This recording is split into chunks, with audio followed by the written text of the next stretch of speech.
330, 310, like we see with the Dragapult EX here. Being able to knock out anything thanks to its attack is so good. But on the other side, I think Fabrizio will be happier to see Buddu in the active, as well as that Neo Upper Energy in the hand. Hasn't got a chance to prize check yet, but we'll be sure that he has that in play this game. But Buddu start a great position. You don't have to retreat then. Both players in a spot now where they're confident that they're going to get an itchy pollen off at the beginning of the game. Instead of be feeling happy, but I'd be having a sinking feeling in my stomach. A game down, only 20 or so minutes remain on the clock, and your opponent's just gone double buddy pop in turn 1. That's a really awkward situation. You choose to go second with these decks to give yourself the best odds of hitting these buddy pop in, but sometimes your opponent just has them in the opening. And now look at Tord's board, led with the Buddu, which means he's already threatening itchy pollen with no headache, no need to put the Latias EX into play just yet, and has already started to find Dreepy, which really sets him up nicely. Does he have a turn attachment to boot? A 4th Dreepy coming onto this board, and the Monkey Dory, and that's where the energy is going to go first with a Luminous attachment, and we're passing action over. What a stunning turn 1 for Tord. And not many cards left in hand. He'll be hoping one of those is something like a Research, or maybe find that off the top, but able to set up everything he needs for the first turn anyway. I can work that one out later. On the other side, Fabrizio going to be doing his first deck check. We'll be pleased to see that it's not too scary this occasion. Does have a few cards in there that, you know, are useful. Having a 4th Dreepy, having a 4th Dracloak, always nice to have them as you see them more often. And that Boss's Orders and the Research, but all of these cards in multiple counts within the deck. Fabrizio playing the full 4 copies, as Tord actually did at the NAIC. So I'm sure Fabrizio was somewhat inspired by Tord's choice, which is what's led him towards choosing this deck for the World Championships this weekend. We're seeing the early search for a couple Dreepy of his own. And as you spotted, Mike, already energy attachments. The Neo Upper Energy going to be committed early here onto a Dreepy. It's a Boss's Orders. There's just a bunch of energy in this hand.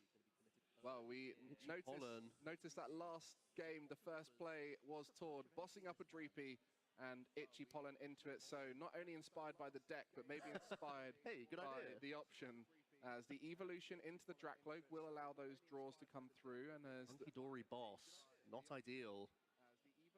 I really want to start getting those Dracloaks on board, as many as possible really at this early stage. As a Psychic Energy, you could attach Retreat if you want to Itchy Pollen your opponent back here.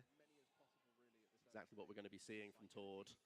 Try and protect your Dracloak as best as possible, and deny the outs from Fabrizio to find multiple Dracloak himself here. Just going to quickly ask how many in the hand. Both players kind of sat on not much. It's going to be a Boss's Orders back. The Monkey Dory can fling 1 damage counter over to the Buddu, and then it will be an Itchy Pollen here as well. Why is that Boss's Orders play so key for these players early on? Well, when you're lacking draw power, there's always a way that you can make a situation happen like this, where you're forcing energy attachments off these Pokemon just to retreat. And Tord's already found his Monkey Dory energy attachment, and that's a big advantage in mirror matches. So whenever you're removing an attachment, you're putting your opponent behind that little bit, and Fabrizio just having to settle for an Itchy Pollen here. And without that ability to evolve through Rare Candy, another key component to early turns is evolving into Dracloak. And on this occasion, Tord may only have that 1 Dracloak, but it's going to get him more cards. It's going to allow him to get to Dragapult sooner. And this knockout here on the Buddu, not only will it take a prize card, but it will remain item lock for Fabrizio. Not able to play any of those item cards, but the Pheasantipity now activated. Does it change his fortune here? Do we finally have access to a draw supporter? So far, just a Boss's Orders played. Well, at least he's found another Buddu. It could be another retreat play. It's getting more and more awkward for Fabrizio. Only good news is that Tord hasn't had the best hand either. Both players are working on a little right now. It's another energy having to be sacrificed to maintain this Itchy Pollen lock, hurting the outs of Tord's draws from his Recon Directive. You just see that Monkey Dory early on with the Luminous Energy attachment, allowing those... Ooh, it's a Research, Mike. Ooh, that's huge there. The Adrenabrain early on, just popping damage back across. But on this occasion, the Research will allow Tord to dig deeper and hopefully set up some more Dracloaks, as that singular Dracloak might be good, but you just want to set up the most aggressive board state possible, especially while Fabrizio is struggling to get going. The more the merrier for Tord. He's able to pick up, it looks like a Dragapult EX for the following turn as well, perhaps. Looking pretty solid here. Did have the attachment of Luminous Energy. We're going to see the Monkey Dory removing a damage from his active Buddu here. Going to go on to another Dreepy. That's huge, that 1 damage there. Sets up a Phantom Dive, of course. Wow, that's the... Keep poking with Itchy Pollen and hoping that Fabrizio's top decks are poor, which it seems like they are. The Hawlucha off the top. Luminous Energy attachment to Dreepy, and Tord again has this fantastic opportunity. It's just an Itchy Pollen. Tord is going to have the option to take out the Neo Upper Energy A-Spec here. If he can attack with a Dragapult, it looks like it's already in hand. You mentioned as soon as it came into play, you know, that could come back to bite in the future, as it could get denied, but you just don't expect to be denying yourself of Dracloaks for this long. Yes. And it's just been so tough for Fabrizio, even with that flip the script from Fezandipity, unable to draw into the Dracloaks. And once one is on board, you're just seeing so many more cards per turn, and that's exactly what you're seeing right now for Tord. That research last time was thanks to the Dracloak digging deeper through the deck, and that will just continue to be the case, as we need another energy and the Dragapult to evolve to be able to swing and knock out the Dreepy on the bench. And at that point, Fabrizio will just have a single Dreepy in play. It's going to be an awful position. There's also Boss's Orders in the hand, so Tord could take out double Dreepy here, leaving Fabrizio with a Fezandipity EX and a Budju. That is not where you want to be. Boss's Orders up the Neo Upper Energy Dreepy. Tord going to be going up 3 prize cards and eliminating every threat on Fabrizio's side of the field. Wow, that's the power of this deck. The Budu keeping the lock on for longer. Wow. In combination with the Monkey Dory, damage has been moved around, set up the double knockout. No Dreepy on board for Fabrizio. He's going to have to claw back into this one. We said it last time, trying to find a way back in. On this occasion, it's an even harder hill to climb. My goodness. He has not had the best rub of the green here at all, Fabrizio. Both hands have been subpar in his openings, and Tord has just... Well, in this game, it took him a little while to get going, but eventually the recon directives did it, and it's going to be the handshake from Fabrizio. He understands that Tord has built once again an unsurmountable position, and it's going to be a breezy 2-0 victory for the most accomplished player of all time, Tord Reklev. Yeah, looking to come out to the Anaheim World Championship in 2025 to get that title that's eluded him. 5 ICs, many regionals, lost count at this point, but the World Championship, the one he wants, came top 4 before, has made finals, but not able to try and take the full title. And that is the challenge for any player at this event. And starting strong with round 1 is the key. Fabrizio, unfortunately tested with those early hands, unable to stabilize around Dragapult, which is one of the most powerful decks at punishing slow starts. Yeah, absolutely. You can control that board so well, and Tord made it look very easy. He said heading into the NAIC when he created a new version of the straight Dragapult deck that he was the most confident he's ever been going into a tournament. And I think with the few tweaks he's made for the World Championships, taking the experience on from the NAIC, he's brought this list on in leaps and bounds, and it's already showing in this round number 1.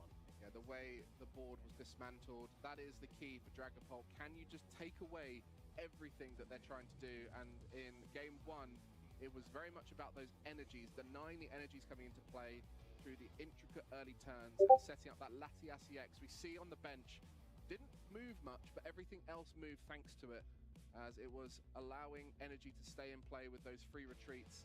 And towards the end of the game, just too many attacks, too much damage, and it was the final Boss's Orders that took the victory for Tord, which he put back into the deck with that Palpad.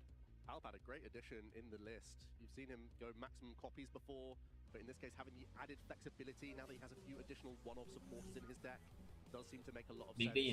The game 2 was just as unfortunate, I'm afraid, for Fabrizio. Access to the Dreepy this time, but no access to Dracloak meant Tord was able to once again build up the first Dragapult EX.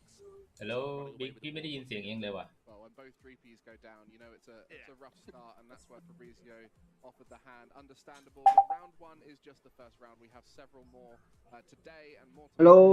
ได้ยินแล้ว So plenty of opportunities for those players who take early losses. มันต้องใช้ไมค์ไหนวะผมไม่รู้มันไมค์ตัวไหนวะ ก็ไมค์มันชื่อว่าโหลดไอเนี่ยไออะไรนะ So you better be sticking around all day because we have ผมลองดึงออกก่อน เทล whether it's the players, whether it's finding out จะขึ้น the decks that we have at this tournament, we have so much จบ information. ไปแล้วคู่แรกเมื่อกี้โดนละเพา Is the event that has all the Scarlet and Violet sets, all the way from base set up to the Black Bolt and White Flare. We're getting แม่งกว่าจะ what the best กวาด of this โอ้ era โหเฮียกว่าจะ offer. เข้าดิสคอร์ดได้กูต้องไปแก้อีเมลแก้ล็อกอินแก้เฮียเต็มไปหมด The discussions with the creators of the cards that they wanted to focus on comeback mechanics, they wanted to focus on having viable Stage 1, 2, and basic Pokemon. They've succeeded in that goal tremendously, and it means that we have a very diverse format here with a lot of intricate choices within decklist as well.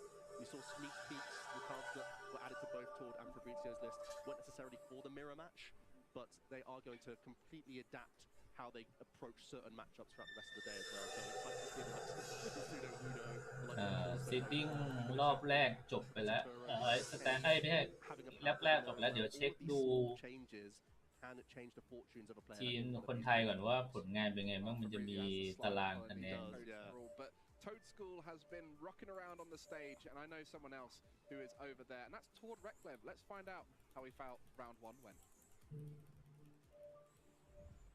Thanks, guys. That's right. I am here on the stage with our winner from round 1, Tord Reklev, my friend. What a great way to start off the tournament. 1-0. How are you feeling? I mean, the game itself was มันเป็นไมค์เครื่องว่ะไม่เจอไมค์พี่ว่ะ อ๋อเหรอไม่เป็นไรก็ เดี๋ยว อาจจะต้องไปนี่ก่อน The last time we were in Anaheim, Worlds เดี๋ยวนะ 2017, เสียงพี่เบา you had just come โค off ตรเดี๋ยว of นะ your statement win at the North American International Championships. You had a great run at that เบา Worlds as well, finishing in the top 32. But since that เดี๋ยว time, you've เอา become ไง what ดี you แป๊บ are, นึง 5-time international champion. เพราะว่าผมไม่ได้ต่อหูฟังไม่อะไรไง What's the goal this weekend? อ๋อ It's the win, man. ไม่ได้ต่อหูฟังแม่งกว่าจะ I think I have a decent shot. เมื่อกี้ก็เหนื่อยชิบหายแล้วกว่าจะยืนยันนู่นนี่นั่นได้ It could very well have been me on the other side not throwing the Draclocks there. So, you know, ไม่เจอ you just have to try your best and see how far ไม่ it เจอ goes. จริง At NAIC, you told us that you prepared more for that. You felt more prepared for that tournament than you had in a นี่ long ปะ time. What Are is you it like sharing? for Worlds this year? อืม ไมโครโฟ We น started off with a couple Oh, weeks wow. off, just actual vacation with my family, and Discord ไม่ since ใช่ I've been grinding. Like after I got back home from Japan again. So like อินพุต every day I've been putting in the time, I promise, and ซ่อมไว้ I have all the lines. I just need to ไอ้ไม้นี่เสียบแล้วมันต้องมี some peace of mind throughout the day, and we'll see. ไอ้ไม้นี่เสียบแล้วมันต้องมีไฟอะไรขึ้นปะ Why did you stick with ปกติมันก็ควรจะต้องมีนะ I still think ต้องมีเหรอ it's ปกติมันก็ควรจะต้องมี with an actual engine, so I believe it อะไรวะอันนี้ผมไม่เห็นมีอะไรขึ้นเลย in games. I still think that, and it's honestly just my ไอ้ favorite. ที่สายเหรอวะ Have so many lines you can play with it. You can, Yeah. set up and nuke everything Yeah, at the yeah, board at the same yeah. time. You can suddenly pretend you're a controller. ลองเปลี่ยนสาย block them, or now I can even wall them. So I have a lot of options in the deck, and it's ลอง it's ลอง really เปลี่ยน interesting. สายก่อน You have a lot เพราะ of like สายที่ interface ที่ play. เอามาให้นี่ก็ I สภาพก็ใช้ได้อยู่ I hope I get to use a lot of different looks like you built your list with plenty of options for whatever your opponent could have across the table from you. I know there's a lot of people out there who support you. Is there anything you want to say to them and anyone you want to thank? I mean, your support means everything to me. I would not have been able to put in so much time in เอ the อ game and my ว่าไปที่สายแล้ว it was not for all of you, so thank you so much. I really appreciate it. ไปที่สายแต่ที่สายพี่แม่ง Let's hear it for him, folks. Round 1 win for ต้อ Tord งเปลี่ยน Reklev. สาย And let's head back to the desk to Mike and Joe. แต่ว่า Well, thank you very much, Chip. A bit of insight from one of the masterminds of our game. แต่ว่าไม่เจอ You're close with Tord. You get to ไม่เจอดีไว้ว่ะ behind what he gets up to. ก็ไม่ without เจอก็ giving away ทำอะไร his ไม่ได้ secret วะ sauce. What's the difference between him and the rest เท of ส the เทสเดี๋ยวนะ Well, it's a lot of Pokemon.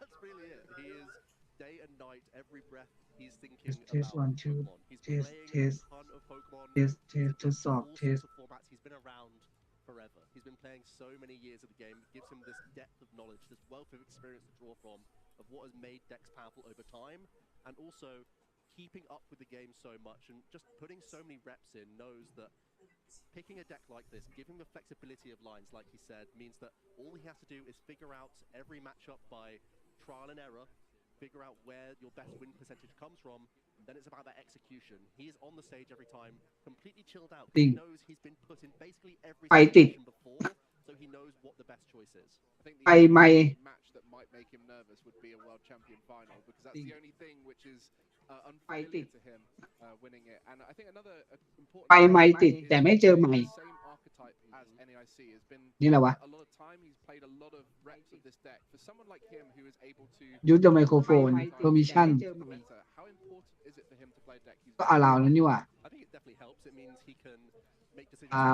ผมลองรีเฟซแป๊บหนึ่ง For a deck like this, where Pokemon can sometimes slowly set up gameก็ allow over a นี่หว่า number of turns, and sometimes you're going to be the one on the back foot, hoping to hand disrupt ผมลอง and piece together a refresh way แป๊บหนึ่ that ง you have checkmate on the following turn, and slowing down the opponent, slowing down the game for as long as possible with Boju as well. So not only making the correct decisions, but doing it quickly, and also having the awareness of saying, my ball position is too far behind, let's pick it up and let me give myself 2 games to still try and close out the set. That's all experience. That can only happen from having a lot of reps. And Sword, yes, he's happy to jump around decks. Whenever there is a new format, he'll look at it with a fresh pair of eyes and see what's changed in the meta to be the first to create something new. But also he's been very happy to stick with the same strategy for as long as possible and really get every inch out of that list. And you can see with these changes that he's made those small tweaks. So you can really tell that he has pushed this as far as it possibly can. Well, it'll be great to see those techs in action as Golden Go, one of the most popular decks in the current format, thanks to that introduction of Genesect EX. And it's fair to say that the archetype probably has got the biggest target on it at this event, as we just saw 2 ไม่ decks เจอ with completely different tech options in them to try and เจอไม่ว่ะพี่ Let's talk through some of those tech ไม่เป็นไรหรอก cards that people might be ไม่เจอ playing ก็ไม่เจอ into Golden Go. ไม่ I เจอ think one of your favorites, the Ace Nullifier Genesect, is actually Yeah, very my good opinion. in the matchup as well, denying the use of the Energy Search Pro. Stops a lot of the reach from a Golden Go. It's very adept at taking turn 2 knockout with a Make It Rain. If it has access to just 1 Cypher Maniac or just 1 Arven, you grab your Race Spec, suddenly you're getting 6 energy for free, and you can deal, 350 damage all from this 1 item card, which is absurd, really. That's why it's an Ace Spec card. But if that can be denied from the Golden Go, it has to keep fishing through the deck and just drawing it. It has access to sometimes just ไม่ one เจอ Golden ไม่ Vessel. So if that's removed from the access to Golden Go, it's a far slower approach. Also, there are easy ways to knock out this Pokemon. It's only ทำไงดี 60 hit points as ก็ well. อันนี้ก็ใช้ได้ อันนี้ก็ได้ยินเสียง ไป แล้ว ขึ้น อันนี้ก็ได้ยินเสียงแล้ว ถ้ามันไม่ได้จริงก็เดี๋ยวไว้ รอบหน้าก็ได้เป็นไร หรือว่ากูต้องไปหรือว่าผมต้องไปเช็คใน Day.1 Manager That's like 10 spaces of tech going into your deck to make it better. What else is highlighted for you for หรือว่าผมต้องไปเช็คใน Well, Day.1 I got a Manager shout out to one of my แคปเขา local เขาได้ก็เต็มคืนละ strategy of Center Scorch in the deck for a single fire energy, splashable into Golden Go. That's the thing. Interesting, but then it's really more about Yeah, these how big do you- how cards do that they not do only that? work into Golden Go. อันนี้พี่เซตติ้งสตรีมอยู่หรือว่าไง เสร็จแล้วไลฟ์อยู่ตอนนี้ Overpon is one, but มันก็ไม่มีอะไรหรอกก็นั่งดูเฉยๆยังไม่มีคนเข้ามาหรอกก็คุยไปได้ ฮัลโหลอันนี้พี่เซตติ้งสตรีมอยู่หรือว่าไง ได้ยินเสียงพี่ไหมเนี่ย ได้ยินไหม Yes, there's the most common decks here, but there's someone out there who's come up with something genius that they think ได้ยินป่ะเนี่ย can down ได้ยินไหม and maybe they're all got abilities, and then Cornerstone everyone comes down and goes, haha, I have a tech for you which I didn't เอ even อ know บิ๊ก I ได้ was ยินป่ะเนี่ย Yeah, and I don't know if you were thinking genius when you were mentioning this, but my light bulb went off across. ฮัลโหลบิ๊กไม่ได้ยินเหรอวะ This can also help out in that regard because that's a fear factor deck this weekend. I don't know if it'll be popular out on those tables, but it does have this very strange matchup spread where it takes some bad losses, and I think Gardevoir is the most mainstream meta loss that you have to take as Crustal, but you have really high percentages into other decks, and you can tell that players like Torch don't just want to Hello, sweepได้ยิน that ป่ะบิ๊ก matchup, so อย่างวันนี้ ได้ยินเปล่า Yeah, and you mentioned Crustal. Last year, our world champion deck was Iron Thorns Big EX. Dean, Had a wow. similar kind of dynamic Hello, of Big. this Yang blocking ni, deck yeah. that shut down wow. your opponent's options and had very polarizing matchups, whether it was wow. into, in that case, things like Lugia V-Star, where it was almost a guaranteed win, and Crustal has a lot of similar kind of scenarios, or those decks that don't worry about the denial that you're putting on board. And one we didn't actually get to mention there was the Toad Scroll, the slime colony, slime mold colony, a great option to deny cards being brought back from your discard pile into your hand. Another one that can be useful in other matchups. You know, if you see your opponent discarding a lot of really important resources and you know the only way they get them back is Night Stretcher, another example as to why perhaps that Super Rod that we saw in Tor's deck could be useful as it goes back into the deck.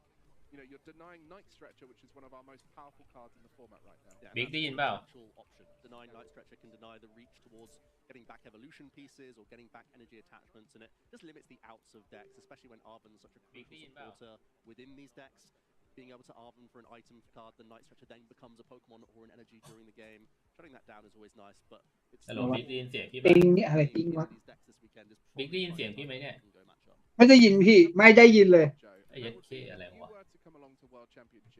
Would you be thinking about the deck that is most popular? ไม่ได้ยินอะไรเลย ของพี่มันขึ้นเขียวตลอดเวลา ได้ยินไหมเนี่ย นี่ก็ไม่ อ ได้ ย่าง ยิน ผม เหรอ เนี่ยจะพูดว่ามันจะถึงจะกระพริบเขียวใช่ไหมล่ะแต่ของพี่มันขึ้น Looking for those unusual decks like the Crustle, maybe the Flareon EX that we mentioned before, and come in and try and ได้ยินไหม to beat those players. Well, I've had enough tries at Worlds to try all sorts of strategies, Mike. So I have tried to pinpoint my deck to beat just the 3 or ฮัลโหล 4 บิ๊กได้ยินป่ะ and say that I hope that's enough meta percentage to let me go far. ฮัลโหลบิ๊กได้ยินไหม I ended up hitting the rogue stuff. เป็นที่ไอ้นี่กูว่าอย่างนี้ It quickly goes out of hand, doesn't it? If you lose a few games, you're then down on the lower tables and you have to face all the unusual ลอง stuff. เปิด Yeah, YouTube. I tried and trusted like what was previously the best deck in the room and just สักอัน tried to make like 1 or 2 tweaks to the archetype. แต่ผมดูก่อนว่าเป็นที่อะไรกันแน่ Especially if you're comfortable with an ของ archetype พี่แน่ that's got you to Worlds, why not play it Yeah. for the tournament? I think that makes a lot of sense for a lot of players because just you being better at the deck gives you win percentage no matter what matchup you're up against, which I think is huge. But I think over the last couple of years, I actually called Iron Thorns to win Worlds last year in the pre-show, which is cool. And I'm now tipping my พยายามแอบ Flareon EX. So I feel like having very favorable matchups into a handful of decks in the room.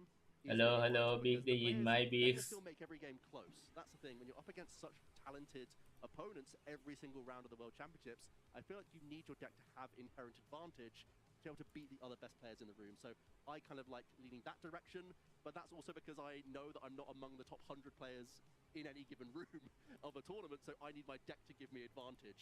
There'll be players like Tord who can say, just get me in the game, and let this brain figure the rest out. And I think that's also great for our very best players. That's why he loves that Drakloak engine. เนี่ยไม่น่าใช่ละว่าเป็นที่เครื่องกูนี่แหละ At home know that you're going to be giving all of these knowledge bombs throughout the weekend, and I think what's really interesting is your experience across the multiple worlds.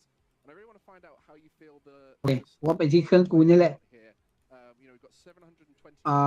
วอลลุ่ม ฮัลโหล โอ บิ๊ก เพ่น ได้ยิน วอล ยั ลุ่ ง มมิกเซอร์ How Big does that Deanยัง change things up in terms Hello, of the Big Big dynamic of every round, the ได้ยิน meta ยัง ซิสเต็มซาว I think it makes it easier to hone in on the top archetypes. I think it's more likely Hello, going to Big, be ได้ยินไหม small tweaks within known presences in the game rather than completely throwing everything at it and having a brand new rogue that explodes onto the scene. I mean, it could happen. It's happened before at the World Championships, but my expectation would be that the sort of top 6 or 7 decks in the room take up like well over 60% of our meta share, and then it's just Big ได้ยิน using ป่ะ other Big stuff. And I feel like that could easily be the case this weekend. That said, it's a wide System meta game, sound. so there can be like 12 or so ส decks ปิ that have to เกอร์ Yeah, and with the regional events and ICs getting bigger and bigger, Big. you know, these players are preparing throughout the season for over 1,000 players quite frequently, you know, upwards of 2,000-3,000 players, and that's exciting for those tournaments because ไม่ได้ the ยิน victor จริงเหรอวะ is บิ๊ก that much more the victor. They've overcome that many more players, but preparation for those is very different. Big ได้ยินเสียงพี่ป่ะ Where not only is the quality of the players ไม่ได้ that ยิน much จริงเหรอ more วะ dense, Big you're not going to have any free rounds here at the World โอเค Championship. เหมือนไม่โอเค Regional metas, which, you know, we've seen it in the เพราะว่าเป็นที่ไม่ที่พี่ให้มาแม่งดูดเสียงหมดเลย โอเคเหมือนไม่โอเคได้ยินละ ได้ เพ ยิน ราะว่าเป็น พี่ ที่ ยัง ไม่ที่พี่ให้มาแม่งดูดเสียงหมดเลย แต่ ไปอ ว่า อกมันพยายามจะไปออกทางไมค์อ่ะพี่โอเคได้ยินละ โอเคได้ยิน เพราะ เสียง ว่าเป็น พี่ ที่ แล้ว ไม นะ ค์เสียงไอ้นั่นมันตีกันอ่ะ แป๊บนึงพี่ปิดอยู่ได้ยินเสียงพี่นะ speculating about the meta, but we can actually show you the meta game for our World Championships บิ๊ก here. ได้ยินเสียงพี่ใช่ไหม Our players opted for what decks are they going to be picking? ได้ยินละ We have access to that Okay. momentarily, which is going to be really exciting. Here we are, Mike. แต่ก็ต้องโฟกัสนะมันก็เบาหน่อยอ่ะ ให้พี่เพิ่มเสียงไหม To Golden Go, you know, it has been the talk of the town with Genesect DX coming in and supporting the deck, but 23%, 165 of our masters have picked the deck. What a statement. It hit ได้ the ยินไหม ground เนี่ย running as soon as the new expansion ฮัลโหล came ได้ยิน out. เสียงชัดยัง In the online scene. And honestly, when you look at the bad เสียง decks ชัด of ไหม Golden Go, outside of annoying tech inclusions from decks, it's looking at the likes of Ethan's Typhlosion, the likes of Flareon, which is ironically 4.4% of our Big ได้ยินเสียง meta วะ in day number 1. And when those are- Big ได้ยินไหม when those are the bad matchups for Golden Go, and you're looking around the top tier that are also Hello, the Big. ones we're looking at here, it looks like Golden Go does have great times into those decks, so it's been a really popular pick here. I don't think many ได้ยินเสียงปะ expect Yes. that's a huge surprise. Yeah, and then going into second place there, Dragon just watched that on the stream. A very powerful. โอเค played in lots of different ways. แต่เสียง นะ แต่เสียงเองมัน And ตึก with ตึก that ตึกตึกตึกตึกอะ Dusknoir, and let's just speak about Dusknoir as a card. Because it's something เนี่ย that เนี่ย we เสียง see เนี่ยกับอะไรกระพือเท่าอยู่เนี่ย I think many of you will be surprised at home. โอเคแต่เอาพุทไม่ออก Way into. Yeah, we've been checking some of the lists back today before we got live, and yeah, looks like Dusknoir's going to be in many ways. It can help manipulate a prize race, not only with Dragon Ball, of course, where you can be even more flexible with your Phantom Dive damage counters and your use of counter catcher. These are some of the big weapons that a Dragapult Dusknoir has at its disposal, but other decks are starting to weave that in as well, which is going to be exciting to see throughout the weekend. But there has been this big debate. Is Dusknoir the best Oh my. Dragapult? Because of course at the NAIC จะได้ list, the straight build of Dragapult without any stage 2 friends was the best performing list. It also made top 8 outside of Tord. And then there was also a bunch of Charizard players alongside Dragapult as well, trying to balance that Gardevoir matchup, which is still a real threat this weekend. Of course, 13% here in day 1 of the field, and balancing out what is otherwise a Sad. pretty matchup. ไรเซอร์ไซเลนเอ็กเนี่ย But heading into this tournament, everyone said that Dusknoir's the pick. Well, we can see here across the board many EXs coming in, valuable. This is the Scarlet and Violet era, but one EX has stood out since it was introduced, and that's the Gardevoir EX. The first tournament it was legal for, EUIC in 2023, I believe, and that was where Tord Reklev showed its power in the first tournament it was available, and consequently อันนี้โกลเด้นโก้พี่ be stronger ฮัลโหล when ได้ยินแล้ว Pokemon บิ๊กได้ยิน coming พี่ป่ะ through and adding to the deck, and White Flare เทียร์ 1โกลเด้นโก้พี่ using เออ เห็นแล้ว 22% see if those top players decide to include it in their Gardevoir EX. Yeah, there's been some skepticism about it. It hasn't done great in the online scene over the last couple of weeks, and that's not always the โอนเองอะ perfect 22% to test these ideas, but it did exceptionally well at the Japan Championships. เองได้ยินเสียงพี่ใช่ไหมบิ๊ก Did have access to the Jellicent EX. ได้ยิน And British giving Ah, quite okay. a lot back to Gardevoir EX players where they often haven't opted to have budget. อันนี้ผมเปิด YouTube แยกดูอยู่ And also Mm. the 3 retreat cost on both the British and the Jellicent EX. ไม่มีไม่มีนี่เลยนี่ไม่มีดิสดอนเลย Full inclusion, it does make the deck a little clunkier, I think, because it is 4 also spaces often committed to this line of approach, but it can work so nicely in the deck as well. And rounding out the top 4 before we drop down Không, to the Sơ lower náy 5% ở đằng xàm à? below, is that Raging Bolt EX in combination สาม with ชา Kill ติเดี๋ยวผมแคป Pokemon เดี๋ยว EX. เดี๋ยวใส่ And ใน I หน้า think เพจ one thing that's been clear as how much more Mm. important เดี๋ยวเอาภาพชัด cross typing of that Teal Musk Ogoponเป็น EX เท่าไหร่ has ดี become, especially with that 5th place deck ผ่านไปเลยอะ Grimmsnarl เครื่องจะไหวปะวะ being weak to it. Yeah, the Raging Bolt's an interesting pick. It's always a top performer in terms of it's always showing up. It's always Long having loop. decent conversion day 1 to day 2, but it hasn't really gone so far into tournaments a lot of the time. It's only showing up maybe once in our top 8s, and it's normally a smuttering of other archetypes that make it that far into the event. But Raging Bolt is still going to be consistent. It's also one of the fastest decks. ระหว่างนี้เดี๋ยวเขียนบทสัมภาษณ์เนโต้ก่อน in 3 attacks, setting up quite quickly and having reach with weakness, as you said, with Ogopon or with the Raging Bolt EX itself. It can really try and charge through games and give players the chance to win best of 3s. I'm actually very surprised by a sub 5% of Marnie's Grimmsnarl EX. It was very popular at the NAIC. It did get a top 8 placement from Piper as well, so it had a really good run at the tournament. It had a lot of day 2s, a lot of top 16 placements as well. I think the metagame position of Grimmsnarl is the reason why it's dipped down so much, with Golden Go being a new threat. Yeah, and with it being a Right. challenging matchup, and with a lot of people weirdly teching for it through the recovery of damage, whether it's Monkey Dory or Picnic Basket, Yeah. these kinds of cards that work across multiple decks, whether it's against Dragapult or Gardevoir. If you include more of those in your Golden Goes and your Raging Bolts, it's going to make it harder for Marnie's Grimmsnarl to continue. And I think it's also one of those decks that people have learnt how to play against it.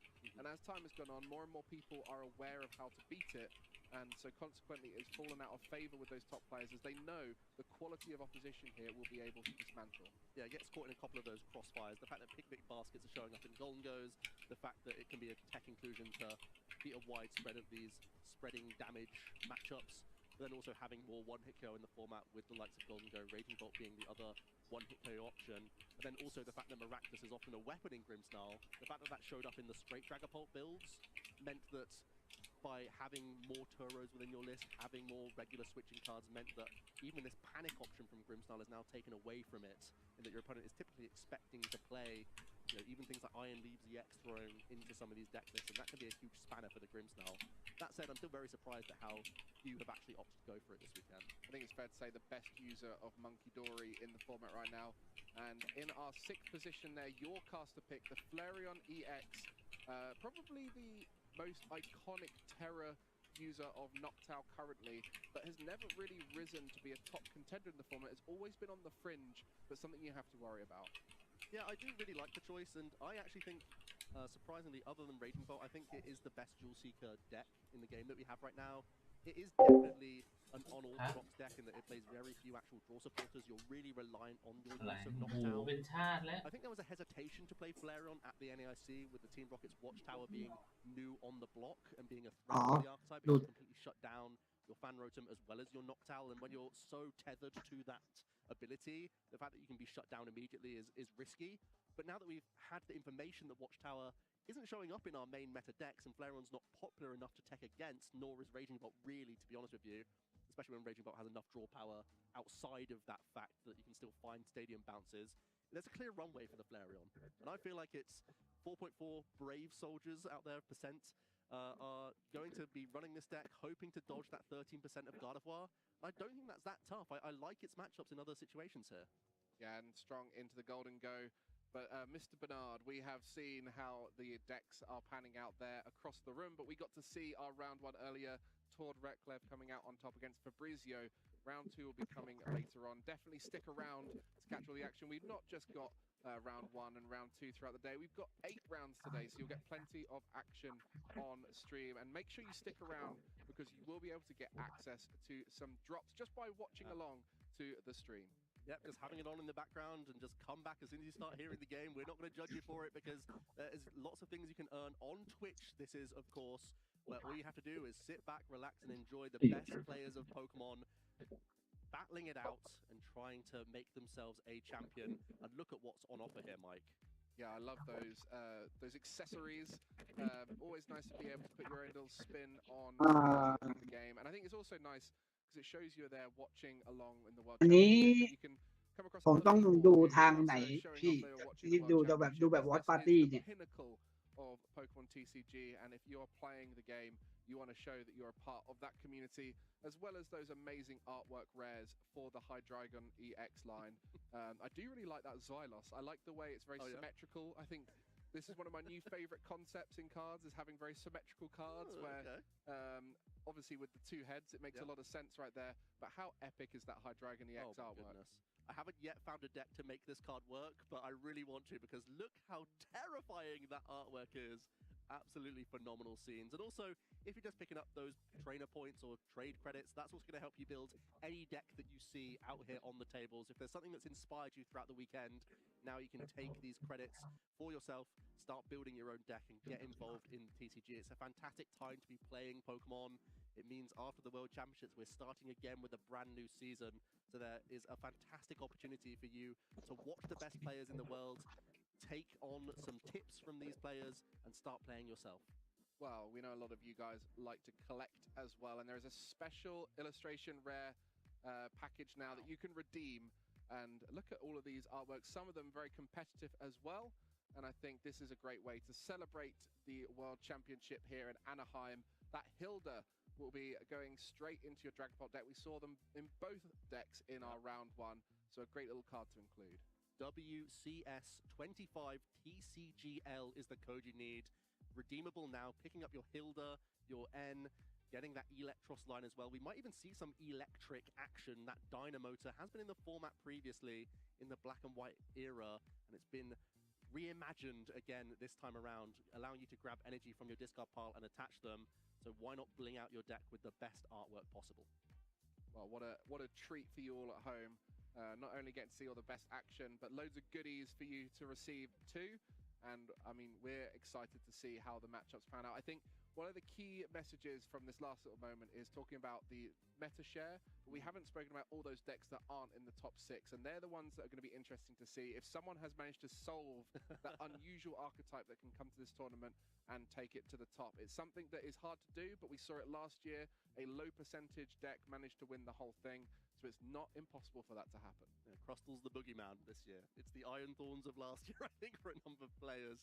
Even things like Joltit Box has an outside chance. Ethan's Typhlosion has been picking up in popularity, at least in the online scene, where players are just playing for fun and testing and getting their reps in before Worlds. These archetypes may not have shown up in the sort of day one meta share, but they could be one or two pilots who have cracked the code and made a great list. What about Charizard EX? We haven't even mentioned it, coming out in Obsidian Flames, and has been a mainstay throughout its time in the format in lots of different ways. One of the best users of the Pidgeot EX, and also a great user of Dust Noir. It'll be interesting to see how people combine it together. Sometimes can be a little bit too slow in our current format, where there's a lot of spread around, so people can avoid ramping up the damage of the Charizard, but it has a strong matchup into the most popular deck in the room of Golden Go, so could position itself nicely against Gardevoir and that Golden Go, but it is worried about Dragapult in between. Yeah, it has so much heritage behind it. People know that it's a phenomenal archetype and has been for seasons, not just months. And also any encouragement gained from the NAIC, of course, it won the seniors division, and certainly a player that we have our eyes on in that age division as well, because they've already got the gauntlet. They've won every IC this season. Rocking the Charizard really turned some heads. So I imagine there could be a couple of players braving it this weekend with the Charizard Pidgeot. Yeah, Gabriel Fernandez, it's weird to often see it this way around, but a senior player inspiring many masters. And I think that's just credit to how strong a player he is. And I think we'll see plenty more from him next season, as he will be aging up in 2026 to the Master Division. So you'll be seeing him on these streams, I'm sure. And for the rest of the players, we've mentioned many to watch out for, but is there, you know, for those players who just snuck in those 125th positions in Europe and North America, do you think there is that story that could happen for those players? How important is it for a player to be consistently at the top throughout the season? Listen, there's no doubt every player in this room could be the world champion. Like, that's not just a phrase that we're saying, and it's only really going to be the top 100 or so, you know, from every region, the very, very tippy top players. That can happen, but there can be experts of certain decks that have just churned away naturally at getting their points, or some players who have only got a huge chunk of points towards the latter stages, building up to the World Championships. They're actually in a great position because they found a deck that they like in this format. Black Bot and White Flare has changed a few things, but not so much that you can't bring your favorite deck to the table. And we've seen experts win the World Championships before. Vance Kelly is a household name because he was an expert with Mew. He played it all season, played it brilliantly at the World Championships, and was simply the best Mew player in the room, which got him his victory. Well, if any of you at home know a player who we haven't spoken about and you think they're doing well, make sure to let us know, because we want to be keeping an eye out for all the best players. And with round one kind of wrapping up, make sure you check out how your friends, how your favorite players are doing at the tournament, and we'll be back for round two in just a bit.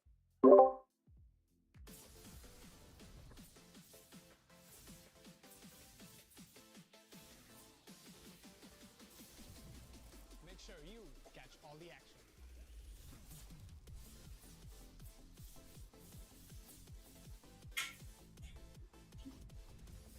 Capture all the battles.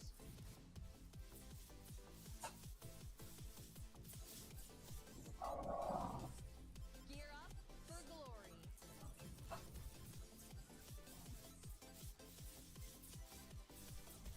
อันนี้ก็เป็นเรียกว่าอะไรอะ VTR นะโฆษณารวมเรียกว่ารวมการแข่งขันในแต่ละประเทศแต่ไม่เห็นมีไทยอ่ะจริงๆมันน่าจะต้องมีไทยด้วยนะ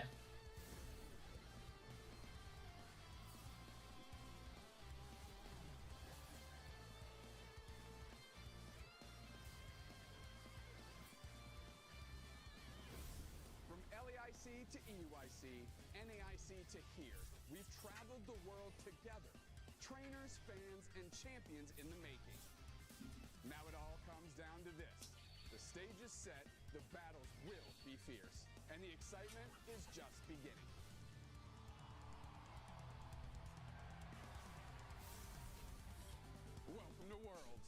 gonna be legendary.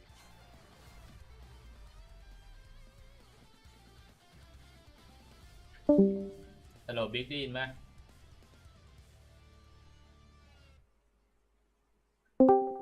ฮัลโหลไปไหนมาวะ Whether you're a long-time Big, fan or ได้ just ยินไหม getting started, there's never been a better time to jump into the Big,ได้ยิน Pokémon เปล่า trading card game. With thousands of cards, endless deck บิ๊ก ไม่ได้ยิน บิ๊ก เลยอ่ะ evolving competitive meta, there's always something new to experience. เทส If you're เอ โอเค อได้ยินแล้ว ได้ยินพี่ป่ะ easier than ever, here's ได้ยินครับ what พี่ you need to เอ know. อโอเค Each game แต่อันนี้คือผมแทบต้องปิดหมดทุกแถบเลยอะ first. อ๋อทำไมอ่ะ Their decks, draw 7 ก็อย่าง cards เดียวอะ and must begin with at least one basic Pokemon. If not, they reshuffle and draw again until they find one. Each player also sets aside 6 prize cards, which are drawn when knocking out an opponent's Pokemon.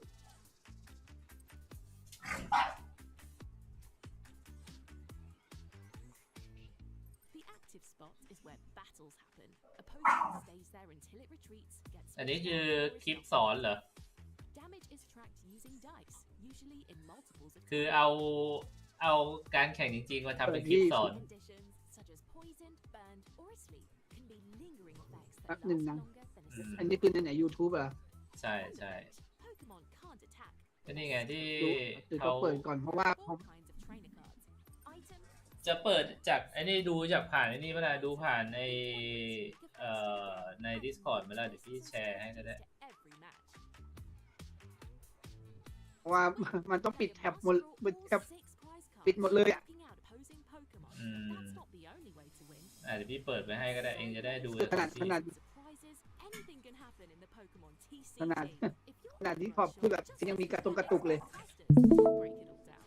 อ่ะพี่แชร์หน้าจอให้แล้วเองก็ดูจากหน้าจอพี่ก็ได้ will be discarded now. สตรีม This is the comeback, taking 4 prize cards in เห็น one ชัดปะ Just gonna conclude that from ชัดไหม แป๊บหนึ่ง On-screen graphics are กำลัง to help you follow กำลัง the โหลดอยู่ every step of the way. โอเคก็ไม่100% Enter into the อื world มก็ขยายเอาอะ แต่ก็พอเห็นอยู่อ่ะ อืม พอเห็นอยู่พอเห็นอยู่ โอเค อีกประมาณเกือบ2 นาทีรอบต่อไป กี่นาทีเนี่ย 7มันเลข1หรือเลขนั่นแต่เลข1 1 นาที 36 วิ อีก1 นาที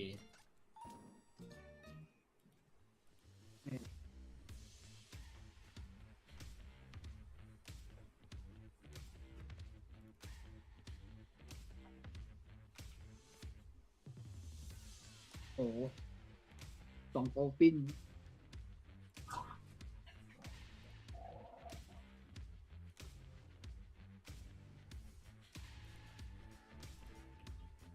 ถ้าจะโปรจะขนาดนั้น ตีล็อกคอสตีล็อก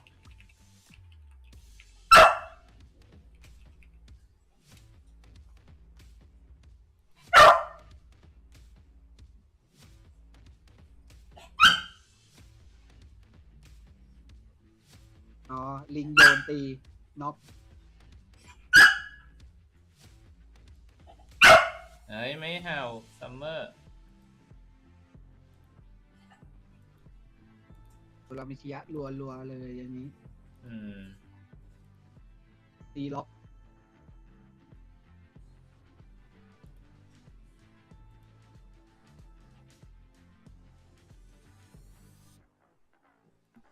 มันมีคิจิรออยู่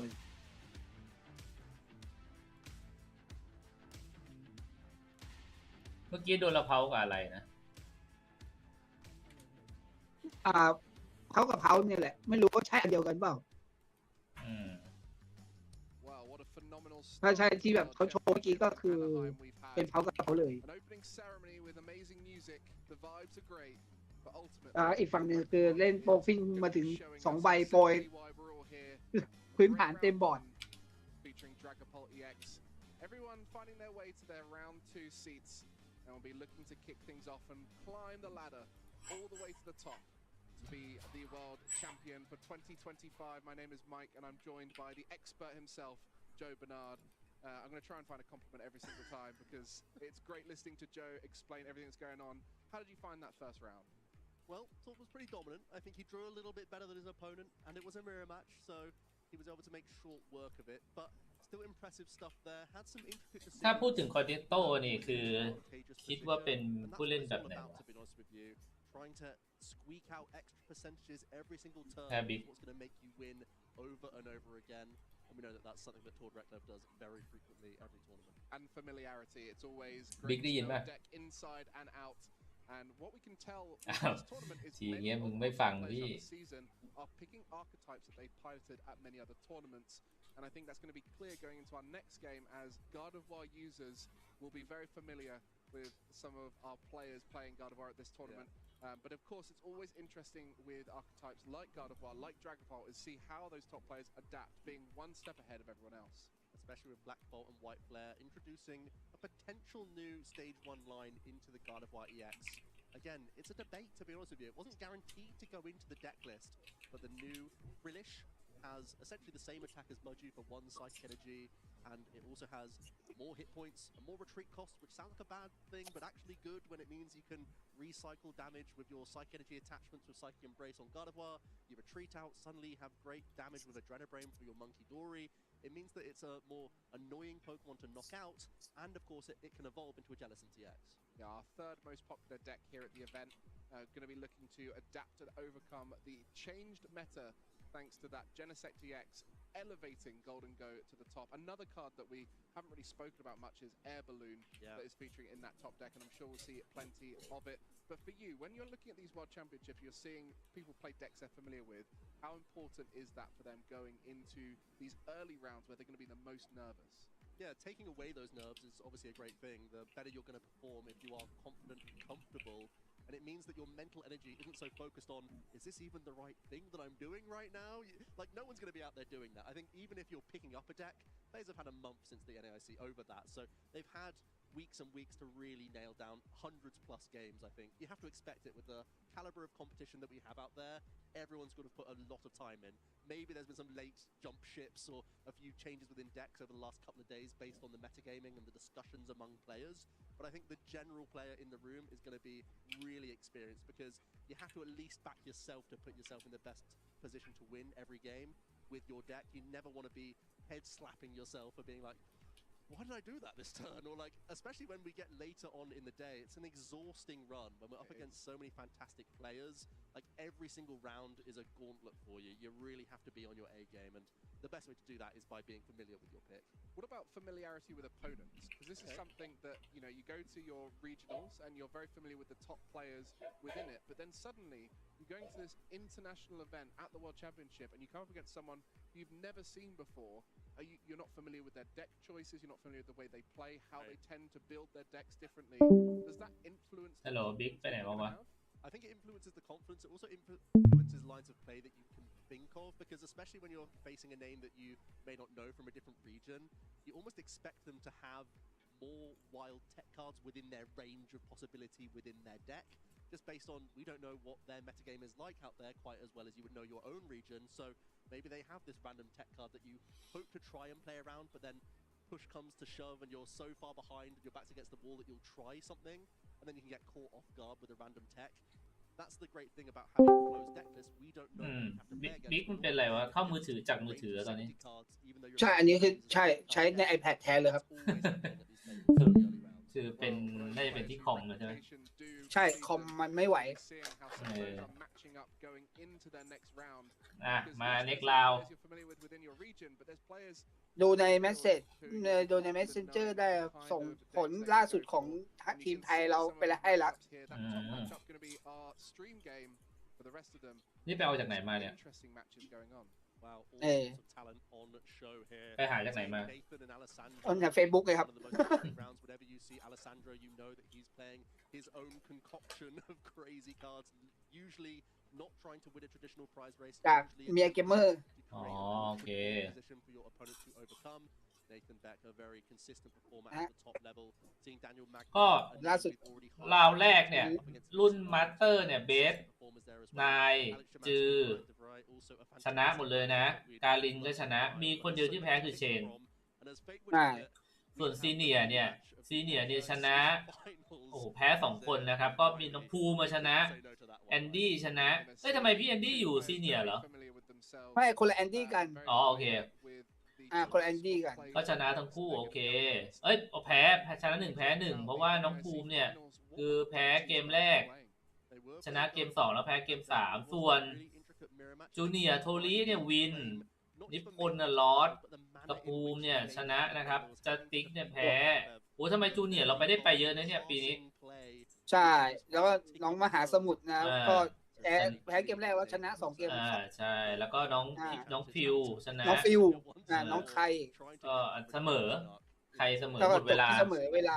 ใช่ถ้าเสมออย่างนี้ครับจัดบิ๊กอันนี้ถ้าเสมอในแบบนี้ได้กี่แต้มในเวอร์อันนี้ผมไม่ชัวร์นะในเวอร์แต่ว่าจะไม่ใช่เป็นแต้มลอด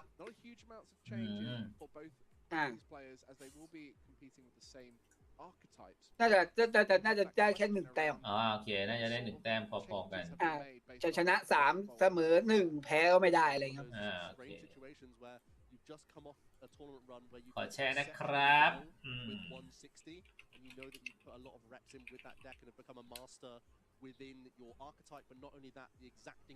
อย่างที่ก่อนหน้านี้เราได้มีการแบบพูดคุยกันก่อนจะมา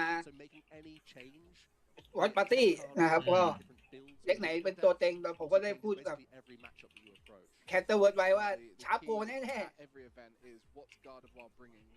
นะแล้วเนี่ยชาร์ปโกจริงๆอ่ะมาเพียบ120 กว่าคน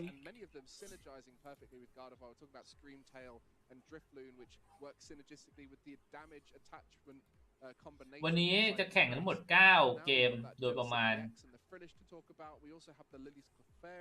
9 เกมหรือ9 ราวโทษที9 ราว9 เกมมันก็แค่ประมาณ 3-4 ราวก็เป็น9 ราวถือว่าดูเดือดนะ9เนี่ยเยอะมากนะใช่แล้วเป็นแบบ best of 3ด้วยคือเหนื่อยอ่ะเอาว่าคือต้องแข่งกันประมาณเกมหนึ่ง50 นาทีใช่ best of 3 50 นาที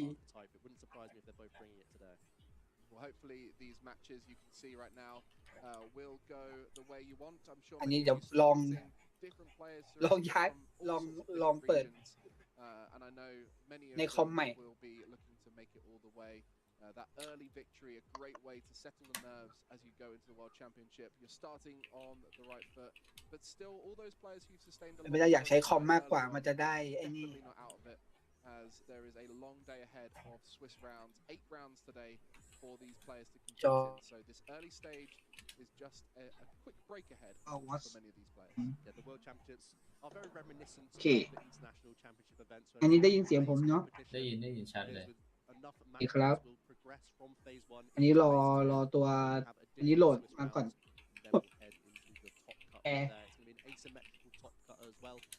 players who have achieved the right amount of points will then battle it out to become an eventual champion. Well, what a set of players we've got at this event. 721 Masters.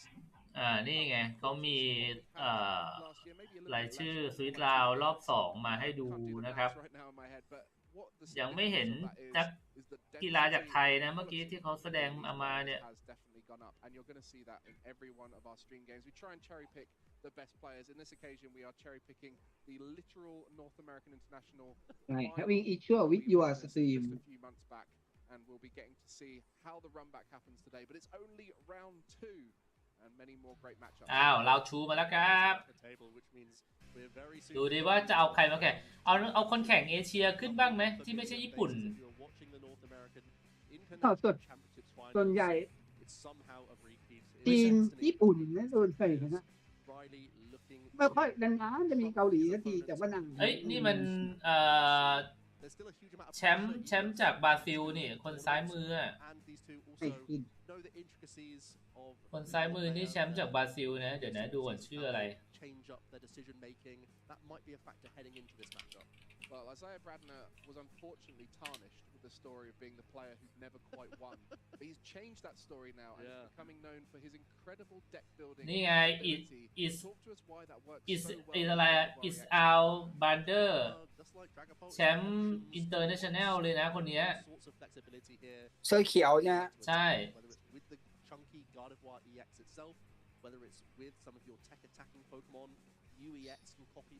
แปลกแฮะ NAIC นี่คือที่ไหนวะบิ๊ก NAIC ก็คือนอร์ทอเมริกาเหนือนะ NAIC นอร์ทอเมริกา throughout this match. Oh, wow. Talk you through the differences in options between the two players. But we mentioned it, New Orleans was where they last faced off, and that was for $25,000.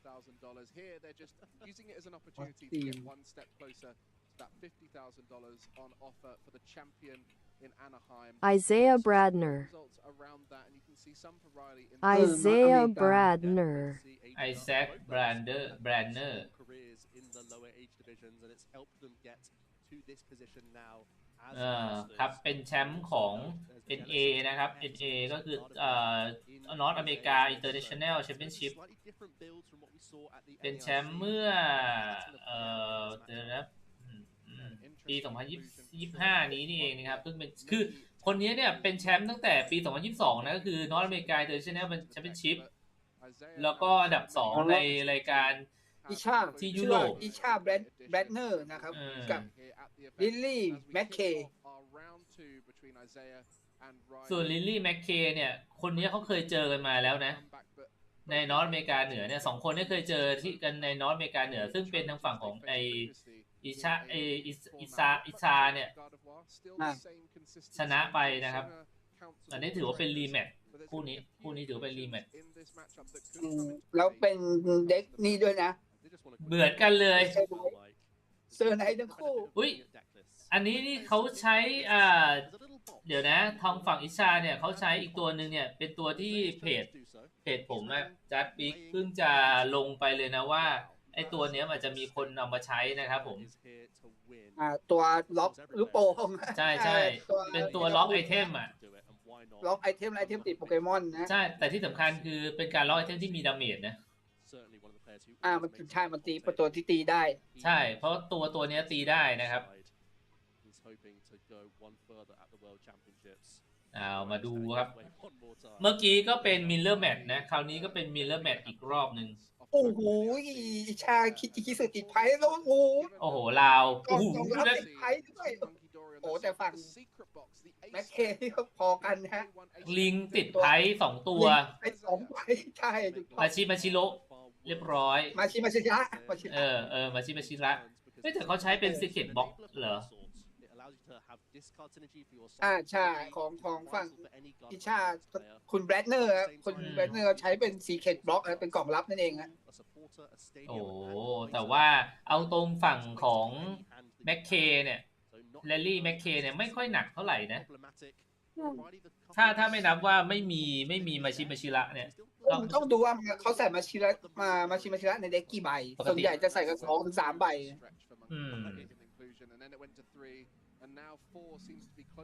ที่เห็นนั่นเพลย์โปเกมอนนี่คือเป็นเว็บไซต์นะไม่ใช่เว็บไซต์ของโปเกมอนอย่างเป็นทางการนะเป็นเว็บที่เขาเรียกว่าอะไรเป็นเว็บเหมือนว่าเป็นฮับของโปเกมอนทางฝั่งยุโรปเขานะรอบที่2เริ่มแล้วเปิดมานี่คือนี่มันนี่นาตัวจากโบราณ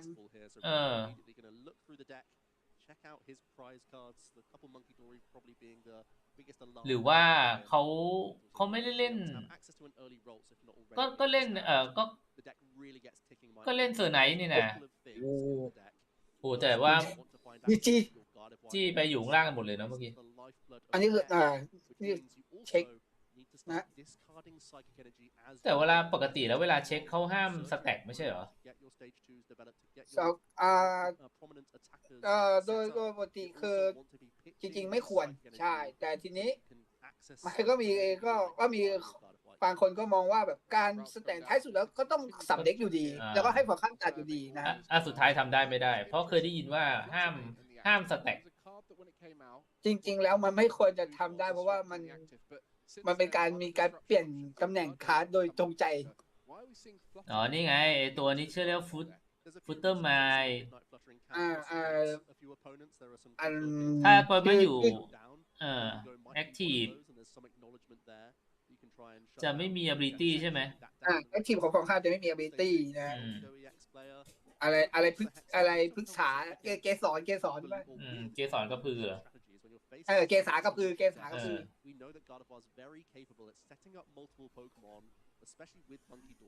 อ้าวโหใส่สรุปคือลิทลี่เม็ก3 ใบ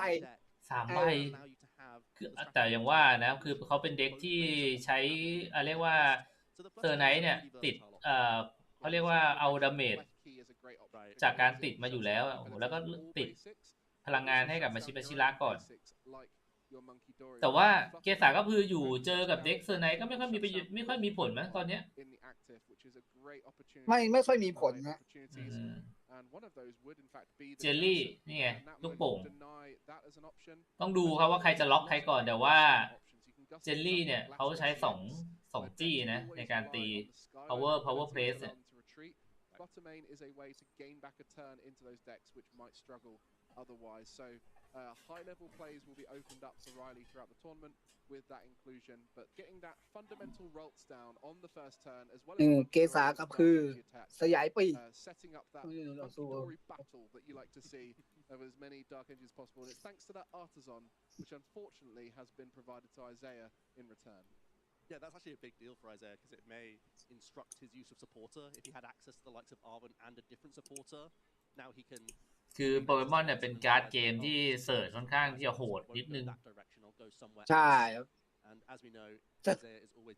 คือการเล่นนี่คือเสิร์ชของตลอดเวลากองหมุนตลอดเขาวางโบทาวไว้ป่ะทางฝั่งของแม็กเคใช่ครับก็ใช้เนสบอลเนี่ยเอามาชีละชั้นแล้วโบทาวเอาเล้าออกมา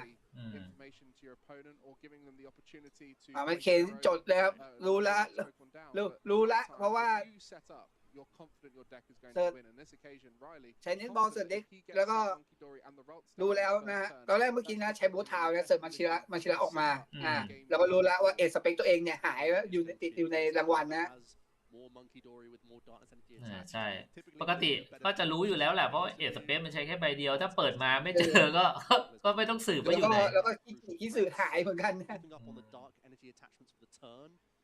แต่ว่าตั้งบอร์ดนี่คล้ายๆกันนะแต่ทั้งฝั่งของบราเดอร์เนี่ยแกเน้นวางราวของตัวเมกาพุนแต่ทีนี้ถ้าเกิดเขาเอาโวเมกาพุนเนี่ยแล้วเอาขึ้นไปยืนตำแหน่งข้างหน้าก็เท่ากับล็อกไม่ได้อยู่ดีนะว่าเจอเคสาล็อกก่อนเนี้ย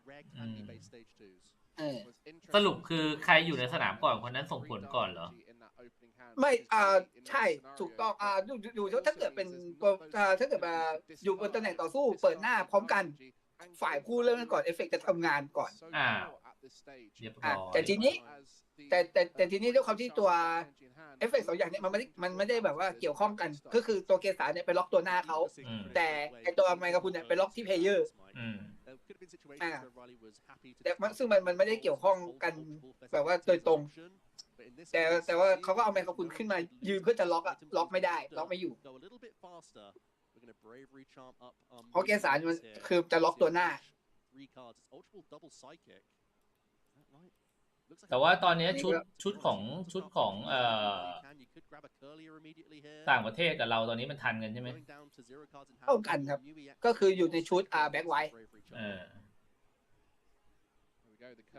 มีแค่ญี่ปุ่นที่มีเมกานำไปก่อนแต่ว่าใช้แข่งนี้ไม่ได้นี่ใช่ไหมใช้ไม่ได้ใช่ครับชื่อบูลุนเจลใช่บูลุนเจลลก็ถ้าเขาเนี่ยคือบอกว่าถ้ามีพลังงานติดอยู่มากกว่าพลังงานต้องใช้2 ลูกการโจมตีก็คือเขาตี80เอาง่ายๆแต่คือ2 ลูกตี80ล็อกไอเทมนี่ก็คือถือว่ากดดันนะใช่ตีอย่างน้อยตีตัวพื้นฐานน็อกแล้วอันนี้งานหยาบเหมือนกันแต่ว่าก็ยังแปลงไม่ได้นะครับเพราะว่ายังเข้าเทิร์นตัวเองมาต้องรอก่อนunless a top deck allows for a fresh set of cards either through the INO or research, which is so key. That's going to be a pass there back to Riley, who's looking to race ahead now with that restart. drawing 2 cards. นี่คือทางคุณแม็กเคพยายามแบบพยายามมือเพื่อจะใช้ความสามารถของมิว EX จั่วนะ Give your opponent access to a fresh 6 could be a อ่า big risk here จั่ว but you won't have any draw power from Mew next turn because you've got clogged เมื่อกี้ถ้าที่ผมสังเกตเขายังไม่ได้ใช้ซัพพอร์ตนะ and use Night Stretcher maybe develop another monkey ก็มี Dory. นันจามกอยู่ในมือ Not much else you can do here though. Both players kind of on fumes. It's going to be a แล้วก็ fresh ใช้ 6 นันจามก from นะ Riley here. So both players have the sigh of relief of seeing access to new cards. It does mean that Riley has the priority this turn. He could begin launching meaningful attacks, ตัวใหม่ but it is still a big relief for Isaiah here.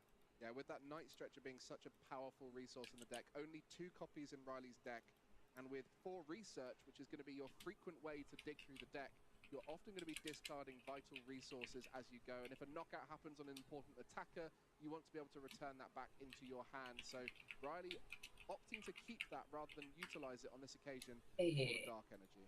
Ultra Ball means Gardevoir EX will be established this turn for Riley, who's slow volved up to find this stage 2, and there are a few Psychic already in the discard pile for him. Not sure if he quite has access enough to launch a Hex Hurl option. Also eyeing up potentially Scream Tail from the Artisan here. Could try and take out a Frillish or a Ralts if you would like. There's also a bit of cat and mouse going on. เขาใช้อะไรเมื่อกี้เสิร์ชเอาเสิร์ชไหนมา Low hit point Pokemon self damage, and that could open the door for อยู่ใน from ไม่ได้ looking to punish you. So trying to still make meaningful math happen. เมื่อกี้ ทำไมเอาเซอร์ไนท์ขึ้นมาอันนี้ได้เลยอะทำไมเซอร์ไนท์ลงมาอีโวได้เลย Artisan in play for the rest of the game. Both players playing Artisan, no way to โอ้ bump it.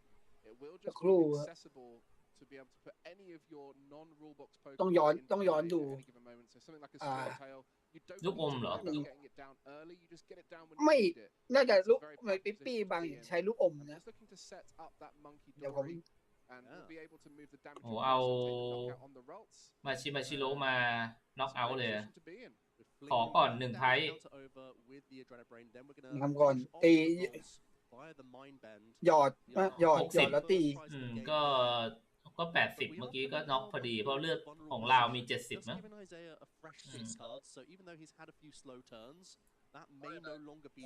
เอาแล้วเอาทางฝั่งของปูรูริวขึ้นมานะครับล่างพื้นฐานของบูรุนเจลถ้าบูรุนเจลตีเนี่ยไอฝั่งของมาชิโร่ไม่ตายนะ มาชิระ มาชิระไม่ตายนะโอ้แล้วพลังงานเนี่ยมันมี อ๋อทางแม็กเคเขาโวเป็นเคอร์เรียรอไว้อยู่แล้วครับก่อนหน้านี้ ก็แต่ว่ามันเพิ่งเทิร์นแรกเองนะ ไม่นี่เทิร์น ที่ หลายเทิร์นแล้วเทิร์น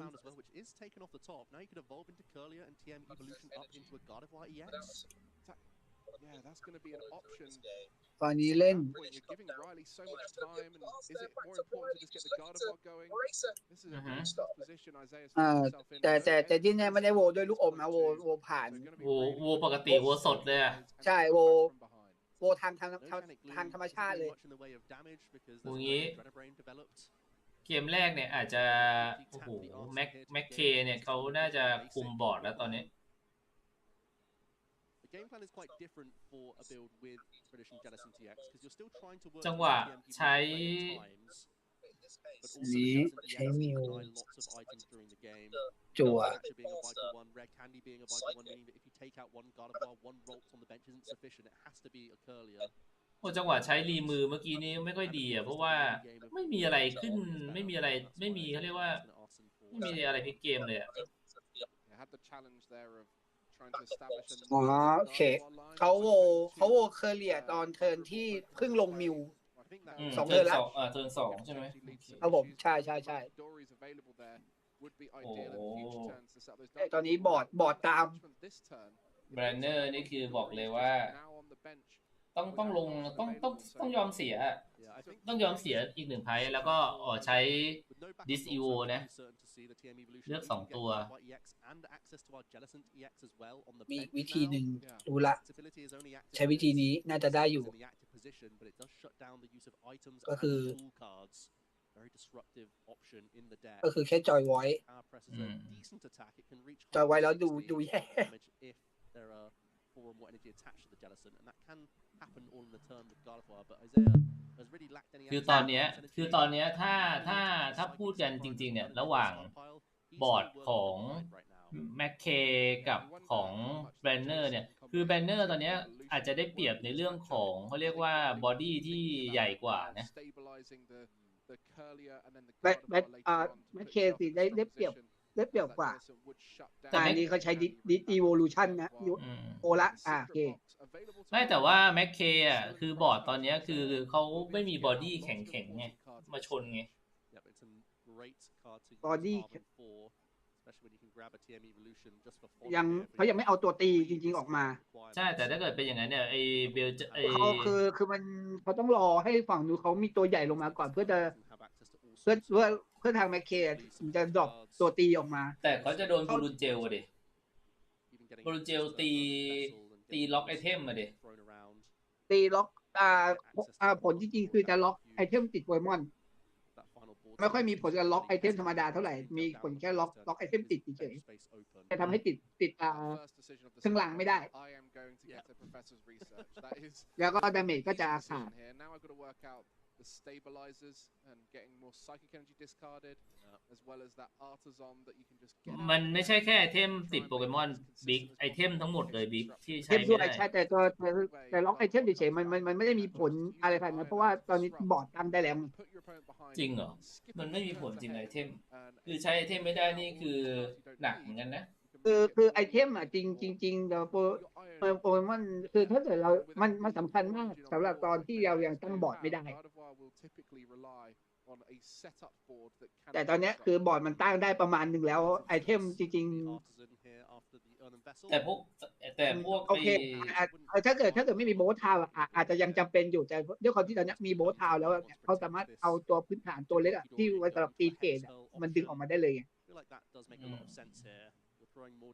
ก็ลงมาอุ้ยใส่มาชิระ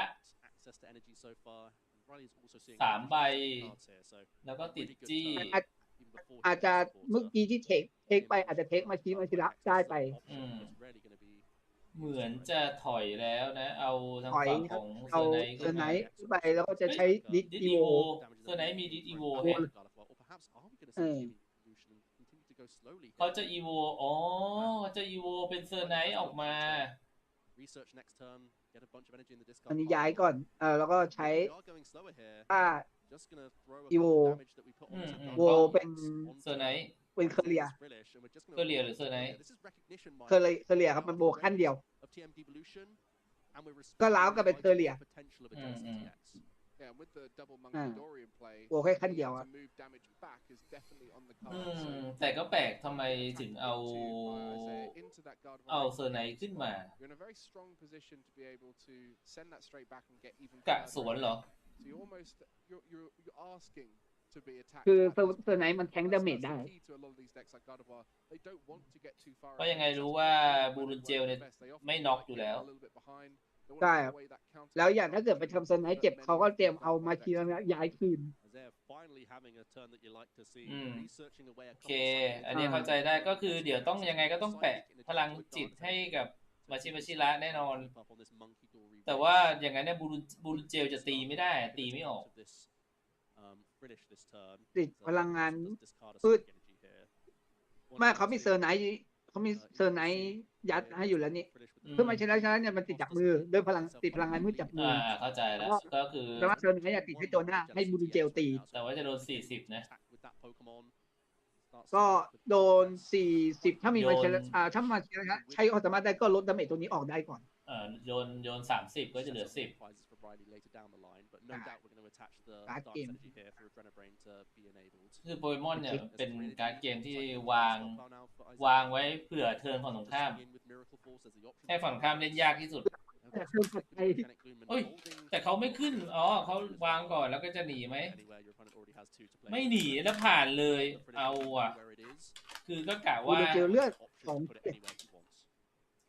interesting research plus 2 psychic energy was sat in that hand แล้วก็โวเป็นเซอร์ไนท์ as it came off the secret box and earthen vessel previously played but understanding that ใช้สปอร์ตเนี่ยงานวิจัยศาสตราจารย์นะทิ้งหมดมือจั่ว this is the intricacy of the matchup that Jellison we're seeing it being prioritized by Isaiah ถ้ามาถึงนะตอนนี้แล้วเนี่ยคือดูแล้วว่าแบรนเนอร์เนี่ยน่าจะเสียเปรียบแล้วส่วนไหนซิตี้ โยน แล้วก็ใช้มาย้ายเลย2 ตัวติดน็อก เนี่ยงงมากเมื่อกี้ทำไมเขาถึงไม่เอาตัวบูรูเจลขึ้นไปตี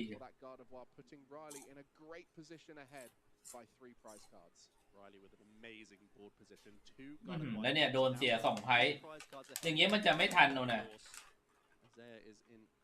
เขาน่าจะมองในส่วนของบูรูเจลตีต่อให้ติดที่เต็มแม็กเต็มภาพไปยังไงตีเซอร์ไนต้องตีถึง3 ทีครับถึงจะน็อกอ่ะ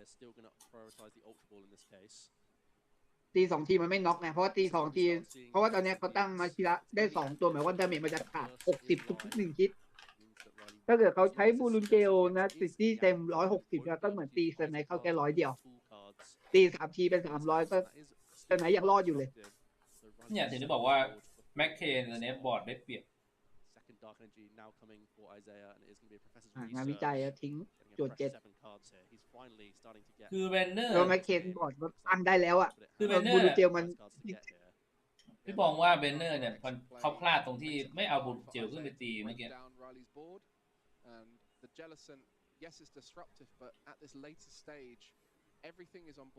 เพราะบูรูเจลขึ้นไปตียังไงก็ไม่น็อกยังไงก็ไม่ถูกน็อกอยู่แล้ว60สับสู้นะ190 60 250จะไม่ตายขาด20ไปหามยาราตีเอาอะไรขึ้นมาเอามาชิระคืออันเนี้ยเป็นเขาเรียกว่าเป็นสงครามมาชิระโดยแท้ปุ่งมาชิระว่าปลาลิงปลากล้วยใส่กันนะนี่อันนี้ถ้าเกิดวางตัวเดียวเนี่ยเสียเปรียบต้องวาง2 ตัวละ30โอ้เขาเล่นบุญเตียตี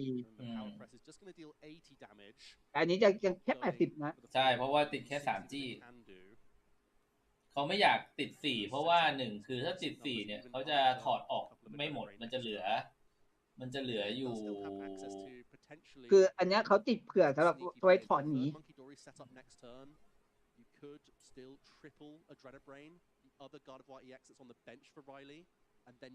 แล้วเอฟเฟกต์ค่าต่อสู้ของบูเจลฮิว30มันบังคับด้วยถ้าเกิดติด4 ลูกเราอยากตีแค่80ก็ไม่ได้ด้วยมันจะบังคับกลายเป็น160แต่เนี่ยเขาเลยติดแค่3 ลูกแต่ติดสำหรับเผื่อไว้หนีเฉย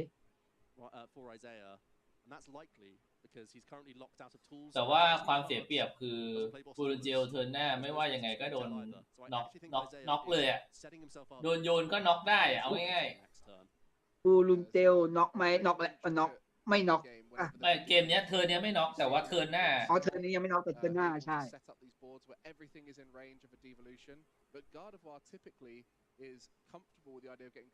โยนไอเม็ดโยนเตอร์ไนท์จากเตอร์ไนท์อีกโอ้โหตีไปเมื่อกี้นี่เหลือแค่80เหมือนตีเข้าแค่20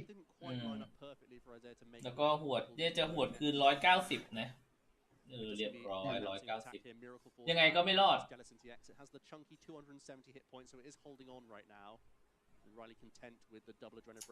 ชอบตรงแต่ถ่ายทอดสดเห็นไหมเขาจะมีเลือดลดให้ดูด้วยคือถ้าเลือดลดต่ำกว่า 50% เนี่ยจะเป็นสีออกส้มๆนะเขาจะทำเหมือนอารมณ์เหมือนวีดีของวิดีโอเกมอันนี้ดีอันนี้ชอบ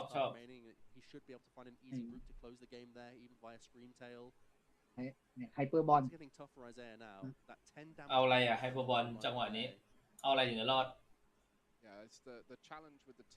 แต่ถ้าเกิดเด็กของแบรนเนอร์เขาใส่โบลูเจลมาแน่นอนว่าไม่มีลูกโป่งอันอื่นแน่นอน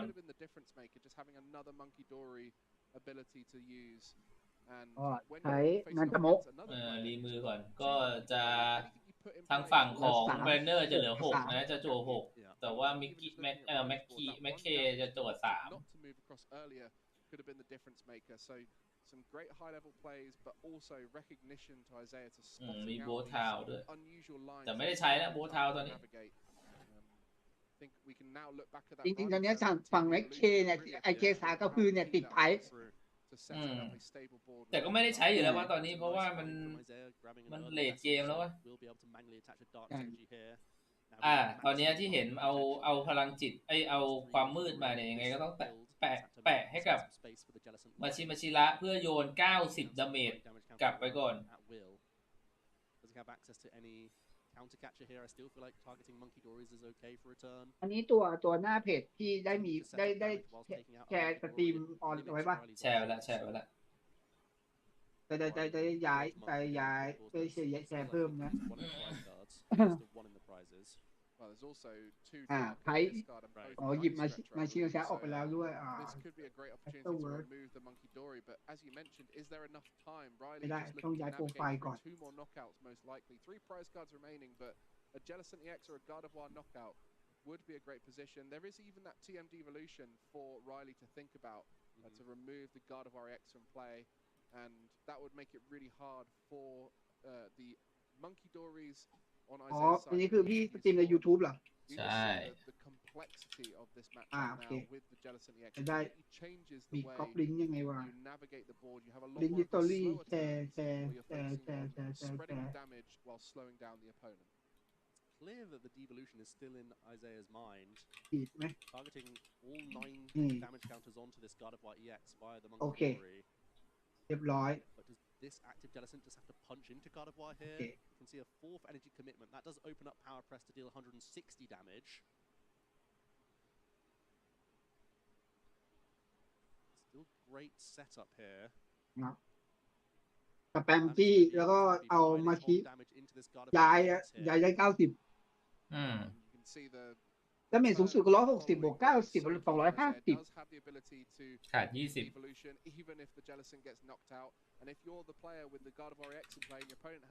แต่เอาจริงๆตอนนี้เขาแค่โยนอย่างเดียวก็น็อกเซอร์ไนได้แล้วนะ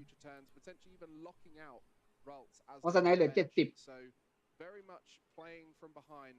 Isaiah recognizing there is a line. แล้วตัวบรูเจลเลือดก็จะเต็ม You see it frequently in these high pressure matches, navigating unusual routes to victory, coming from behind, and now Riley has to really start thinking about that damage that is threatening. ที่จะหนีดีไม่ดีฮะ Riley's trying to check some math here to see what to retreat into. A lot of the options in his hand are not live. Still denying his roots. So Riley going to have to settle for 3 fresh cards from Iono here, whilst also disrupting Isaiah. The Psych Energy found is actually a pretty decent draw because he is lacking some energy. There's only 1 in the discard pile, I believe. Psychic wise right now. He has granted himself access to attack with something else here. แต่ถ้าตีแรกกันอย่างนี้คือแพ้นะแบนเนอร์นี่คือมองภาพไม่ออกว่าชนะยังไงเลยเนี่ยเอาเกียร์3ก็คือตี90ยังไงก็น็อกบูรุเจลได้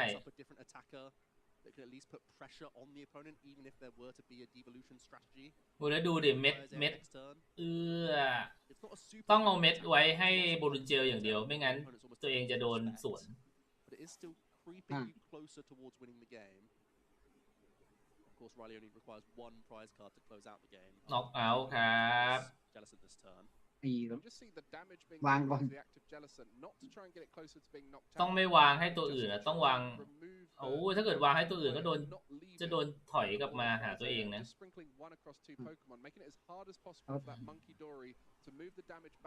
น็อก2ไทยwhich was healed earlier, and 1 prize card remaining for Riley. 60 for Isaiah. If he manages to pull this off, เอามาชิระขึ้นไปก็เรียบร้อยดิ We're only in round 2. I can almost guarantee you that as we see the devolution is เมื่อกี้เห็นเหมือนมี dis evo ว่ะ Don't see an Iono to go alongside it. That would make life a little bit easier for him. พี่เห็นแบนเดอร์มันมี dis evo อ่ะอีโวหรือดีโวมิชชั่นดินั่นไงบอกโอ้โหช็อตนี้กี่ตายกี่ตัวครับเนี่ยถ้าโยนต้องโยนให้เซอร์ไนท์เจ็บเซอร์ไนท์ตัวที่เจ็บอยู่3ครับเดี๋ยวก็จะน็อก 2ส่วนก็อย่าลืมว่าจะได้แค่ไพ่เดียว ก็2ตัว แต่ 2 ว่า ไพ่ จุดสำคัญอ่ะคือไม่ได้เอาแค่ไพ่เดียวหรอกจุดสำคัญคือบอร์ดเขาจะตั้งต่อยาก ใช่ เขาต้องแปลว่าเหมือนต้องตั้งใหม่หมดเลย เพราะว่าถ้ายกขึ้นเนี่ยลาวเนี่ยไม่ใช่ดิเคอร์เลียเนี่ยเลือดประมาณ70ตายตัวหนึ่งแน่นอนแล้วอีกตัวหนึ่งเนี่ยก็ไม่น่ารอดเพราะว่ามาชิระมี3ตัว เลีย โยนก่อน จะไม่ผิดเหมือนเลือดเขาจะเลือด80นะ 80ว่ะเคอร์เลีย เลือด90ครับ อ๋อ อีก90 ก็ตาย2ตัวพอ เคอ ดี เลียเลือด90 ตาย2ตัวอยู่ดี เพราะว่าตัวแรกอะโดนไป100 กว่า ตัวโอ้ชอบเพลงนี้ต้องบอกว่าแบบแบรนเนอร์นี่คือเขาแบบอดทนมากอ่ะนี่ไงเจ็บอีก20เป็น50แล้วเดี๋ยวจะโยนใช้มาชิระ3ตัวโยนเกษากระพือเลือดเขา90ดังนั้นเนี่ยไม่ก็น่าจะรอดอยู่เกษากระพือ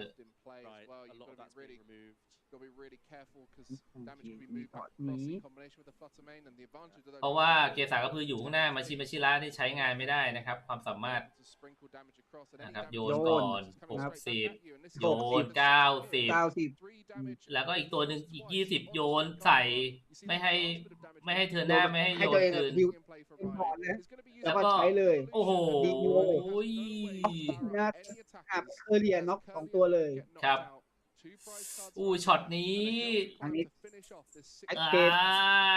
อุ้ยแต่ว่าเขาเหลือแต่ว่าแม็กเคเนี่ยหยิบไพ่เป็นเครื่องรางกับซีเชดบ็อกไปแล้วนะครับเครื่องรางเนี่ยเอามาติดให้กับเซอร์ไนท์แหละ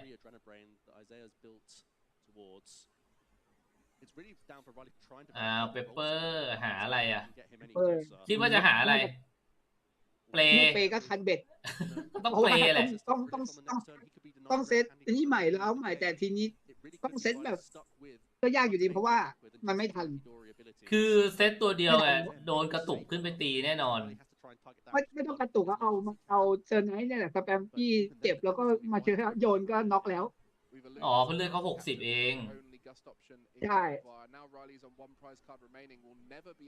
ต้องเซต2ตัวถ้าจะรอดต้องเซต2ตัวอันนี้เขาเรียกคดีพลิกอันนี้เขาเรียกคดีพลิกโอ้ช็อตนี้สวยงาม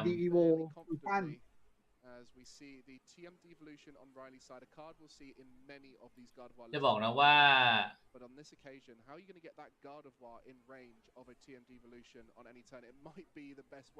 สามารถทำได้ไหมดาเมจบนจอดาเมจบนบอร์ดมันไม่ถึงมันได้แค่เท่าไหร่50ตอนนี้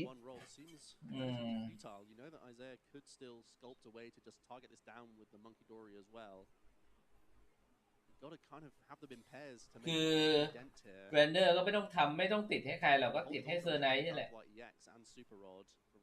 อันนี้ผมขอย้อนดูเช็คสักครู่ว่าของแบนเนอร์เนี่ยตัวเซอร์ไนท์เขามาแบบไหนมาด้วยลูกอมหรือมาด้วยทางธรรมชาติ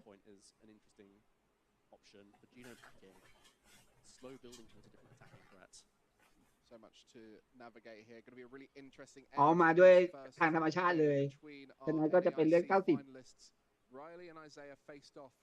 ก็กลายเป็นว่าบิ๊กครับกลายว่าเราไม่เห็นเขาใช้ลูกอมนะกลายว่าเขาเป็นเน้น evolution เขาโหวตสดกันหมดเลยใช่เพราะว่าเพื่อป้องกันไม่ให้โดนดีโวเนี่ยแหละใช่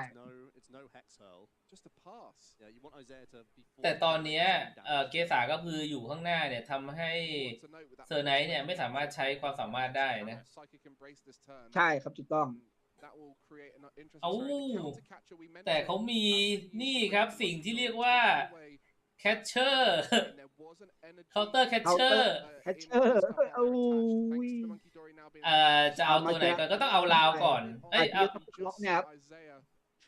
นี่แหละเริ่มแล้วเนี่ยจะสแปมจี้เพื่อให้เจ็บแล้วก็โยน ก็ต้อง ใส่ โยน เล้า ไป แล้ว ไปเล้าก่อนมันจะใช้กล่อง Secret Box นะ Secret Box ปัญหาอะไรได้บ้างครับอ๋อรวบเลย เนี่ยทิ้ง3นะ โอ้ หนึ่ แม็ ง ก ไอเทม1 ไอเทมติดโปเกมอน 1 ซัพพอร์ต 1 สเตเดียมนะฮะ โอ้แม็ก ร เคว บเลย แม็กเค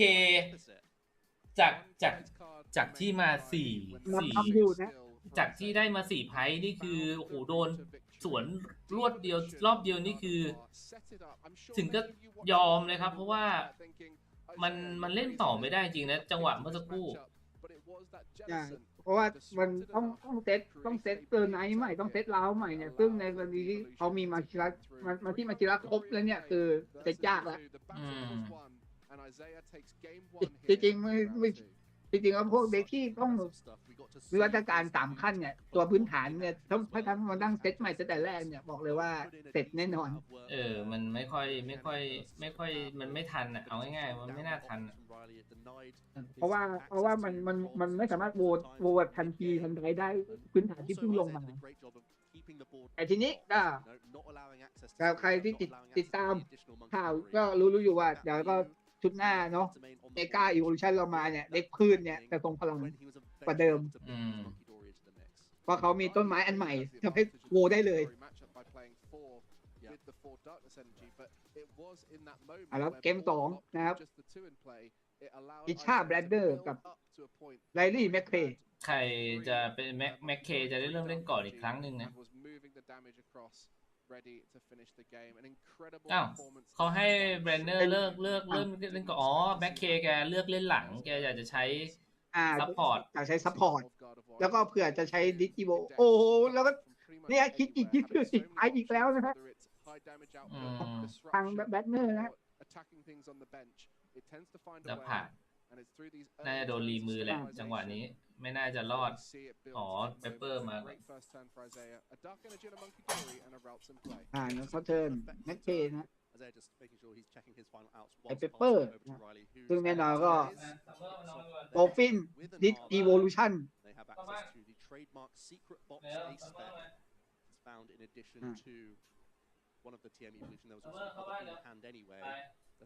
โอ้หาเป็นซีเคทบ็อกมาเลยนะครับผม This is exactly what you want to see as Riley. A game down, only 16 minutes remain on the clock here, but at least he's getting into the second game with a really solid opener. นี่ก็ใช้ภาชนะวัตพีทิ้งมือ1 ใบหางพลังงาน2 ใบA little bit tankier, so can sponge any early hits with, say, something like the Bloodoo and many other จี้พลังจิต1 จี้มืด the oceanic gleam of Krillish. แล้วก็ใช้ also allows you to start having those manual attachments. Having to use a cycle, you can see exactly that there. The TM evolution, the artisan comes down. 1 บอล 1 โบททาวหางงานวิจัยติดดิสอีโวโบทาวนะครับโปรแกรมพื้นฐานก็เป็นเล้าแล้วก็ใช้เนสบอลด้วยหาทีเดียวเลยเล้า2 ตัวนะครับแล้วก็ใช้ท่าของดิสอีโวชั่นโวโวตัวเดียวเหรอแต่ว่าอ๋อแปลกโวตัวเดียวอาจจะเพราะค้างมือตัวหนึ่งมีมิวติดไทแล้วก็ It would only make sense, to be honest. That hand looks great for next turn too. So we'll see how Isaiah can stay. มันก็เบ่งมาติดไทด้วย And thinking, well, at any moment Isaiah could find himself ahead in the game, even แปลก though มาก he's behind on แปล the ก prize card race. แต่ตรงที่ไลลี่เขาโวตัวเดียวติดไทยก็ไม่ติดว่าปกติเด็กทั่วไปเทอร์ไนท์เขาจะใส่เทอร์เรียประมาณ2 ใบ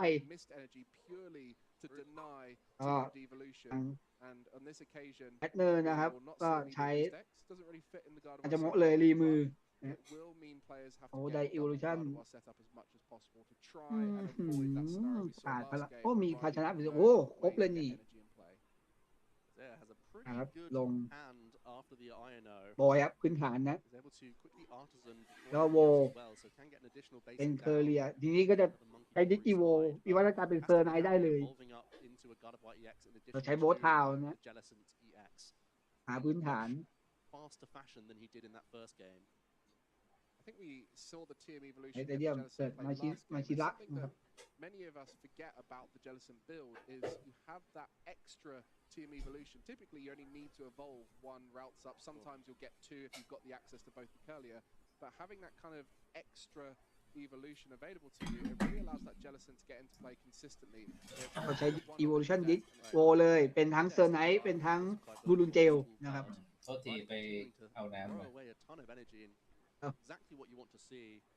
Instantly artisaning out a Monkey Dory as well. He's playing fast. He knows the assignment. With only 13 minutes remaining on the clock, he has to make these decisions quickly and start trying to take as many prize cards as possible.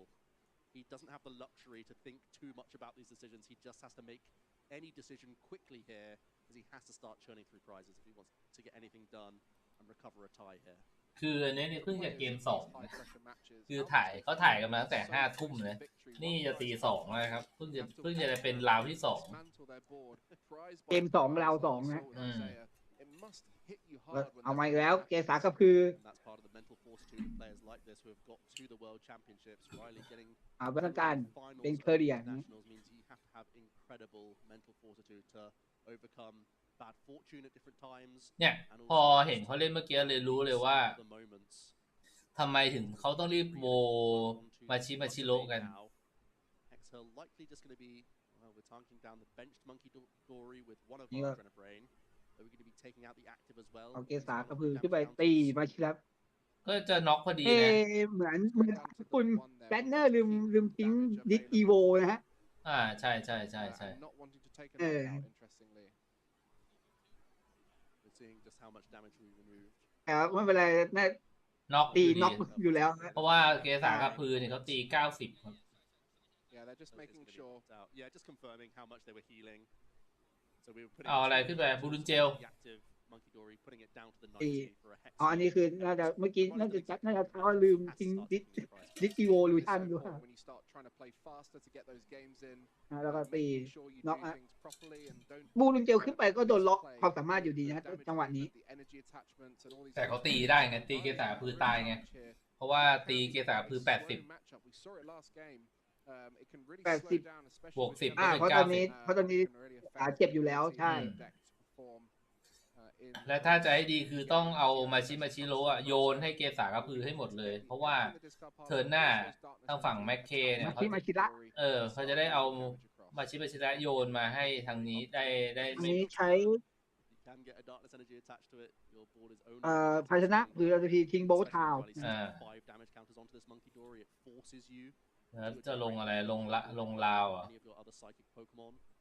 You really don't want that to get ใช้ knocked down Pepper free by a ลาว next turn from Riley. I'm going to be getting that Arven in play. A key card came out เป็น of มือ Obsidian ใช้ Flame. เปเปอร์ And early on, ไอเทม very powerful thanks to ไอเทมติดโปเกมอนอย่างละใบ Sword and Shield ฮะ era, like แล้วก็ Forest ใช้ Stone. กล่อง Recently got more Ticket powerful in Ticket recent Box times thanks to TM ที่เขต Evolution. บล็อกนี่คือต้องทิ้ง Disc Evolution ทิ้งหมุดมือเหรอ TM Evolution just got more เขาต้อง and more เขาต้องการทิ้งจี้ลงหลุม Badu creep into decks in the ไม่แต่เขาทิ้ง ก็ทิ้งแล้ว means ทิ้ง you still have แต่ ทิ้ เขา งดิส ทิ้ง อีโวว่าดิสอีโวเดี๋ยวขึ้นไปได้ good to not play อืม a number of these decks. Secret box here discarding แต่ว่าหมดแล้วนะเพราะดิสอีโวน่าใส่แค่2 ใบ Bravery Charm, Night Stretcher, Iono. Stadium. Out the deck for free. ก็คือหาอย่างละชนิดขึ้นมือ Plans around ใช่หาอย่างละชนิดขึ้นมือ game, but never want to draw back into this card. มาเขาหาเครื่องราง With an Iono here.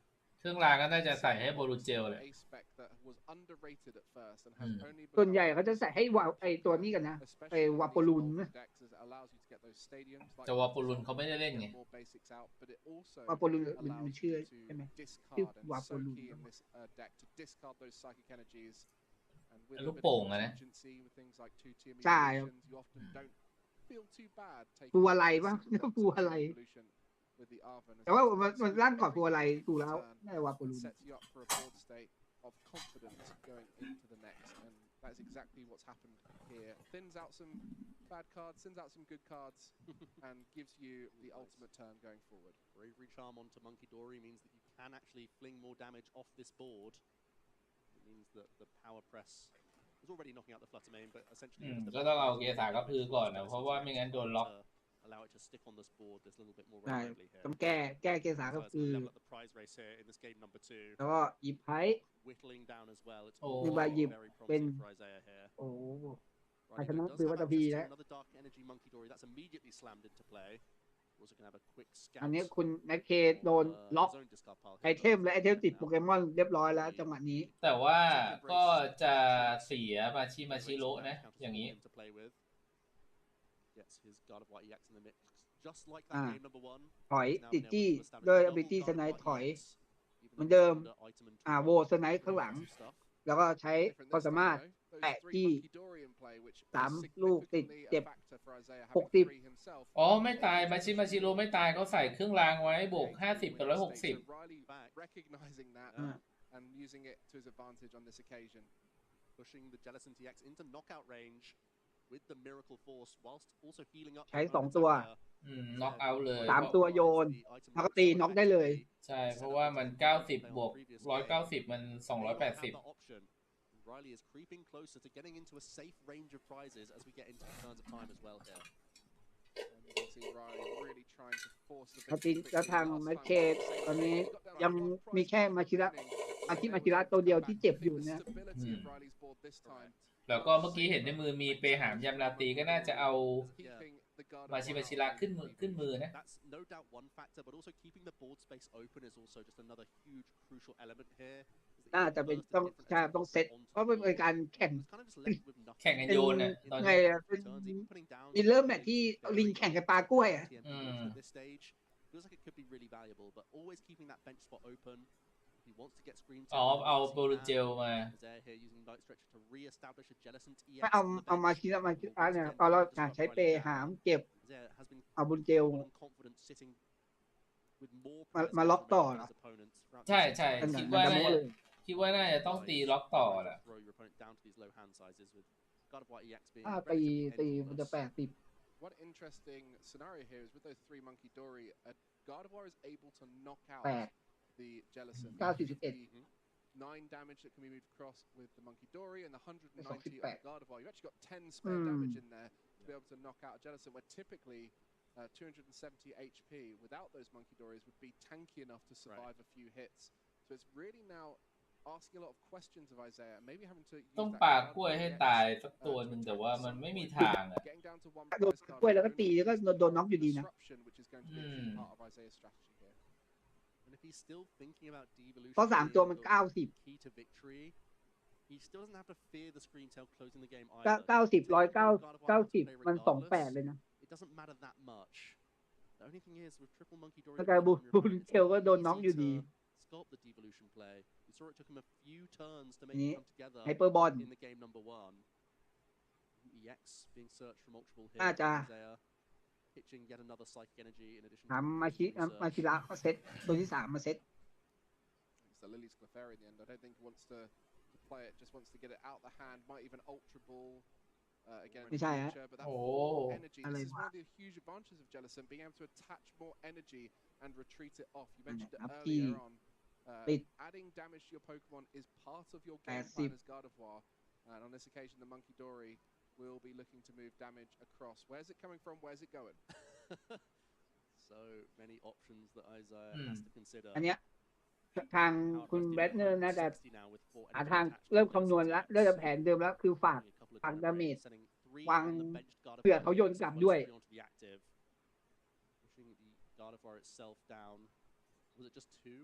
คือเขาโยนได้90เนี่ยเขาฝากเขาโยนให้ตัวไหนตัวหลังด้วยคือมันทำให้ฝั่งแมคเกย์ แต่ว่าแบบนี้ครับบิ๊กเขาเอาหางตะเบงมารอแล้ว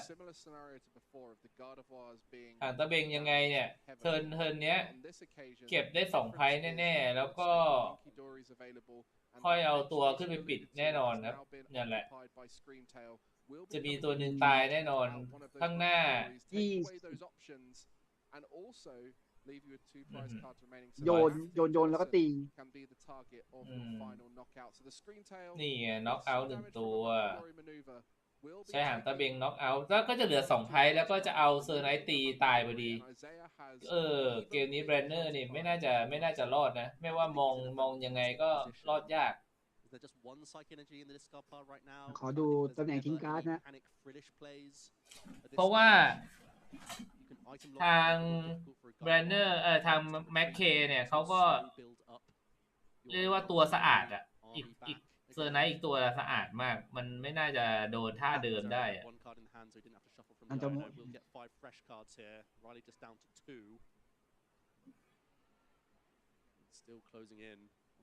คือต้องบอกว่าแม็กเคเนี่ยเขาเล่นเป็นสายตีไวมากนะถ้าเทียบกับแบรนเนอร์เนี่ยแบรนเนอร์นี่คือปั้นบอร์ดนานเกินแบนเนอร์เขาต้องคือตัวที่เขาเอามาชนมาตีมันต้องโง่ขั้นหนึ่งมันเลยช้ากว่าโอ้โหมีดีโวในมือแล้วแต่มันใช้ไม่ได้ไงเขาโวสดแต่ว่าเพราะเซอร์ไนท์ของทางแม็กเคเขาสะอาดเกินถึงวางต้องเก็บถึงเอาเซอร์ไนท์ไปหางตะไม่เข้าไม่ทันหางตะเบงอยู่ข้างหน้าไงก็โดนอยู่ดีหางตะเบงตอนนี้ตี80ใช้เคาน์เตอร์แคชเชอร์เอาเซอร์ไนท์ขึ้นมาแขวน Well, that's the solution Isaiah came up with, and the answer is very much in Riley's hand, and that will be settling the nervous feeling he would have been having before, as that is the card solution, the 2-card solution of a psychic energy and a way to discard it, and he shows the ลงมิว ก็ยอม เก็บมิวเราใช้มิวจั่วยอมเกม 3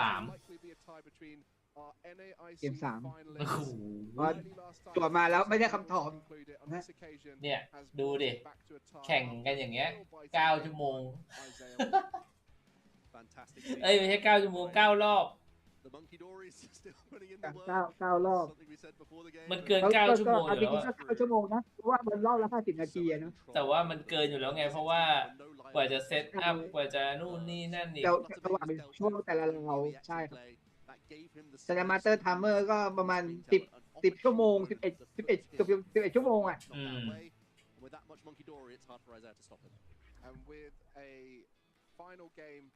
มาดูช็อตเกษากระพือเนี่ยแหละช็อตนี้แหละเปลี่ยนเกมเลยเปลี่ยนเลย There is 2 minutes remaining for a game 3, so there is potential. I think both players are shuffling up right now while we're looking through these highlights. And you can see how much better it went for Riley this time. The 3 Monkey Dory was the key. When you're playing 4 Monkey Dory and 4 Dark Energy in the mirror, ราวเกมแรกที่แม็กเคแพ้เพราะว่าลิงก็ติดไพ่2 ใบเกม 3 นะเป็นฝั่งแอดเนอร์เริ่มก่อน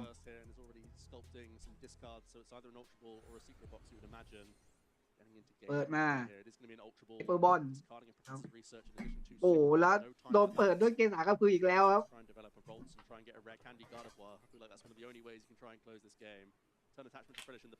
เป็นแม็กเคเปิดด้วยเกม 3 ก็คืออีกแล้วเขาใส่กี่ใบเนี่ย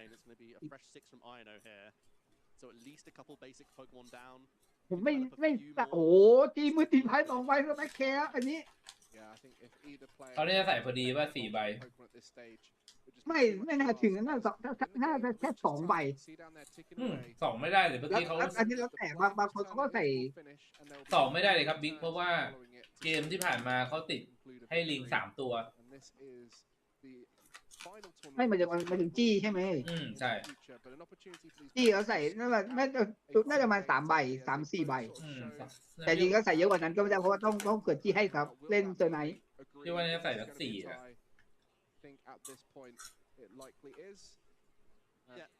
4And there we go. Our 2 players on our round 2 feature match tying with God of War. A valiant comeback from Isaiah in game 1, followed by a stabilization. น่าคอนฟีดเลยReally intricate gameplay there from 2 different builds of God of War. Isaiah bringing the new era of Jellicent and Frillish ทำ น่าจะเป็นทาง มี ฝั่ง ฟาว And we saw the benefits of both during the set, which is so exciting to see. อ้าวแบ็คเคชนะ We were both scratching our heads on certain terms of where was the adrenaline damage going to go, how can you secure a ball เดี๋ยวผม state ขอ as well as ขอ possible. ย้อนเช็คสักครู่ว่ามัน Even though he lost the game number 1, taking a turn to TM evolution up to multiple stage โอ้แบนเนอร์ still trying แพ้แบบ as many monkey dory as possible to play around a devolution. Both players were having that cat and mouse throughout the entire set. And how much is this Jellison EX being an unknown factor, something that people haven't tested much against, ใช้ understood how the matchup can go, and even that devolution, something that's kind of been added in for this event. I think it's fair to say that Riley wasn't aware of how best to play it in that first game, and maybe even starting the flutter นี่ไงเขาย้อนให้ดูแล้วช็อตนี้ to a clogged up board, or having to put the Mew EX in play, and consequently those monkey dories were not able to pile onto the battlefield in droves. Looking back at this round 2 then, here's how it played out. Riley came out the gate swinging with early access to God of War EX. It took a while for Isaiah to get access to มันมีพอร์ตเกม 3 นะ even start launching meaningful attacks. But what he was doing was setting up damage over multiple God of War, over multiple นี่ช็อตเกมแรกช็อตเกมแรก This was the devastating flip.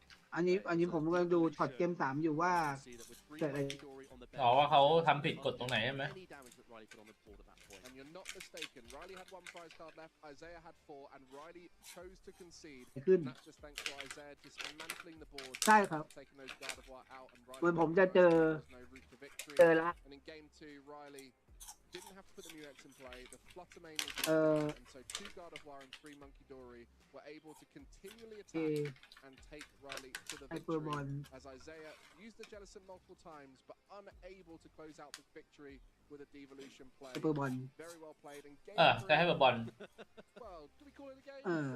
Not really a game, unfortunately. Both players recognizing that getting enough basic Pokemon down was the way to not lose within those final turns of time, especially when there's going to be the Oceanic Gloom slowing down any rare candy shenanigans from Gardevoir or anything like that. So it felt like both players knew at that point, when the time's called, that's the game for these decks. And that's one of the risks of taking Gardevoir. We know it's a powerful contender, but we know that it takes a while to get into these games. It's quite happy sitting back, setting up damage, as we saw in both of these sets, that Gardevoir has to try and churn through 2-0 victories or very long 1-0 victories เราจะ to เสิร์ win ช best of 3 sets. ทางแบนเนอร์โชว์ไฮเปอร์บอลในมือมาว่า You kind of have to expect that with Gardevoir.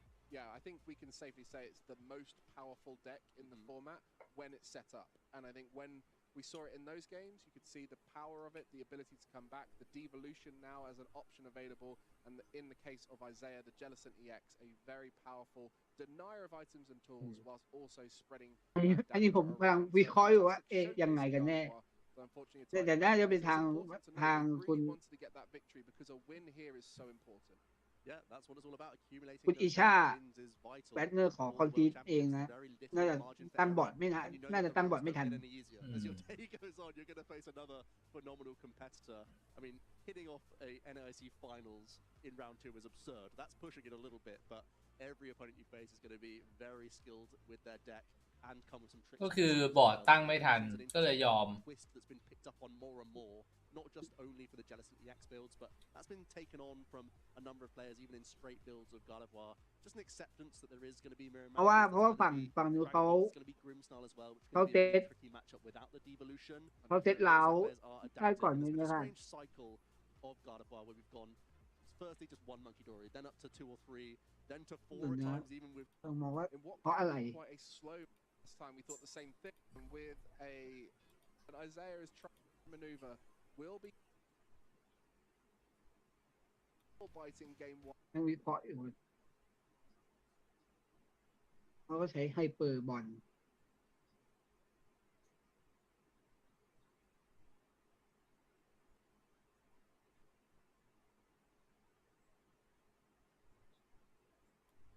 Too much to ask, as when the game reaches time, you can see down there ticking away. At that moment, the player whose turn it is will finish, and there will be 3 turns following it to see if either player can conclude a victory. And this is the final tournament where this will be the rules. It will be changing in the future, but an opportunity for these players to squeak out a final game potentially as they both sort of ดูเนี่ยคืออยู่คือในเป็นเพื่อนแม็กเคด้วยนะที่เขายอม think at this ใช่ครับ point it likely is. Yeah. And there we go. Our 2 players on our round 2 feature that puts him just one EX knockout. Includes is if either player struggles to get going. See the fist bump. Isaiah going first here and is already sculpting some discards, so it's either an Ultra Ball or a Secret Box, you would imagine. Getting into game number 3 here. It is going to be an Ultra Ball. เปิดมาเนี่ยเขาใช้ In addition to Super Rod, no time ไฮเปอ แค่ ร์ เปิด บบ อ อ ล ลการเสร็จแล้วก็ยอมเลย เนี่ยพอเสิร์ชมาปุ๊บได้ลาวมาเสร็จแล้วติดพลังงานแล้วบอกพัดอ๋อรู้แล้วบิ๊กเขาตัดการ์ดแล้วเขาไม่ให้อีกฝ่ายสับ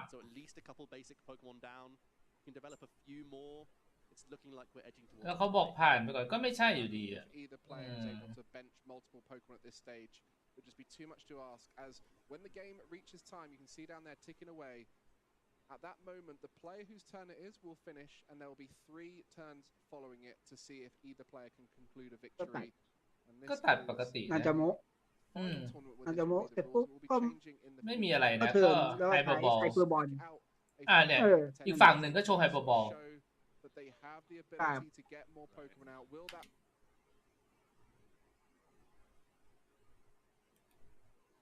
ใช่เขาถามว่าใช้ไฮเปอร์บอลใช่ไหมก็นี่โชว์นี่เป็นไฮเปอร์บอล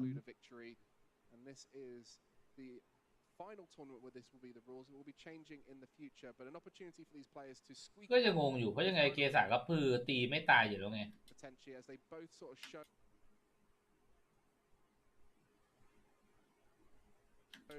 that they have the ability to get more Pokemon out. Will that mean they agree that this is going to be a tie? เพราะอะไร be the rule it will be changing in the future but opportunity think at this point it like แต่ถ้าฝ่ายตรงข้ามไม่มีโอกาสที่จะsqueak out final game potential อันนี้ก็คือเป็นสัมภาษณ์โดยอาซูใช่ไหม 2 players on our round 2 feature match tying with Garden.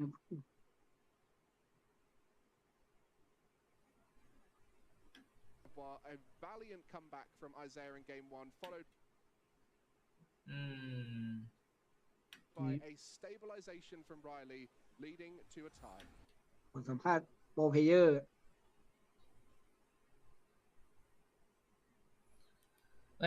ยังคงคาใจอยู่ว่าทำไมเขาถึงยอม โดยเมื่อกี้เป็นบทสัมภาษณ์ของคุณแอนดรู Isaiah had 4 and Riley chose also spreading that damage around. So a fantastic showcase. And do hat-trick. Unfortunately, a tie for both players. And it's important to note they really wanted to get that victory because a win. ใช่แต่เมื่อกี้เขายังคงงงกันอยู่นะ Isaiah, single victory for Riley.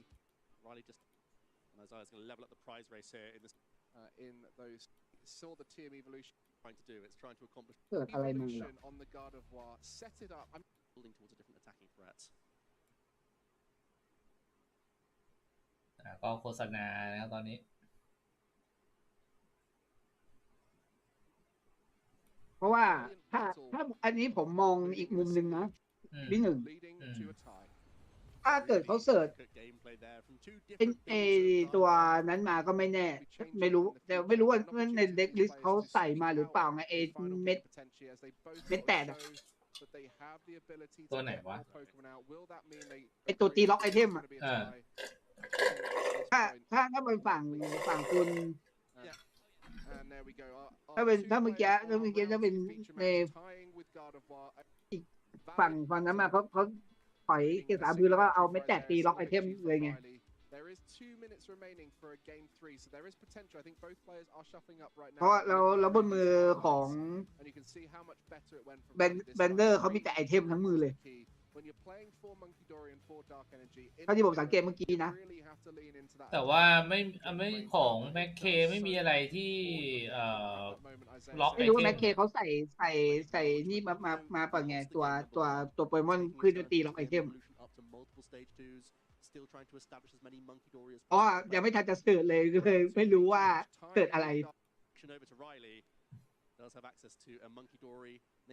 แต่ถ้าเกิดเสิร์ชเป็นตัวที่ตีล็อกไอเทมจริงๆก็ไม่แปลกนะที่ทางคุณแบทเนอร์เขาจะยอมแพ้เลย Yeah, I think if either player is แต่มันดูแพ้ ก็ตั้งหวังไม่ทันเลย แต่มันดูยอมง่ายไปหน่อยไงมันยังมีโอกาสเล่นอยู่ อันนี้คือไม่รู้ว่าทางแม็กเคเขาใส่มาเปล่า following it to see if either player can conclude a victory, and this is the final tournament where this will be the rules. It will be changing in the future, but an opportunity for these players to squeak out a final game potentially as they both sort of show that they have the ability to get more Pokemon out. Will that mean they agree that this is going to be a tie? I think at this point it likely is. Yeah. And there we go. Our two players on our round 2 feature match tying with Gardevoir. A valiant comeback from Isaiah in game 1, followed by a stabilization from Riley, leading to a tie. เพราะเกียร์สากับคือเมื่อกี้มีจี้อยู่แล้ว1มันต้องใช้3นะเกียร์สากระพือไม่มันถึงเขาใช้แค่หมีไงแล้วเอาไอซูโบมิขึ้นมาตีไง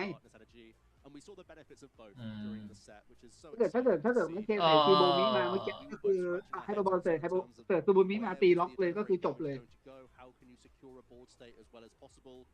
แต่คือมันดูยอมง่ายไปนิดนึงเพราะว่าก็ไม่รู้ว่าเขามีซูโบมิหรือเปล่าไงก็นั่นดูยอมง่ายไปหน่อยนะ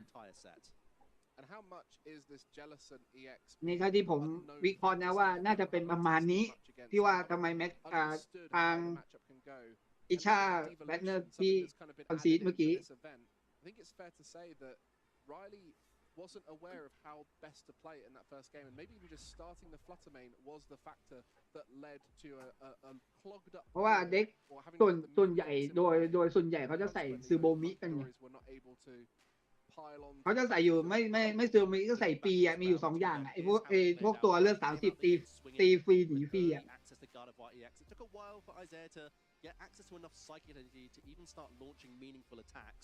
But what he was doing was setting up damage over multiple Gardevoir, over multiple turns, and this was the devastating flip, where it was a devolution, and Riley could see that with 3 Monkey Dory on the bench, Isaiah was going to undo any damage that Riley put on the board at that point. And you're not mistaken, Riley had 1 prize card left, Isaiah had 4, and Riley chose to concede, and that's just thanks to Isaiah dismantling the board after taking those Gardevoir out, and Riley recognized. แต่ที่ผมแปลกใจคือในเวอร์ตินี่ไม่เห็นเด็กดิซาดอนเลยDidn't have the Muex in play, the Flutter Mane was not down, and so 2 Gardevoir and 3 Monkey Dory were able to continually attack and take Riley to the victory as Isaiah used the Jellicent multiple times but unable to close out the victory with a ดิซาดอนก็ยังเป็นเด็กที่จริง potential ได้อยู่ดีนะหรืออย่างมันไม่มีนี่ด้วยไม่มีโกดักมาห้ามบีตี้ระเบิดเลยแบบแปลกมันจะไม่เล่นespecially when there's going to be the oceanic gloom slowing down any rare candy shenanigans from Gardevoir or anything like that. So it felt like both players knew at that point when the time's called, that's the game for these decks, and that's one of the risks of taking Gardevoir. อย่างว่าถ้าไปเจออย่างซับโกน็อกดิซาดอนได้ setting up damage as we saw in both of these sets. ขอแค่สเปคไม่ติดพัน try and churn through 2-0 victories or very long 1-0 victories to win best of 3 sets. So it's inevitable that every now and then you will take a tie. You kind of have to expect that with Gardevoir. Yeah, I think we can safely say it's the most powerful deck in the format when it's set up. And I think when we saw it in those games, you could see the power of it, the ability to come back, the devolution now as an option available, and in the case of Isaiah, the Jellicent EX, a very powerful denier of items and tools whilst also spreading that damage around. So a fantastic showcase of Gardevoir, but unfortunately a tie for both players. And it's important to note they really wanted to get that victory because a win here is so important. Yeah, that's what it's all about. Accumulating those match wins is vital for the World Championships. There's very little margin for error, and you know that the rounds don't get any easier. As your day goes on, you're going to face another phenomenal competitor. I mean, hitting off a NIC finals in round 2 is absurd. That's pushing it a little bit, but every opponent you face is going to be very skilled with their deck and come with some tricks up their sleeves as well. The devolution's an interesting twist that's been picked up on more and more, not just only for the Jellicent EX builds, but that's been ตอนนี้ก็ทวิตลาว number of players even in straight แฮริ่งรอบที่3 มีคนไทยไหมไม่มีแต่ว่าก็มีคนดังเนี่ยคุณพอสใช่ไหมทอสใช่ทอสเล็กแล้วก็นี่ก็ใช่ว่าคริสเตียนลาเบล่า well. We've got 8 rounds of Swiss today, and we've just concluded round 2. We've got Swiss round 3 coming up a bit later on. But for now, let's take a little bit of a pause and come back for some more great action. แต่ว่าถ้าโต๊ะฟีเจอร์นี่จะเป็นจีนใช่ไหมจีนกับญี่ปุ่นเจอกันนะ ข้างบนนี่ไงคนนั้นก็ดังอยู่โย ไม่ ชิ รู้ ยุ ว่า กิ TXC อันนี้เป็นจีนนั่นแหละจีนใช่ไหม เจนใช่ CN จีน เป็นเพื่อนคนเจนฮี คุณโยชิยุกิ คนนี้ มาตามิชินะฮะ คนนี้คน ยามากุชิ ยามากุชิคนนี้ก็ดังของญี่ปุ่น สกอร์นี่2-0มาทั้งคู่นะ เดี๋ยวไปดูเมียเกมเมอร์ที่เขาอัพยังไงยัง until my dad kind of forced me to learn. I played in the junior division, the seniors division, but I wasn't super great until the COVID era. I played a lot online. My favorite first partner Pokemon is Cinder. เมียเกมเมอร์นะครับอัปเดตล่าสุดเนี่ยโปเกมอนลาวชูนะครับคนไทยของเรานะครับกาลินแพ้มาสเตอร์นะปูนแพ้เชนแพ้เนลแพ้แล้วก็เบสเสมอแล้วก็น้องJUR นี่ใครอ่ะ JUR นี่คือชนะนะครับมีคนชนะแค่คนเดียวนะรอบ2ลูกนาเตอร์ส่วนซีเนียร์เนี่ยภูมิชนะนะครับผมแอนดี้แพ้จูเนียร์เนี่ยก็จะเป็นนิพนธ์น้องนิพนธ์ที่ชนะบายนะครับผมแล้วก็น้องมหาสมุทรเนี่ยแพ้นะครับน้องกับภูมิชนะใครชนะน้องฟิลแพ้นะครับแล้วก็จัสตินแพ้นะครับผม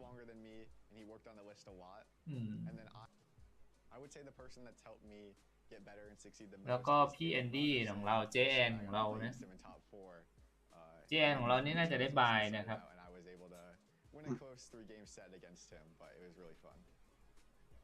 In the finals, I was able to kind of play my deck how I wanted to, especially game 3 I opened super good.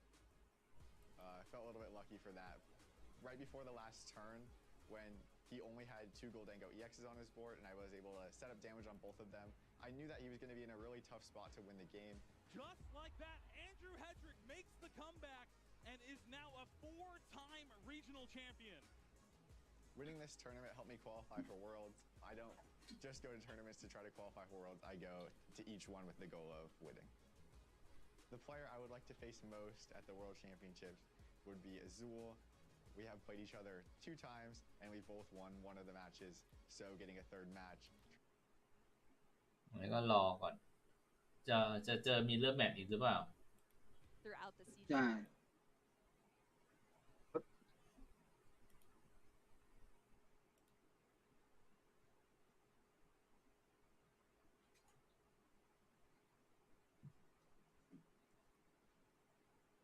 วันนี้เราก็จะอยู่ไปเรื่อยๆจนกว่าจะไม่ไหวนะครับ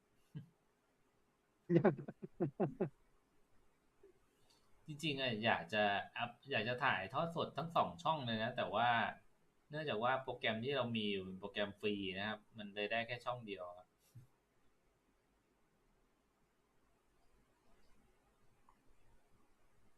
ตอนแรกนึกว่าพี่จะลงแบบว่า Facebook ไลฟ์อะไรอย่างนี้ตอนFacebook มันอยากให้มันไว้สำหรับลงข่าวอย่างเดียวบิ๊กไม่มีอะไรหรอกช่องที่ลงวิดีโออยากให้มาอยู่ใน YouTube มากกว่าครับเกม3โอ้โหแล้ว9เกม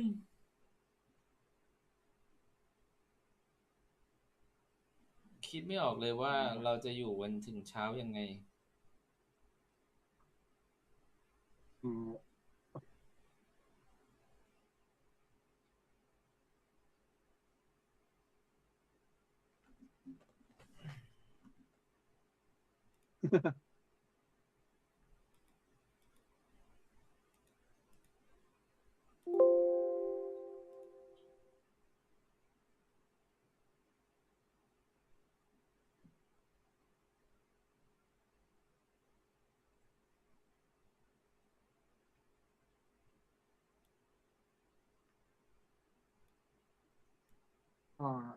แต่อันนี้ผมต้องบอกพี่ก่อนว่า อันนี้คือผมไม่ได้ดูตรงอันนี้นะไม่ได้ดูสตรีมไม่ได้ดูไลฟ์ใน Discord นะอันนี้คือผมเปิด YouTube แยกดูต่างหากเองว่ามันโหลดผ่าน Discord แล้วมันโหลดเยอะโหลดหนึ่งไปโอเคงั้นเดี๋ยวพี่ปิดให้ก่อนครับผม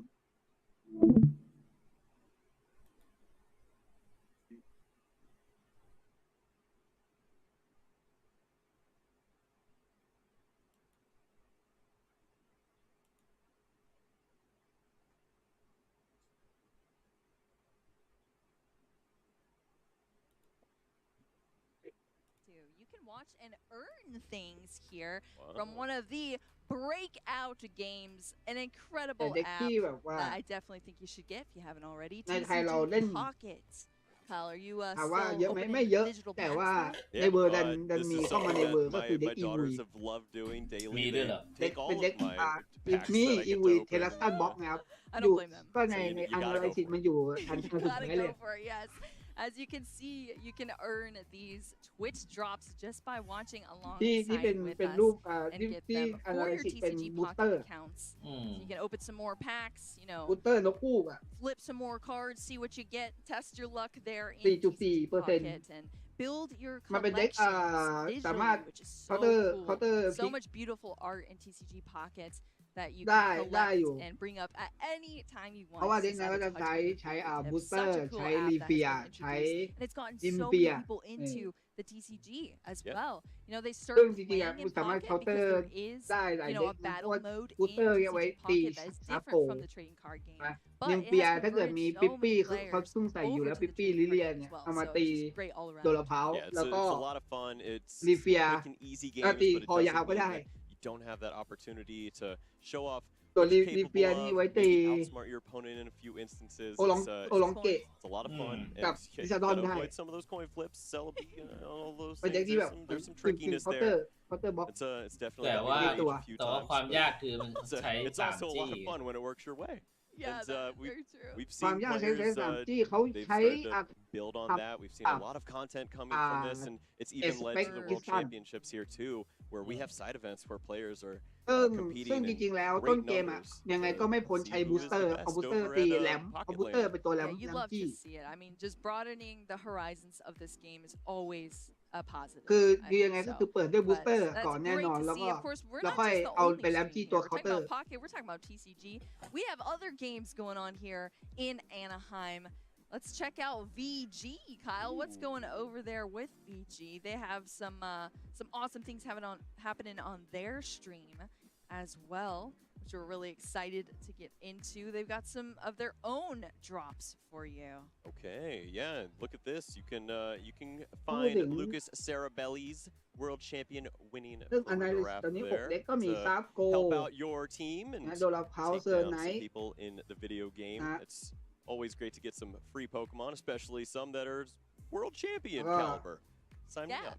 And he's actually on stream apparently right now. Oh, too. Well, So don't มีโอลอง go เก anywhere. อีวี yeah, exactly. Oh yeah. ระหว่างนี้ที่เรารอกันอยู่นะครับก็ Don't leave us. Just open พักผ่อน another กันตามพยา tab. ศัยนะ And you can watch everybody at the same time. The full Pokemon แล้วก็ experience. พอยาว But yeah, absolutely. Make sure you get all of these perks here from watching the World Championships. It's just a small thank you. ไม่เห็น to ใคร you following จัด along เด็กนี่มา with แข่ง us, เลย and บิ๊ก we appreciate it so much. Of course, you know, the best thing we โด can ราเพาล็อก provide to you is Pokemon action, of course, and we're going to be โด getting ล it พาว very soon อ๋อ โดน to ไอ้ที่ our ผมเคย Swiss ส่งลิงก์ให้ round ดูใช่ไหม here. Day.1 Anaheim World Championships 2025. It does not get more exciting than that, Kyle, and I'm hyped to get into it. Yeah, we have some unbelievable players lined up this time around. It's going มั to นไม่ be เสถียรหรือเปล่าคนเลยไม่เล่น excellent to watch what Yoshiyuki is capable of.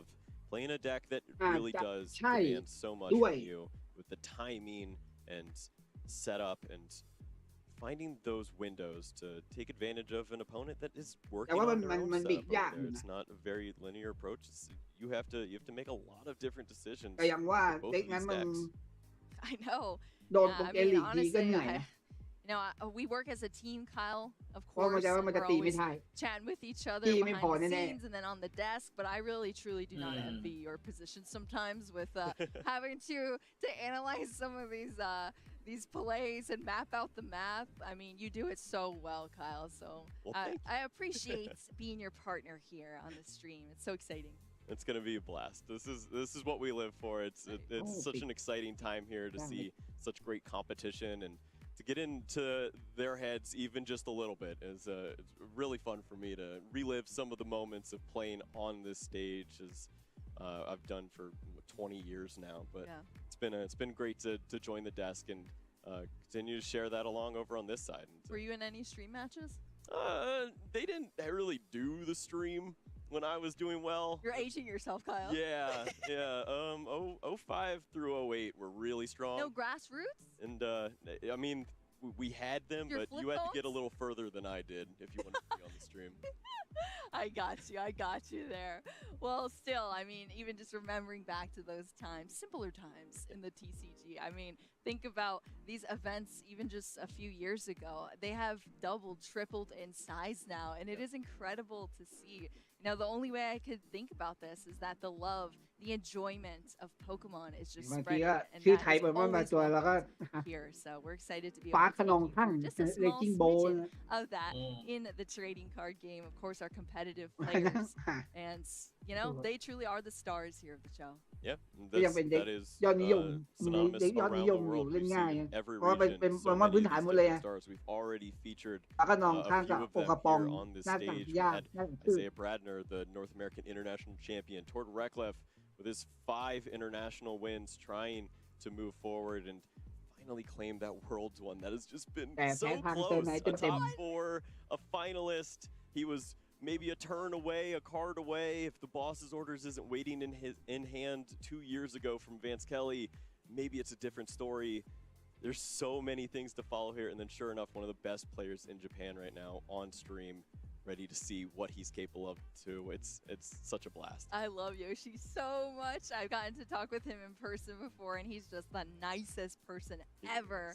And you know, it really displays with how he plays too. He's so serious when he plays, and he's like the way he maps out everything, and it's just calm, cool, collected, and genius all at the same time. But then behind the scenes, he's so joyful, he's so jokey, he's such a nice person. So yeah, I always love seeing Yoshi on stream. Excited to be able to cast a match over Yoshi. Super hyped for this.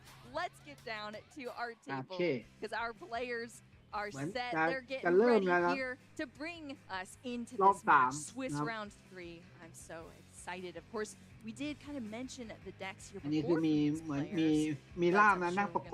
In more detail here as we go, Kyle. But as I said, we've been through some incredible matches already, but this one is just going to raise the bar even more here in Anaheim. Yeah, this is a blast. We see it's going to be the Marnie's Grimmsnarl with the Frostlass on this side, and for Yoshiyuki, he has the Dragapult with the Dusknoir. It's a 2-2-1 line. As I know, many people are curious what that looks like. And Yoshiyuki definitely knows this Grimmsnarl list. We saw him play this before in an event featuring a bunch of other major players. He played this deck so well, so to now be on the other side, he might have a bit of an advantage. I was thinking that too. You know what you're looking at, you know the lines of it, so then you know how to dismantle it. And one of the best decks to absolutely dismantle other decks is this Dragapult EX. Of course, Huan Jinjin is going to be doing everything possible to stop that from happening with this Marnie's Grimmsnarl. 2 very explosive decks that we are no stranger to here on this stream, but they have different strategies here, and that's what we're going to get into. 2 incredible players, 2 different strategies. It's going to be great as we get into this match and get into the details what we're going with here. I believe there was a mulligan, 1 mulligan, so we're going to have some extra card draw there. Yep, and Hua, he was first to act. He won the coin flip, chose to go second in this matchup. To have that opportunity to perhaps lock in with the Badoo, slow down with the items. See Yoshiyuki falter a bit there. Then you can evolve your Pokemon, establish that Frostlass. Maybe on that second turn you use your own TM evolution, and you can set up a pretty strong board early on. That truly is the name of the game. You can't really stop Dragapult, so you just try to slow it down as much as possible. Please don't hurt me. Please, I just need to get a couple turns in, and then you have a fighting chance here. So that is what Hua is going to be doing here against Yoshi. But we've got the fist bump. We're jumping into this Swiss round 3 to kick things off here. Back into the action here in Anaheim as we start with Yoshi on the right side of our field here. Has the Dreepy in the active, already going into the deck. Some search on this Ultra Ball, having to throw away a couple of cards there in the Iono.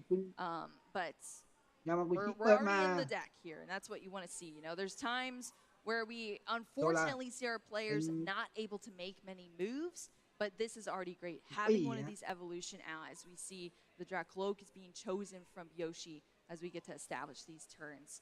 But of course, you know, we want more basics out. We want some energy down as well. That would be super nice. Oh, it certainly is telling when you see the turn 1 Ultra Ball for a stage 1. You understand your opponent could find Badoo very quickly. This is something to think about. Item cards need to be played when you have a chance, and that was the only one. No Buddy Puffin, no other plays there. There was an Ultra Ball in hand, but did not choose to play that.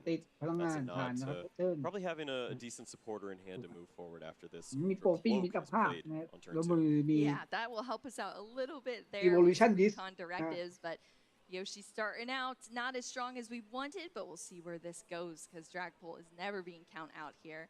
But Hua here starting with the Monkey Dory in the active position. You know, we've talked about Monkey Dory. It is such a threat in this format, in so many decks here.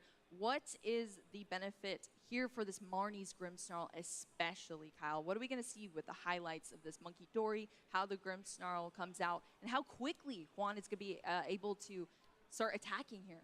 Yeah, this is a great card as you already have the Dark Energies built into your list. You're obviously accelerating those with the Marnie's Grimmsnarl to those Pokemon, but when you see them in hand, throw them down on Monkey Dory, get that established early on, and then you can start to spread some of this damage. You see that Marnie's Grimmsnarl has the ability with the Shadow Bullet to deal 180, but also 30 damage. Then you can start to move some of the damage that accumulates on your side of the board with that Frostlass starting to build onto your own Monkey Dory. You just push that damage away, and it's almost a benefit to be damaged each turn because you're just building up your own arsenal. Oh, thank you. I'll throw that back right at you. Don't mind if I do. Exactly. We're going to see lots of damage counters. Both of these decks utilize damage counters and manipulate the field just in slightly different ways. Also, what we saw from Hua there in that first round is that Stadium card coming in to search out those Marnie's Pokemon. Huge stability there for Hua, which was great to see. Yoshi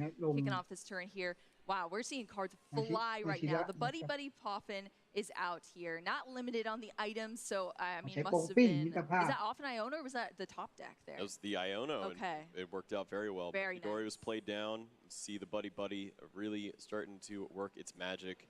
Has the Duskull, the Badoo as well to slow things down. Yes, there is the Spike Booth Gym in play. That can be pretty unfortunate as it's very easy to just search out a Pokemon, continue evolving, and you don't have to worry about the item lock on the other side. There's not usually a lot of answers for the Dusknoir player to, or for the Dragon Ball player to answer a Stadium card. Yeah, exactly. That is one way. You just kind of have to let your opponent fly by with the Stadium, but Yoshi can slow things down, as we're seeing now. This Dracloak retreating from the active position with that Psychic Energy into the Badoo. We're going to start the Itchy Pollen lock here. That is going to throw some damage counters onto the field. It is only going to be 10. Thankfully, nothing more than that at this moment. We just want to be taking straight knockouts here, but that is still a damage counter that could come into play in the future of these turns. Where do you think Hua is going here in the second turn, Kyle? There's not much else to really ask for at this point. You have the Morgrim now from the Spike Moth. You have energy cards if you want to start establishing some of those on the Monkey Dory, but unfortunately, we're just not seeing the TM evolution. That is a real big ticket. If you can build multiple Morgrim, then work into the Marnie's Grimmsnarl, use your ability, and have that attacker ready to go, you feel a lot more comfortable. The damage is going to start to build up, though. So as every passing Badoo occurs, Itchy Pollen is helping Monkey Dory eventually just push 30 over to that side and take a free knockout. Yeah. I mean, the damage counters are going to be so important to keep track of here. Whoa, I see a TM there. Yeah, not the one it's he the wants. It's the pink one, not the green one. Yeah. No Evo, yes Devo. Just the Devo. Devolution, thank you. I was thinking the word. I was like, what is called?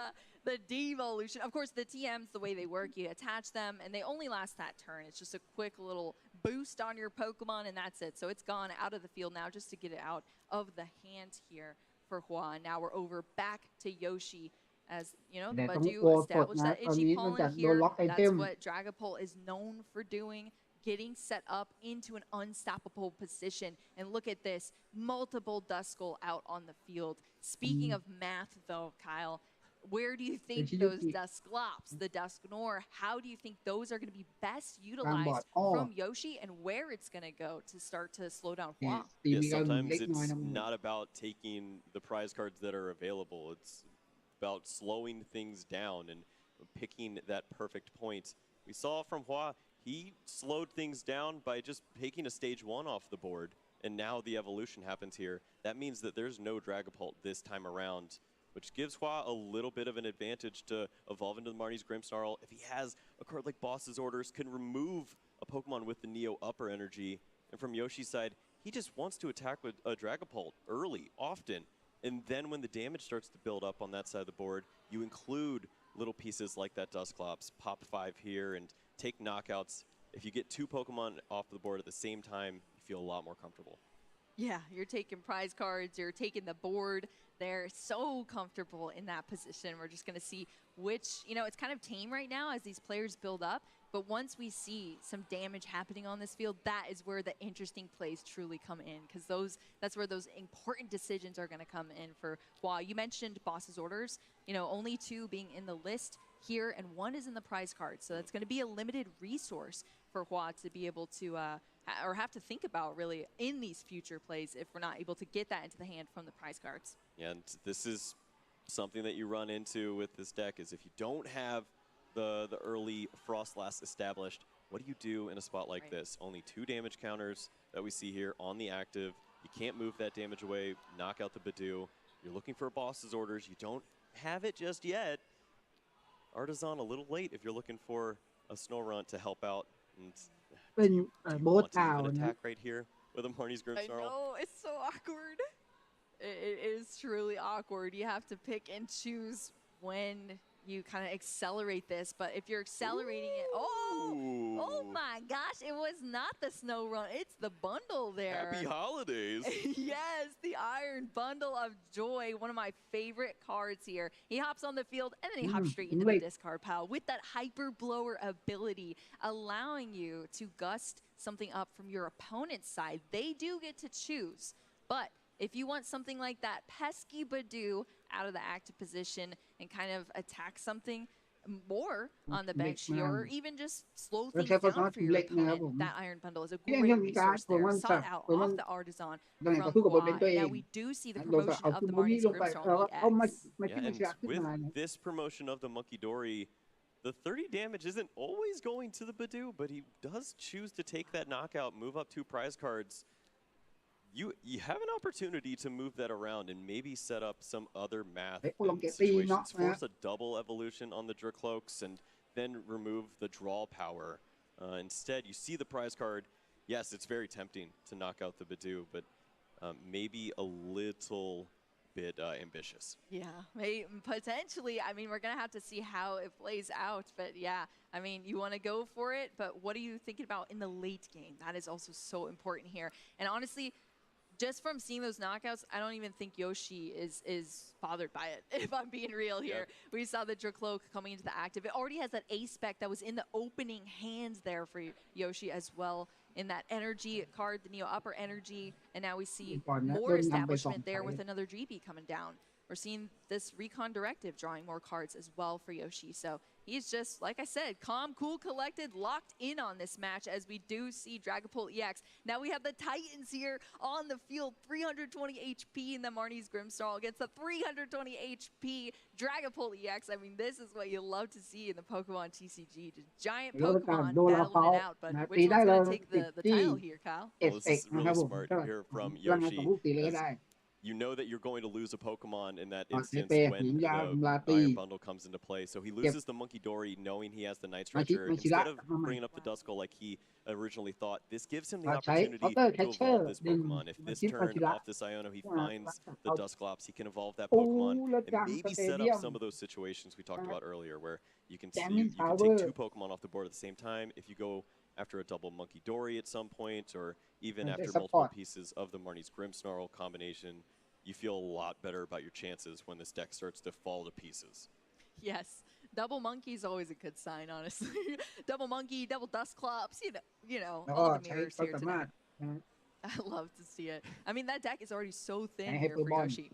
Yeah, this is exactly where you want to be at this point. It's just churning and burning, finding resources, still has the Dracloak, but Dreepy was established this turn as well, so even more potential to keep drawing throughout the rest of the game. Only given up 2 prize cards, you have a ton of hit points to work with, and the damage is building. Pressure is on Monkey Dories. Yeah, the damage is building. That's another, or the first prize card for Yoshi taking out that Monkey Dory, but we have the heavily damaged Monkey Dory on the other side. You know, they are able to sling some of that damage back, but not all of it. You know, it's still continuing to go. The Adrenabrain can only grab those 3 damage counters to sling it back. We did net a boss's orders to the hands, the one that was in the deck here for a while as we continue on. And right now, just the Grimmsnarl still in the active position. We did get that evolution of the Morgrim as well. And we saw with the Professor's research, the discard of Snorunt. Only 60 hit points, cannot play that Pokemon basically the rest of the game at this point. It's you have to go with this linear strategy, attaching energies to Monkey Dory, throwing damage on every which way you can, and hopefully it culminates to 4 additional prize cards here. It's going to be on Yoshi to make sure he uses his hit points as an advantage and starts to target down on these Pokemon. It's still a lot of hit points to work around on the Marnie's Grimmsnarl, 320. No, it is a lot. These are beefy Pokemon here. And we're seeing the swings already happen. The first one into the Dragapult EX in the active position, as you see there, only more than halfway down as the Dragapult EX, but a fully healed Marnie's Grimmsnarl EX on the other side. So Yoshi's truly going to have to make the best moves here. But I mean, even just for Yoshi, it's threatening on that side too. We have both Dracloak now ready to turn into those Dragapult. One already has energy attached. Both Dusclops out as well. They're just threatening the board. Well, Yoshi Yugi was so close. If he had all the pieces, it looks like in the prize cards is the Dusknoir. But if the Dusknoir were there, you could have used that to put the damage onto the Marnie's Grimmsnarl. Attacked with also the inclusion of the second Dusclops, removed both the Morgrim and the Grimmsnarl from play this time around. Instead, has to pivot, and the play starts to look a little more like take out some single prize Pokemon. Oh, that is not the type of takeout that I like. I like Chinese food. No, this is where it just falls apart. I feel robbed here, Kyle. Robbed of the joy of that incredible turn. But, I mean, that's where it comes into play where you were talking about these slim lines sometimes of these Dusclops, Dusknoir. It's just the one trapped, but Yoshi's still able to make this incredible turn happen. That Dusknoir sitting at the top of the prize cards as he takes 2 more. But yeah, so unfortunate to see that. That's the brutal part of this. Is you take that risk and you go after some additional prize cards, trying to draw into some more pieces before your opponent takes what could be these 2 prizes that forces you to avoid using your Dusclops and your Dusknoir. You're only going to have access to one of those for the rest of the game after this knockout. Yes, the board is completely depleted on the other side, but it might be enough to win a game. Absolutely. I mean, every time, the Dusclops and the Dusknoir, that's still a prize card you're giving up to your opponent. So you still have to think around that as well. And you don't want to play into their strategy. You want to be using those things to win your games, not just play, or at least manipulate your opponent's board as well with that prize manipulation. But yeah, then when you're kind of on the defensive side, it's a little awkward here. So we're seeing not really the full potential, I guess, from both sides of these decks, but we're still battling out in this unique scenario here as Hua is going into the deck here with an Arvin, get an item and a tool card out of his deck. There was a bit of a debate พวกเราเก็บ with เก็บ that อยู่ night ใช้ stretcher of paper is there หา even ไอเทม potential to ไอเท set มติด up โปเกมอน another Marnie's แต่ Grimmsnarl? ไอเทมติดโปเกมอนตอนนี้ได้มา There's ก็ 2 ใช้ rare งาน candies ไม่ in ได้ the list. We saw เพราะ at ติด least 1 in the แจมมิ่ง discard ทาวเวอ pile, ร์ and แปะ you just ติด you ติ don't ด feel ได้แต่ comfortable ว่าไม่ about แส your ดงผล chances at this เพราะตอน point นี้ setting บ up อร์ดติ another ดแจมมิ่ง Pokemon like that. ทาว Maybe เว it อร์ just อยู่นี่เอ walks ง into another Dusclops situation that you're scared of. So committing other ways now has the impetus to help out here, but ก็ do หา you เป็น have โป another ร way to ฟิน get กั this บลูกโป่ง an attacker เราใช้ rolling โปรฟินเลย if this Marnie's Grimmsnarl falls? Yeah, that is the scary part here, and why I เซ็ต don't ก่อน like น่าจะ working ยาก with slim boards. I mean, it could go either way. You could chuck liabilities down on your board, or you're working with these slim boards where it's a little bit เพราะว่า scary เขา here, มี especially when your สี opponent is sitting at just 3 prize cards โยโด left ริ to โน take. คุ Of กุ course, the รอ Marnie's เนี่ย Grimmsnarl, อย่าง that's 2 prize ติด cards ตัว right there, and ติด currently เขามี 1 สีรออยู่แล้ว each สอง for ตัว that Monkey Dory and the Impy Dimp on the bench here, but Wa's สี really ระ gonna เบิด play around this. Oh, the counter catcher, the spice. It's okay. It's obscure. It's you already have the damage built on the ใช้ Dragapult. คัตเตอร์ So แค you're ชเช gonna อร์ add a little ดึ bit งผี more มา there. But removing this Pokemon, it's such a tricky way. The only thing you absolutely benefit แล้วก็ from ใช้ here ความ is สามารถ the final Curse Blast is วาง really เนี่ย hard to incorporate at this point. With the single prize แล้วตี taken, you have boss's orders ผี already in 30 วาง hand. You could work your way into that last knockout on the ตัวเราเขา Dragapult at some point.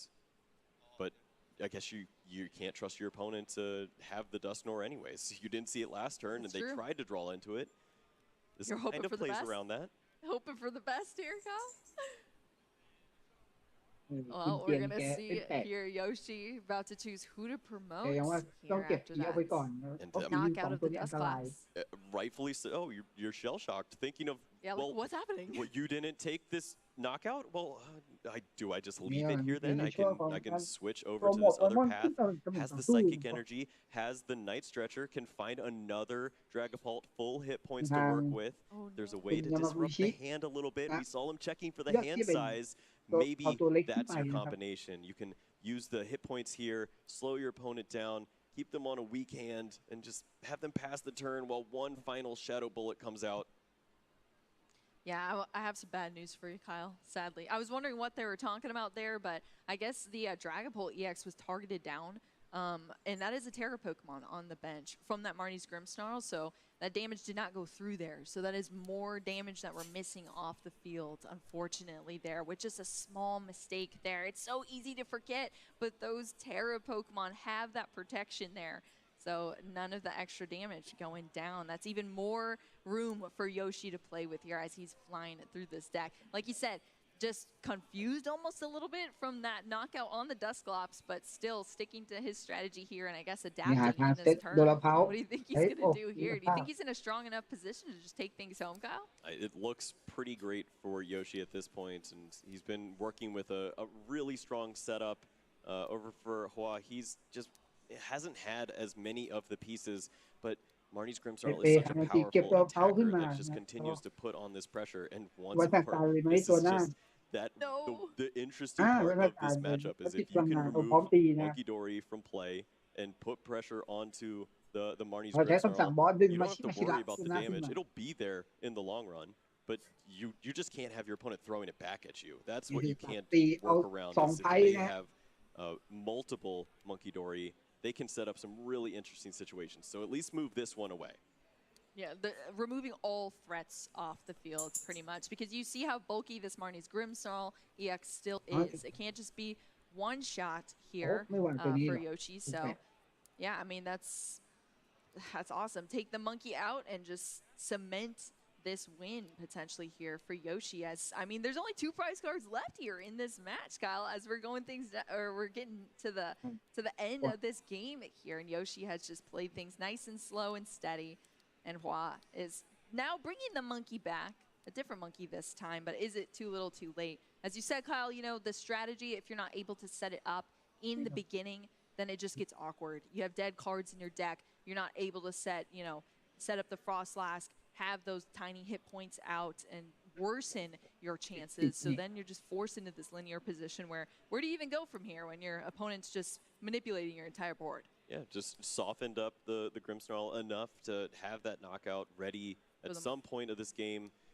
you need to have the perfect answers here, and we know it's so difficult to have that. And there is a supporter, though. There is boss's orders. If you want to take the knockout on the Neo upper energy Dragapult, certainly you could do that, but where do you find that final prize?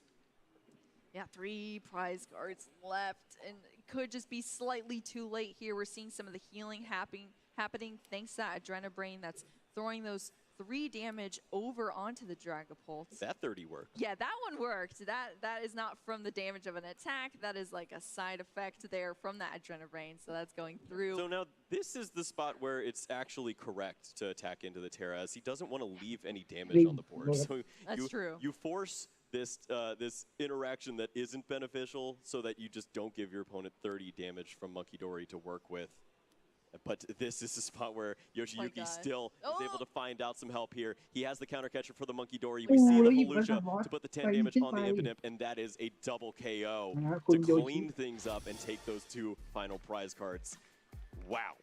Incredible here. I mean, I didn't expect anything less from Yoshi, but you saw his deck was thin. He's looking at all of his resources, and he mapped it out right until the end of this game. While only had 1 prize left to take there, Yoshi had to take a double prize card knockout here to take that win, and he was able to do that with those little tech cards that were still in his resources. And that was working around the Dusknoir being prized as well. So it was even tougher there for Yoshi, and he had the ability to work around that. So I want to take a look back in this game here between these 2 fantastic players and these awesome decks as well. Yep. Boo, I want you to take a look over at Hua's side and tell me what doesn't change throughout the duration of this game. As we see this Marnie's Grimmsnarl in the active spot, attacking through, getting some early prize cards. But what seems to be consistent there, Boo? Does this Pokemon ever go away? Yeah, I know. Yeah, I mean, the only Pokemon that I saw going away were those Munkidori, honestly. That's it. Wiped off the field. Yoshi truly does not care. He's attacking, taking away those single prize Pokemon over and over again. 180-30 is not enough to handle the hit points over on the Dragapult player side, and Yoshi finds the play to take it all with the Hawlucha. Take those 2 final prize cards, and you think you've played around it all. You think you can finally set up this final Pokemon. It was really an interesting spot of if you wanted to play that Impidimp. We saw a debate of that, and he does play it. Ends up punishing him there. It's unfortunate, but you got to think of everything. Yeah, you have to. You have to be able to adapt in these moments. And that time around, Yoshi was able to take things down doing just that. But hey, we got another game on our hands between these players as we kick things off. Once again, we're going to see if the setup changes here for both of our players. As we see, Hua's already off to a pretty decent start. We have that Impidimp there, one of the Monkey already coming down. But what do you think we need to see that could be stronger in this specific matchup from Hua to be able to, oh man, yeah, those prizes. There's opportunities to include the Frostlass potentially if you go early on with it. He did not value it in the opening game that we saw. There was Buddy Poffin to do just that, but I mean, we already saw a turn from Yoshiyuki. This is going on to turn 2 now, as he just had Dreepy Pass, Spike Move to get the opening deck so search. There's no supporter either from Hua. Well, yeah, and that's wild to think of. Both players do not have the resources to help out. Interesting prize cards, double boss's orders for Yoshi. We know how important it can be to work around the Marnie's Grimmsnarl. We did see Brock scouting in the hand, I think, so some play this time, but both players would be wishing for a little better help. Yeah, I mean, I would say so. Awkward positions here that we've seen for both of our players. But I mean, Yoshi, I'm sure breathing a sigh of relief after saying, "Oh, there's no supporter. You know, you got a dark energy on your monkey, and that was about it there for the establishment of that." Yeah, I can work with that exactly. Especially when you have 2 Dreepy down. They're ready to start going into these Dark Cloak now. Since we did see that turn, I totally missed the turn, Kyle. Like I was out of it here. I think the stream missed the turn. Oh yeah, I think you're right. He is zooming over there, and rightfully so. This is what you need to do. You have 26 minutes to try to close out a second game here. Do not give your opponent any breathing room. We see the first recon directive. It finds Neo upper energy of all cards, and there is another Dracloak ready to go. We see Ultra Ball in hand. This is pretty phenomenal Fire energy can go just about anywhere, and you can surprise with that Neo upper. It's very unexpected to see that card this early on. Yeah, this is just gorgeous here. The Brock scouting bringing out these Pokemon as well for Yoshi. I mean, we are just setting up. Kind of faltered on that first turn, but now we are establishing things over for Yoshi on this side. So he's doing a great job here as we get into this itchy pollen. This is awkward here now for Hua. I mean, we didn't even see a supporter on the first turn. We do have the stadium card to work with for some Marnie's Pokemon, but or Marnie's cards, but I mean, is that all we're gonna see here? That was, I mean, the Badoo was perfect. There are 2 rare candy, 1 secret box. That's just about what you're playing around at this point. And the rare candy was in hand for Hua. He was ready to roll with the Grimmsnarl. Instead, what a turnaround here to have both Morgrem ready to go. If you're going to have an answer to a Badoo, it looks like this. I mean, that is awesome to see here. We see the evolution happening here for Hua. It's like we're looking for a little cleaner shuffle this time around. Also, should note the weakness that we see on this Impidimp and the Morgrem. You'll see a little extra damage from the Badoo. So the clock is accelerated. That's not what Yoshi wants. True. Yoshi wants more time so you don't have to think about the Munkidori pushing this over, taking a free KO, and then surrendering a free Dreepy or Duskull in this spot. And look at this too. This is a huge difference for Hua as well. 2 Monkey down. We have both Dark Energy attached. You don't have to worry about accelerating your Dark Energy when that Grimmsnarl comes out, because you do it with its ability, that Punk Up ability to get not 1, not 2, not 3, 5 Dark Energy attached out of your deck. I mean, that's incredible because it's allowing Hua to get these Monkey out, and we're seeing that damage already slinging back over to Yoshi, putting him on a clock here as he goes into this turn with the Buddy Buddy Poffin to establish some Pokemon on his side as well. But it's a race. It's a race here, Kyle. Yeah, the perfect answer with the double Morgrem Iono moves the Neo upper to the bottom of the deck. Yes, it's shuffled at this point, but finding this card for an attack with a Dragapult seems very unlikely. So lean into your helpers. You've got the Dracloaks, Recon Directives, play the energy you already see, and use Iono of your own. You've countered the Stadium. It is not guaranteed that you're going to see a Marnie's Grimmsnarl this next turn. Yeah, I mean, love it. All the stops are being brought out here from Yoshi. Jamming towers out. These Recon Directives running through the deck as well as we see. Ooh, Dragapult EX netted. He's playing like he lost game 1. I love to see this as the pace is so good, and he's also got all the right plays to go along with it. We're seeing evolutions flying. Does he have the pink card back in his hand already? Yes. Yeah, pink card is there. There's multiple evolution. Dragapult EX. There's another Dracloak in the hands there for Yoshi. There's an Ultra Ball to play with potentially. We saw the Dusclops come down on this turn as well. I mean, it has just been super strong here. And the Badoo is still locking things down with that itchy pollen. So we're just waiting for Yoshi to have this breakout turn where things start swinging. And everything just seems to be stacking up in the hands. We're seeing the Stadium bumps left and right. The Spike Booth into the Jamming Tower, now into the Artisan. Last game, we saw the Artisan bring that Iron Bundle out. What do you think Hua is going for this time, pal? I mean, if he didn't see the Iono, I was maybe going to lean into a Frostlass play here. You have the Snorunt, you could play down from the Artisan, use a TM Evolution and get this Pokemon into play before you have to think about the damage counters that can be played down. You don't see the Munkidori on the other side just yet, so maybe there was that world, but now you see Iono, you have to risk it. If you find the Marnie's Grimmsnarl, maybe just getting that Pokemon in the active spot and attacking early and often is enough to put some pressure on your opponent, who is flying right now. Wow, well look at this from off of the Iono here. You know, each card drawn is representative of those prize cards. So 6 each for these players after that shuffle and put to the bottom of the deck. And I saw a ton of just supporters in the hand. And guess what, Kyle? You can only play one of those every turn. It'd be a really great trade binder. Not a good hand at the World Championships. Yes, exactly. Just when the momentum was picking up there for Hua, it just dropped back down a tad bit here. And that's also scary when you're going against Dragapult because they can pick up the pace nice and fast as well. And Yoshi, as you see, netting a counter catcher to the hand as well. I mean, these resources, that's just crazy right now. This is what Yoshi absurd to think about. Like, this hand is wasn't great until he found the energy. He didn't want to play these item cards just yet because he knows what he's working with.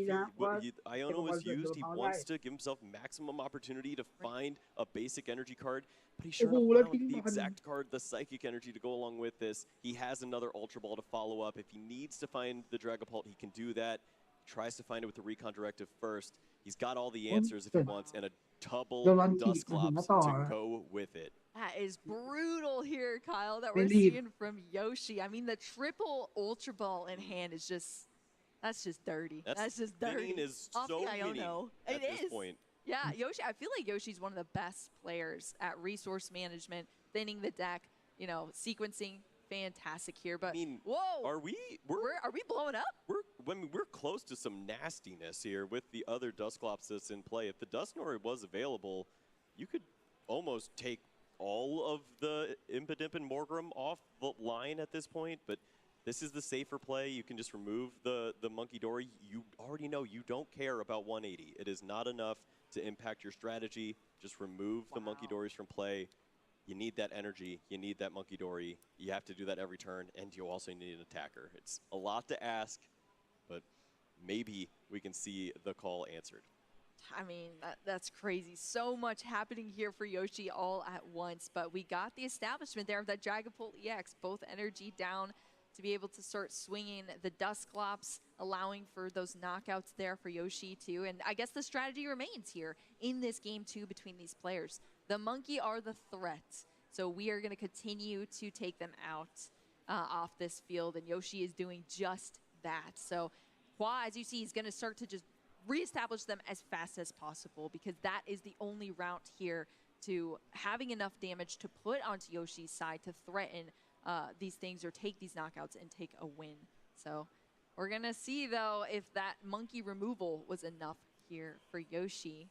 And Hua's going to make it a comeback. It doesn't seem like the threat when you look at the board. You see no damage on your side. You're setting up this situation, but if you play Iono, you slow your opponent down, there's no boss's orders, no counter catcher. Dragapult has to attack into the active, and then when that damage is in play and stuck on this Pokemon, and you start to move it around, have another Marnie's Grimmsnarl in the active, you swap these Pokemon out, and you attack with that one as you clean this one up and move more damage. Take these free prize cards that are starting to accumulate on the other side. Things can go so well, but Yoshi knows that's coming, so he avoids it at every passing chance, taking away all the Monkey Dory here. And it's up to Hua to just put pressure on. Attack through wherever the energies are. Keep going. Maybe things will slow down. Remove the threat as much as possible. Hua's doing just that here as we see the swing of the Shadow Bullet come down off of this Marnie's Grimmsnarl into the Dragapult EX. First damage down on these giant titans of Pokemons. Of course, the 30 damage as well being placed onto the bench on Yoshi's side. So we're seeing these damage counters stack up here on all of the Dragapult clan here from Yoshi. And yeah, we're going to start going into this deck once again. We've already seen one Recon Directive, and the Neo Upper is back at it into the hand. We've seen it flying around the deck and the hand, but Yoshi has got that back. Yeah, it's just an extra security blanket at this point. You've already used a few of your energy cards. You have 2 committed to the active Pokemon. If you have 1 more attacker to work with, you guaranteed can work through this active Marnie's Grimmsnarl if you don't have the resources to target the bench again. But break glass for pretty crazy. Yeah, well, this one also can break glass. He was thinking about going for the Dusknoir here. It's a little safer to go with the other Dragapult, have that established with the Neo. But I like crazy. I like crazy too. I mean, we like to see that on stream. The thrill here from our players. Yoshi giving us a good show here. Dragapult EX coming out of the deck thanks to that Ultra Ball there. Some more discarding of some supporters as well. So now we see kind of the same thing here that you were talking about the Marnie's Grimmsnarl, you know? You kind of absorb the hit, trade into the other one, and outlast your opponent. Yoshi's able to do that same thing with these giant Pokemon that we see.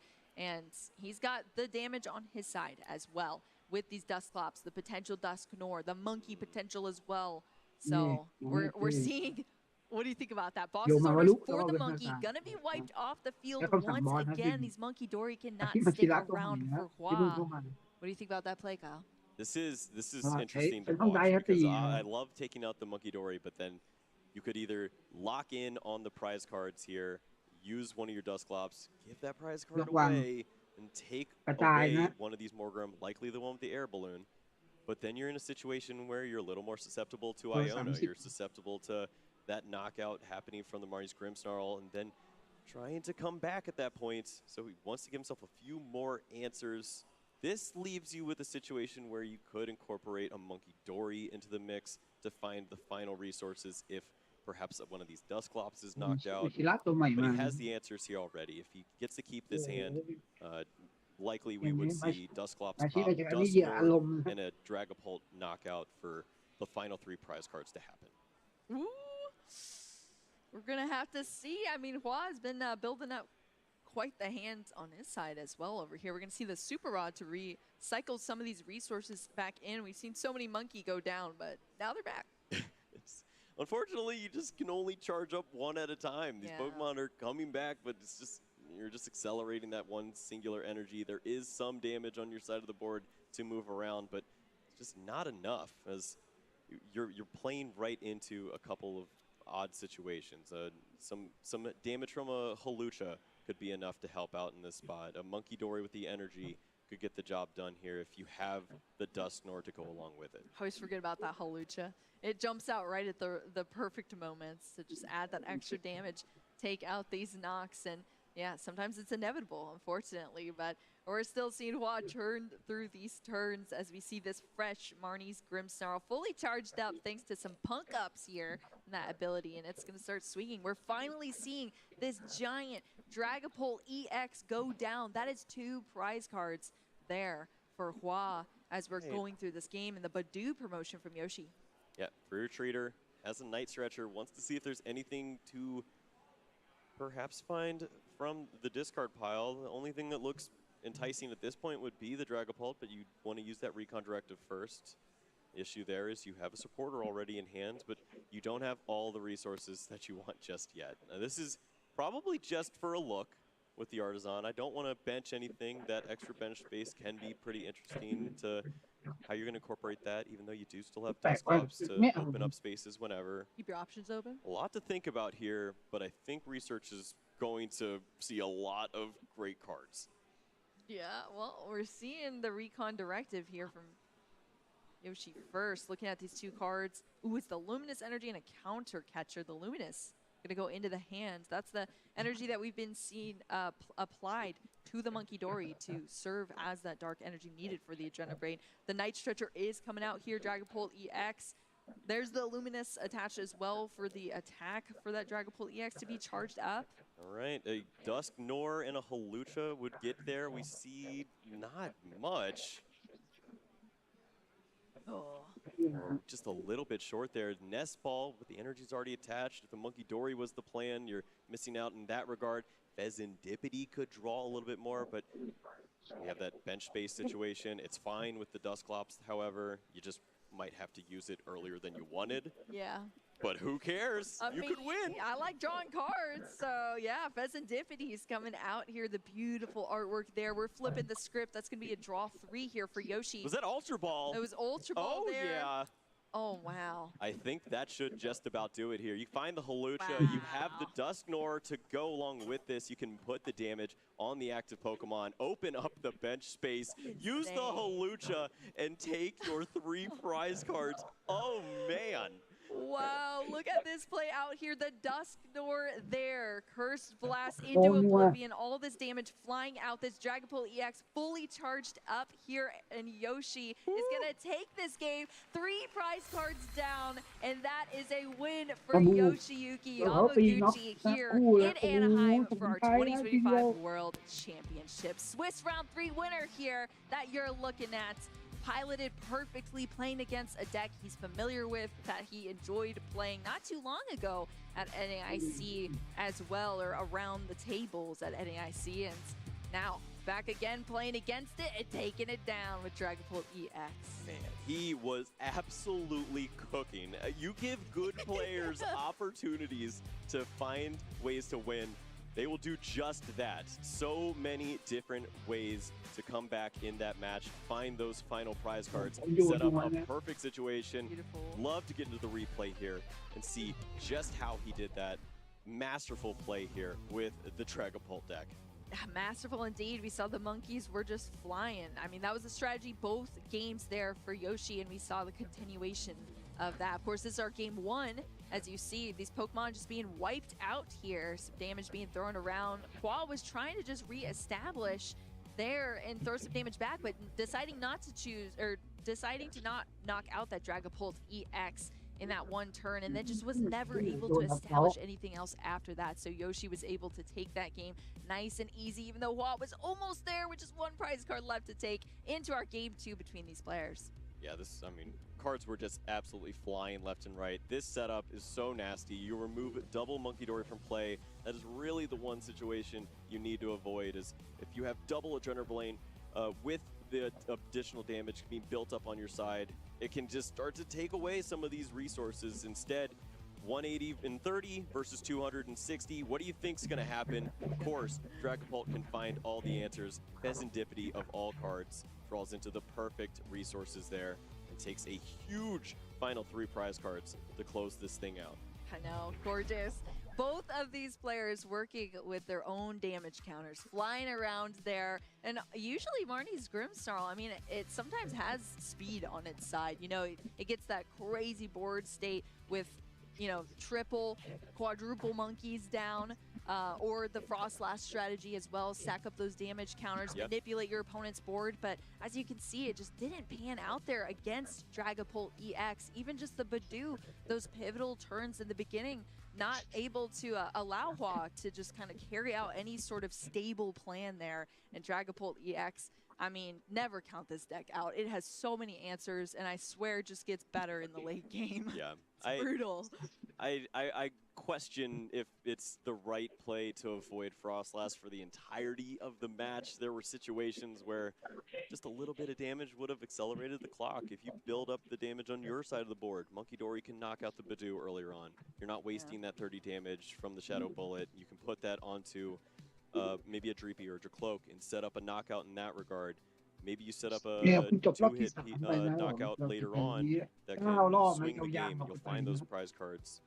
I almost wish the Iono wasn't found in game number 2. Yeah. Opdex that just to see what a TM evolution in that situation looks like. Just see what Frostlass could do for you, even though it doesn't seem optimal, and sometimes you just run into that low hit point threshold and it's awkward. Force your opponent to have the energies to attack with the Dragapult, but also the energy for the Monkey Dory. It's a lot easier for you to set it up.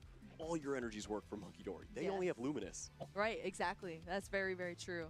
Luminous indeed to power that up, but then when they have it, you know? In those pivotal moments, there's tech cards there. I mean, you have the ability for the Monkey Dory, the Hawlucha to jump in at the last moment. We saw the Serendipity come in there at the end for that extra draw support that Yoshi needed there. So, I mean, there's just all the outs, and that's how it really feels. Like, I love Marnie's Grimmsnarl. It is so fun to play, but it does always kind of feel like you're playing defensively. You know, you're trying to throw as many barricades as possible, and then when you're facing off against especially one of the best decks in our format, Dragapult EX, it just seems like they always have the answers. So then you try to outpace them with speed, but then they just target down your Monkey Dory, and then what do, you know? Right. So it is tough. It was definitely heavily debated, I think, amongst many players, because it has that inherent power, but you have to get there first, you know? So it was a debated deck in this World Championships, and where did you see where it fell on the meta breakdown for Day.1, Kyle? Well, I don't know if it was very well represented. Certainly not in the, I don't believe it was in the top 3, but yeah, it's they answered their own question then. Yes, it's a glass cannon. He was up against a real one on the other side. Yoshi was absolutely doing work, pulverizing that side of the board, and I can't wait to hear from him what he thought of that match. Chip, take it away. Thanks so much, Kyle and Boo. I am here on the stage with our winner from the last round, Yoshiyuki Yamaguchi. Let's hear it, folks. A 3-0 start here at the World Championships. Absolutely incredible. Talk to us about why you chose this deck for the event. Oh, yeah.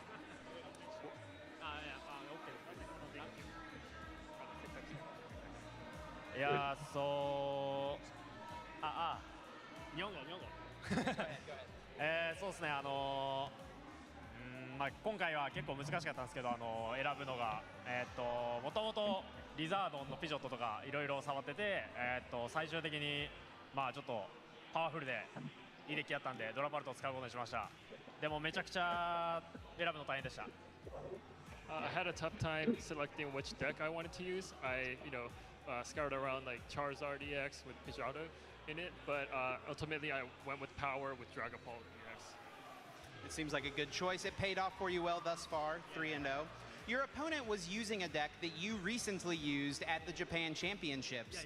Do you feel that that gave you an advantage in this game? まあ自分もたくさん使ったデッキなので、まあやられたら嫌なこととか、まあ結構考えながら、はい、プレイしましたね。はい。今日も2回目なんですけど、勝ててよかったです。I've used that deck before many times, so I know the ins and outs and what I don't like about it. So, I worked around that, and I played that deck twice today. So, and it's obvious that you know it very well how to play that matchup. You're 3-0. What are your hopes for the rest of this tournament? World champion! He is calling his shot. Congratulations, Yoshi, on the start. We're going to throw it to a quick break, and we'll be back with more World Championship action very soon. Hey trainers, welcome to Pokemon Championships History, the series where we take a look at some of the most memorable and exciting matches in the past of the Pokemon Championships series. My name is Jeremy Jallin, and today I'll be talking about the 2017 Memphis Regional Championship Finals, where we had a clash of two of the best players that the TCG has to offer, Zul Garcia-Griego and Michael Pramawat. Hello, I am Michael Pramawat. My name is Azul Garcia-Griego. Even back in 2017, both of these players were no stranger to the finals table, with Azul having 4 regional wins to Michael's 6, the most at the time. Who's your biggest rival? That's a tough one. Probably Michael Pramawat. All right, yeah. My biggest rival would be Azul Garcia-Griego. We always have good games when we play. We play each other a lot in local events, and then in the top 8s, top 4s of major tournaments. Most recently, we met in the finals of Memphis Regionals.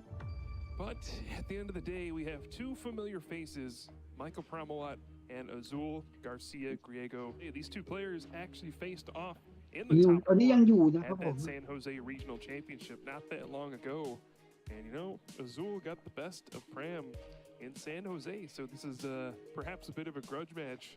Azul was using a deck based around the powerful attacks of Golisopod GX paired with the obnoxious Garbodor with its Garbotoxin ability to disrupt the ability-ridden field of the tournament.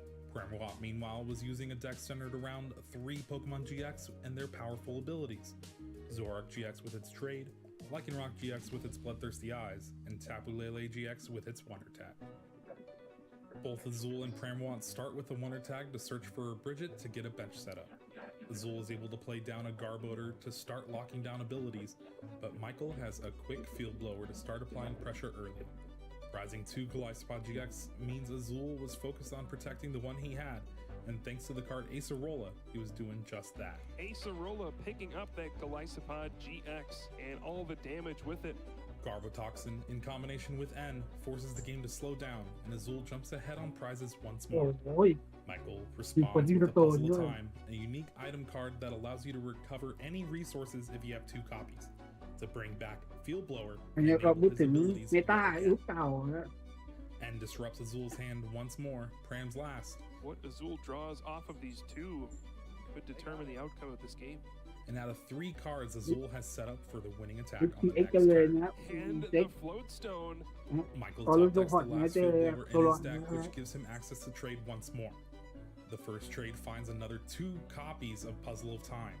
This enables Pram to get a KO on the heavily damaged Golisopod GX with Guzma, and with no cards in hand, it is looking like the scale has shifted in Michael's favor, as he has the strong energy needed for the last KO and takes game 1. Everything went Michael's way after a few turns in the middle that kind of looked iffy, and he's 1 game up in the finals. Game 2 starts off much better for Azul, having Wonder Tag for Bridget and the Golisopod GX and Garbodor with Floatstone to go along with it on the following turn. Premwat finds himself with not much going on and struggles to get much of a bench going until a late Bridget finally gives Michael a full bench. Typically, you want that Bridget on the first turn of the game, not the third, but he'll take it either way. Michael draws N to keep his hope of a comeback alive. A Field Blower allows Zorak GX's trade to be used once again, but the draws don't find an energy for him to attack. Azul responds with another KO and sees himself one prize card away from tying it up. Premwat is forced to pass the turn to an empty-handed Azul, who top decks a Guzma to clean up game 2, and they are off to their final game of the set. Your boy comes in the clutch and cleans up game number 2. In game 3, we see Premwat to be the one starting off strong with a Bridget, as Azul just passes with a couple of Wimpod in play. Azul finally draws a Guzma and takes a KO with Glycepod GX, but he struggles to do much else. After managing a one-hit KO with Dangerous Rogue GX, Michael is able to set up a 2-hit KO with Field Blower and is now in the lead 2-5 prizes. Azul finally plays the end that he has been holding on to and finds a tool for the Garbotoxin once more. Michael attacks back, forcing Azul to get the Glycepod GX out of the active spot with Crossing Cut GX. Crucially, Azul's last Guzma is in the prizes. Premwat misses Guzma while Azul picks up the heavily damaged Glycepod GX and continues the pressure with First Impression. The last 2 puzzle at a time allow Premwat to switch up gears and go for 2 Guzma with the hopes of trapping the Garboter in the active spot and deck Azul out. Azul looks at his hand and concedes, knowing the last card in his deck is of no help. Michael Premwat nabs his 7th regional championship win and cements himself as one of the best to ever do it. 6 years later, both of these players found themselves placing 3rd and 4th at the Yokohama World Championships, with plenty of energy left in the tank for that inevitable finals rematch. Thanks for watching, and make sure to let us know your favorite competitive Pokemon TCG moments using the hashtag #PlayPokemon.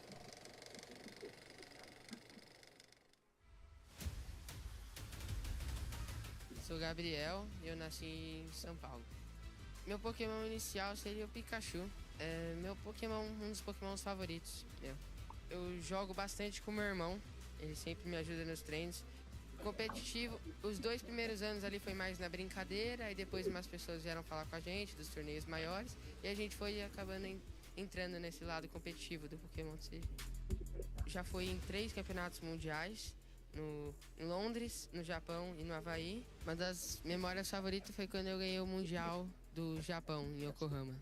Foi incrível lá. Porque é o maior torneio que existe no Pokémon mundial e no Japão, onde foi criado, é melhor ainda.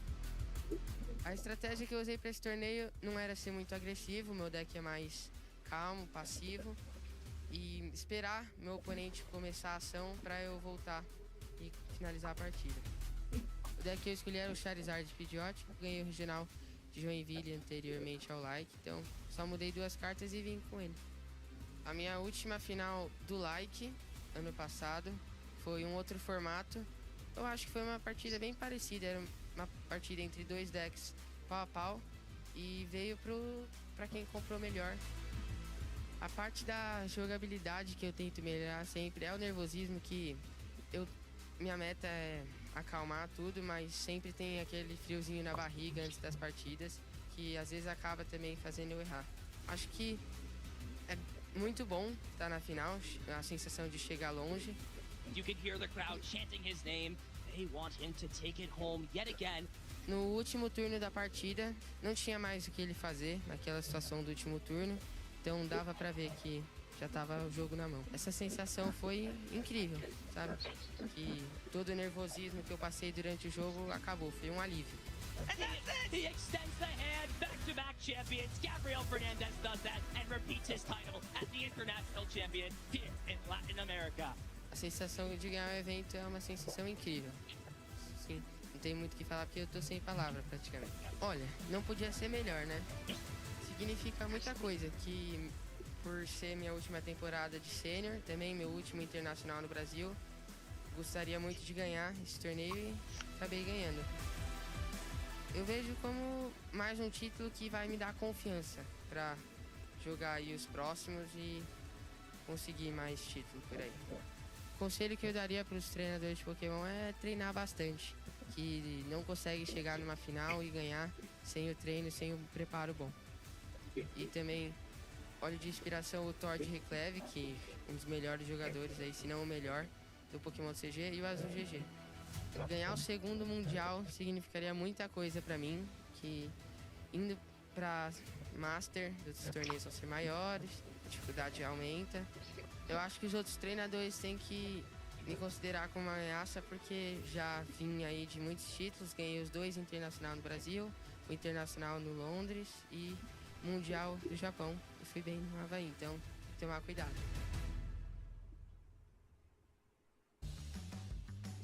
Anaheim, California, the home of the beautiful palm trees, the beaches, the breeze, the sunshine, and now the World Championships of 2025 here for Pokemon. You're joining us on the TCG side of the stream here, and we're so excited to be continuing into the action. Shelby Boo here with my incredible co-commentator, Kyle Sablehouse. Kyle, feeling good? Feeling great. That was a lot of fun. Right. We got there with Yoshiyuki taking the win there in round number 3, and it's like too much fun. Like it's going by too fast a little bit for me. You know, like it's flying. He proclaimed himself as world champion. He's ready. Like you have to speak it into existence. How can you not root for this guy? I know. I love that energy. Yoshi is like one of my favorites, and now you see exactly why. What a great interview there. Well, we're going through this day. I mean, I said it was flying by. We're already halfway through. We're going into Swiss round 4 here, but there's still a lot of matches that are going on right now out in the fields. And you know who else is out in the field? Kyle. No, I'm not. I'm not going out there. I like my Sukovic, baby. The Puka himself, Kyle Puka Sukovic, the best sideline reporter we have around. Kyle, how is it going out there in the field? It's great out here, and Kyle, nobody has ever confused us before. That must be the first time. Yeah, ever. Yeah, it's great out here. We're 3 rounds into the event so far. Lots of interesting results so far. I think some top players to follow, some interesting stories. You know, one of the most popular players in the TCG, Azul Garcia Griego, unfortunately off to a slow start at 1-2, but perhaps is starting to battle back. Last year's world champion Fernando Cifuentes off to a 2-1 start, so pretty strong. But there's lots of players out there at 3-0 so far. Kyle, I think one you're familiar with, Aaron Curry, who's off to a 3-0 start. How does that make you feel in the year 2025? Yeah, it's a blast from the past. It's been great to see his rebirth in the TCG. He's found his way back in. He was casting some games with me on some grassroots stuff, and he's been showing up in a lot of these events now, and he's found a deck he likes. The OG making the run back, huh? Yeah. So cool to see. And I mean, what a time to do it at the World Championships. So cool. Yeah, for sure. Some other players to keep your eye on. Of course, Ross Coffin has been here 20 times now. That's not even an exaggeration. Yeah. He is also off to a 1-2 start, unfortunately, so he's going to have to battle back. We have some of our other star players, Henry Chow at 2-1. We have, you may be happy to hear this, Boo, there is a Crustal deck still out there at 3-0. How you feeling about that? Let's go. I'm so excited about that. I mean, I am very hyped. I was just telling Kyle, Crustal's my main character in Unites. You know, I know all the moves, and bringing that heat to the TCG, how could you not love it? Crab hands all day for that Crustal player. We are going to need your help, though. We keep using our cloth one, and I think we need something a little more original. You're going to have to help us figure that out soon. More like that, maybe? Yeah, look, bring the sand in, build the wall, help us. That's true. Definitely there. Well, it sounds like there's some cool decks out there, Kyle. Are you seeing some epic plays as well from our players? Oh, yeah, absolutely. I mean, it's the World Championships. There's crazy stuff going on every round. I think one thing we always keep an eye on is the TCG has only had one multi-time world champion. That was Jason Kozinski, who won it 3 times. Kind of greedy, if you ask me. Nobody else has even won twice. But we always keep an eye on former champions who have a chance to, you know, make history and win again. Of course, Fernando is in the running. We've never had a back-to-back world champion, would be thrilling to see, but we have players who've won in younger divisions as well. Liam Halliburton is an example, won in the senior division, and he's off to a 3-0 start. So that's a story we're going to follow throughout the event. That's incredible. Yeah, it's always nice to see our younger divisions, how they're performing, because their stories are being built year after year in each of our games here, but especially on the TCG. I mean, it's just so cute. Watch them shuffle their cards and, you know, start as like little kids and then grow up into these incredible, amazing players. You love to see it. And it all starts juniors into seniors, now into our masters. So I'm very excited for Sunday when we're going to see the display of all of our age divisions and who has made it to the top. Kyle, of course, thank you so much for that update. That side reporting is just invaluable here on our stream, and we appreciate that. We're definitely going to practice some more movements for that that Crustle appreciation, but thanks so much. Keep me updated. Yeah. Will do. Well, have a good time out there, Kyle, as you continue to scope out the field, see what's going on. But we're going to continue to scope out the stream matches here. I want to see another good one on the stream, Kyle. We only get so many of these that we get to cast, you know? The World Championships is epic, but it's only so long, and it flies by here. So hopefully we will see some epic decks coming up here. You know, we had a giant meta share of Golden Go. We have yet to see one here on the stream, so I'm curious if that's going to be coming up for us. I would be really excited to see that. Nearly a quarter of the meta right now. Did you expect that? Is using coin bonus. I know. I was like, what? I thought maybe like 15% max, but 22 is insane. I don't think we've seen it really past that 11, 12% mark throughout all of this, but it's just one of those decks that you can rely on. It's very consistent. It's got its own built-in engine. It adds the Genesect now to find its evolutions and just build up this board. You just fly.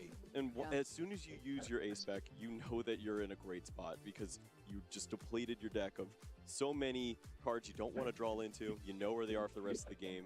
And how many single prize decks really are there right now? If you want to take 2 prizes a turn, it's pretty easy to do. Exactly.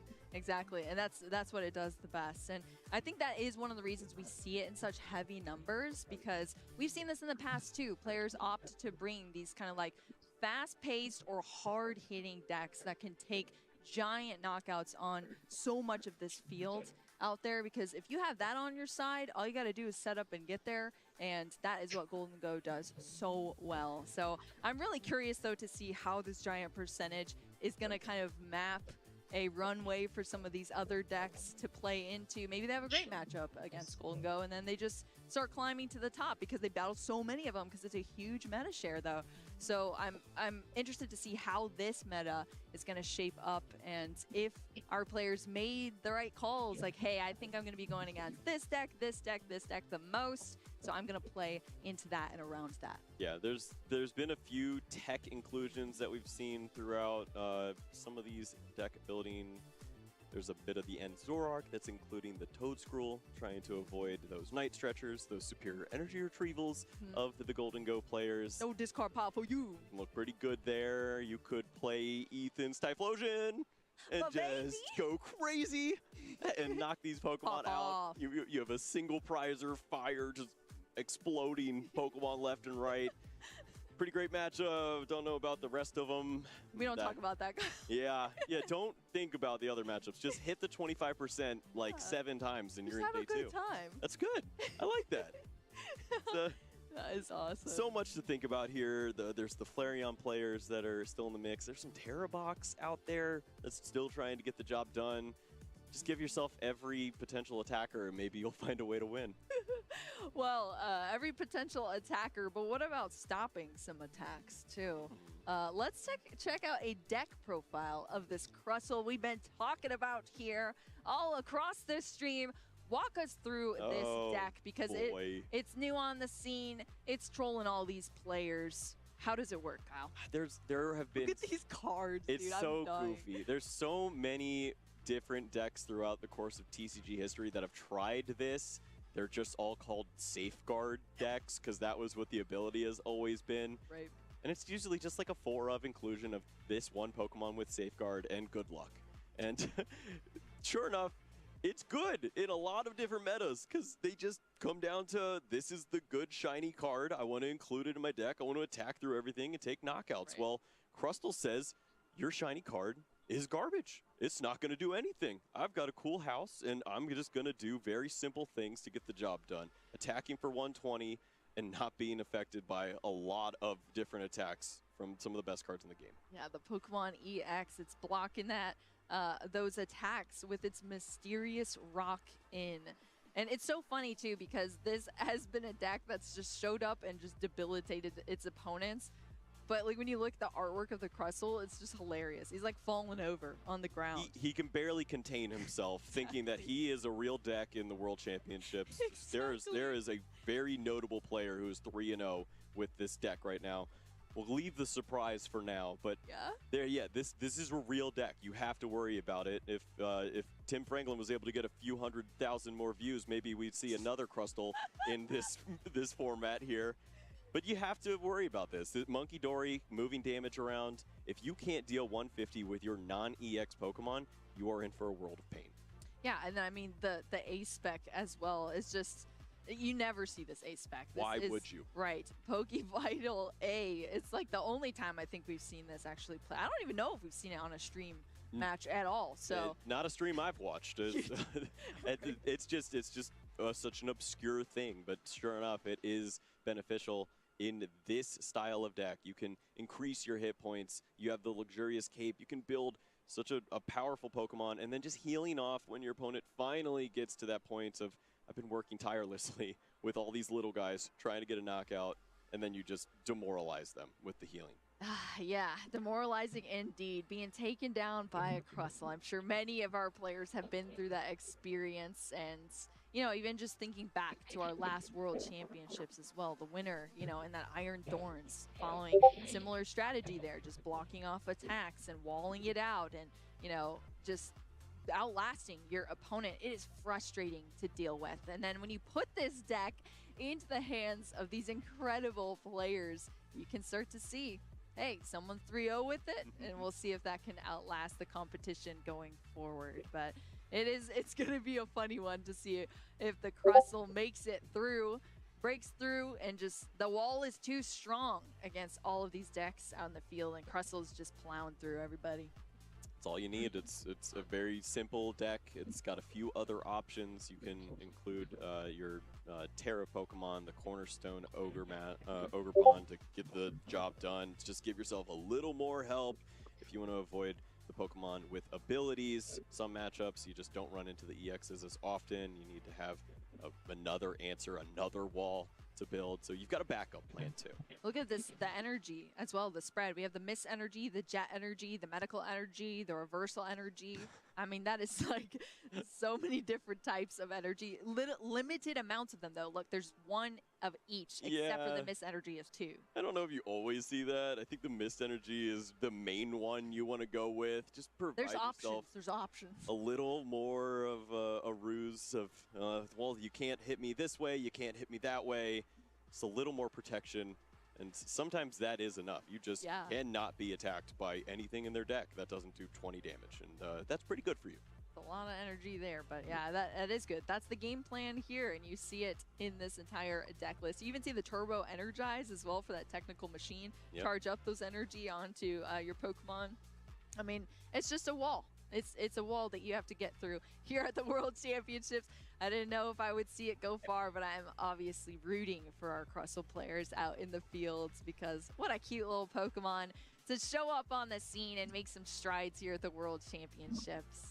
Yeah, it may not be the most fun opponent for you to have on the other side of the board. Not at all. You have a lot of work ahead of you, and it's in a very obscure way to try to take your 6 prize cards. But you can get the job done. You have to think outside the box, work on those Dwebbles, try to take them out early on. And I mean, as great a deck as this is, it does have its issues. You don't see any way to really continue to draw. If it is only the singular Crustle there, if you can take that Pokemon out, maybe you don't have to worry about a second or third coming about. It can be tricky to make this deck work, but if it likes you, you might as well go for it. Do you think this deck would like you, Kyle? No, and only because it's the World Championships. If it was any other tournament, I'm sure that this goofy deck would call my name and say, "You've got it, buddy." Just embarrass a bunch of your opponents with this silly safeguard, but the World Championships, nothing will work for me. Aw.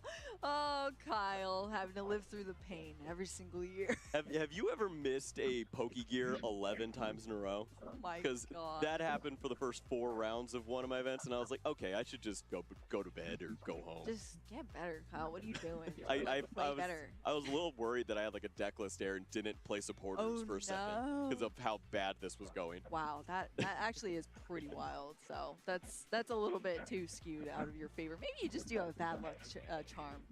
Huh? Well, you found your place here in the TCG on the desk. Yeah, so. just stay really far away from the table. This Right? place is cool. You get to watch everyone else miss their Pokegears. You love to see it here, but you know, of course, all of these casters have so much history in the game. We love this game. That's why we're here commentating just alongside you. But more than the casters, it's about the players here, and they have been battling all season for those championship points. Let's take a look at the leaderboards. Yeah. For each of our regions, of course. This is North America, and look who's sitting on top by a lot here. Henry Chow. Why do you think that is, Kyle? Because he's hungry. What do you mean? Yeah, Of course. he's chowing down. He is chowing down on the competition. Took his first loss here at the World Championships just last round to another notable name. And he's got to be working his way back into the mix. Probably playing one of his favorite decks. Who knows? It's Henry. We've seen him very consistent through the regional events. We know. And even at NAIC the year prior, he just worked tirelessly. And he's made so many great choices with his deck lists and his play that we know that he's always going to be one of these big names to look out for in the near future. It's just so cool. I think about it. We started this season off in our regionals with Henry Chow taking things down, the very first regional. And now we're seeing him here sitting at the top of our leaderboard at the end of the season, going into the World Championships. I mean, it just has mapped out truly how powerful he's showed up here in 2025 and just taken things down. A multi-regional champion just in this season. And he has already carved his name in the history books here of the TCG. But look at all of these other names that we have. So many powerful Pokemon players, some that are still young, that you know, are still trying to shine here in the TCG or already have shined, and also some older players too that are bringing it back. No, I'm glad that you mentioned that, because that's kind of the interesting story of Henry, is that he doesn't really fit the mold of a lot of these players that we've seen, which is they were the best junior that we'd ever seen. They were the best senior, and then when they aged up, they continued that aggression and that ferocity. They brought exactly that energy into the mix. Piper Lapine, Grant Shen, Isaiah Bradner, John Ang. It just goes on and on. These were the players that 5 years ago we were saying be on the lookout for. They are coming up and they are going to be dismantling this Masters division. And now we have that second coming. This is Caleb Rogerson's time, Michael Davidson, Sebastian Lashmet as well. So many young players that are doing a great job here. And who could forget Andrew Hedrick as well in that mix. He's kind of in the middle of that, where he came up in the online era and then just took the world by storm with so many regional events over and over again. We see that that leads to success. If you put the hours in, you're going to find the results. I know, you see that with so many of these players. They invest so much time into this game, and that's how they've made it here now. Of course, you know, this is North America. Let's check out our leaderboards in our European region here, sitting at the top of your base. น่าสงสารนะพี่เป็นการเจอกันระหว่างโดนเขากับโอลองเกะนะฮะ His face does not say Mad Dog, but he's got it in him, and so that is why we are fearing him at every potential tournament. He can get the job done. ส่วนสกอร์ He ของ plays ทีม so ไทย well. เรานะ He's been รอบล่า trained สุด up by the โดยเน best. เกมเมอ He ร์จะ has รอบ3 Miloslav นะก็ in เป็น his corner. นายช Had นะ to take นะ him down in the กาลิน top นะ 4 เชนแพ้มโนแพ้ of the tournament before of the LAIC ตัว at เป็น the เสมอนะ start ครับ of ผม this เบส year. นะครับ You see เป็นชนะนะครับชนะ Miloslav แพ้ as ชนะ well ก็คือ in ชนะ those top 8 แทน names. ที่ชนะนะครับผม It's คุ a ณ very คุณช similar นะ story นะ that ปา we've เข้ม seen. Just a นะครับ lot of those กับซี่ consistent แล้วก็ players เนต sticking โต้และ around, มาเข้ม seeing กับ the ที่ results. ชนะนะครับ Stefan แต่เนต Ivanov, โต้แพ้นะครับในรอบ Tord ที่ 3 ครับ Reklev, James Cox. These are players that have been winning for a long time. อ๋อแสดงว่า Yeah, ที่ exactly. I เมื่ mean, อกี้ and เห็นมี as ปา you เคน see, แส Tor ดงว่าพวก Reklev นั้นนี่คือ stonks, เขา they're up here ได้ on ได้ this เกมแรก grab. เหรอ ไปครับไปเข้า Yeah, มา I ครั mean, บรอบสาม they've had to grind so much to get here, so many championship points, and so much innovation too across Europe as well. It is slightly different than some of our NA regionals, like what they bring. The meta shares are different, ปาเคน and เหรอ what is innovated over there and then taken back เนตโต้ from วิน other players in our NA region too. Or on the flip side, some of our NA players going over to Europe and taking some things down. Yeah. I love to see เอ่ that just อ cross เจแอนดี้ balance เจ of แอน all of เจ our แอน regions coming แอนดี้ together, ชนะนี่ innovating this entire meta ใช่ครับ throughout the season. เจแอนดี้ช And นะ these ครับผม are the players in Europe that have come out on top and should definitely be recognized by everyone here at the World Championships. As far as the young players go for EU, it basically is just Daniel Magda and Rune Hiremans that really James Cox stand is out to pretty me. young, right? James Kinda? is 20s, I think. So Okay. I think he's around that spot. He looks pretty I young. could be wrong, but he's been. I mean, he fits more of that other mold of like the grinder. He puts Right. the time and Oh the my effort in, and he's goodness. so good at deck building as well. That's more what stands out to me for the European region. Alessandro Cremascoli, Oscar Madsen as well. These are players that are known for the way that they build decks, and they are so good at it. It's in a lot of different ways too. We see the control variants that do a great job. อันนี้ Tord ยัง with his ขึ้นใน ever ส่วนของ consistent leader style board that is ของ starting to ยุโร switch ป up นะ now. He's now giving himself these single tech inclusions that give อัน him ดับ these หนึ่ง unique ครับ ways to เนี่ย close แดเนียล out games. แม็ And กด้า Oscar's known for a lot of the behind อ๋อ the น่าจะเป็น scenes work เท for ส some of ใช่ไหม these ซี big name เซต players ซีเซตนี้ making น่าจะ these เป็นประ perfect เทศ deck เชส lists, and now he's starting to pilot them to the success as well. TS เหรอ I know.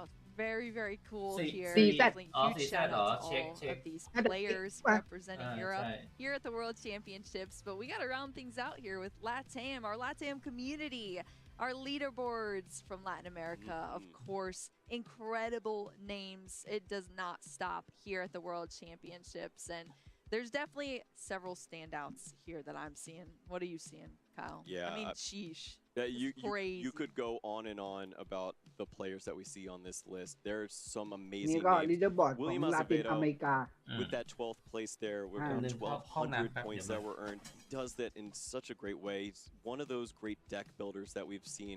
He's also a solid pilot when it comes to his strategies. Pedro Pertusi as well. Giovanni Sasso, a young gun, getting the job done. Yerkel Valencia has been traveling Giovanni to Sasso so many of Silva these different จาก events. บราซิล We've already seen Fabrizio and what he's capable of here too. But I think it all comes down to the story of the Fernandez brothers. Of course. There is nothing more exciting in the LATAM region than what those two players have done. Vinny took the world by storm with his inclusion in the Masters division, playing very well at some of the North American regionals. And he just became a standout, while his brother won everything that existed. He won the World Championships in the year prior, and then this year alone, his final year in the senior division, he has won every tournament that exists. He has maxed out on points. It is unbelievable what he is capable of. Yeah, I mean, I don't think we've ever seen that level of talent here in the TCG. So young and has just made history in this game. And I do want to add, too, such a strong family support there for both of those brothers. You know, I got to meet their parents. They're so nice. They just love to see their kids play Pokemon. And the fact that they're so supportive, they're always traveling to these events with them, cheering them on, and supporting them in every way to continue with their passions is incredible to see. And it's like none other here. You know, you see what a strong family support system can get you in this game. I mean, you have all of the ability to just make a name for yourself, and that's great. The dedication that they had in the online era when everyone else is taking a break, they were playing in every single event that they could at that point, and it really started to pay off for them. We saw the results coming in, and they weren't afraid to play unique decks, and that's something that Vinny has shown us along with his brother Gabriel. they will play the goofiest thing. They don't care. If Lugia is not the best deck at the time, they'll win the World Championships with it. If Charizard is on its way out, they will win NAIC with it. It doesn't matter as long as it makes sense to them and they know that they've got the matchups lined up. That's a little unique advantage they have. It might not be the most powerful deck, but they know more than their opponents know about the matchup. Yeah, they're just going to do it better, you know? Absolutely. I mean, one thing, too, that I want to mention about LATAM is just this is a personal antidote, I guess, that I could say. I feel like they just bring so much passion to our game, the entire LATAM region. Like, you just see so much in their deck building, their teams, the passion they bring into these events. They're competitive. Yep. So many of these players, they're out there to win.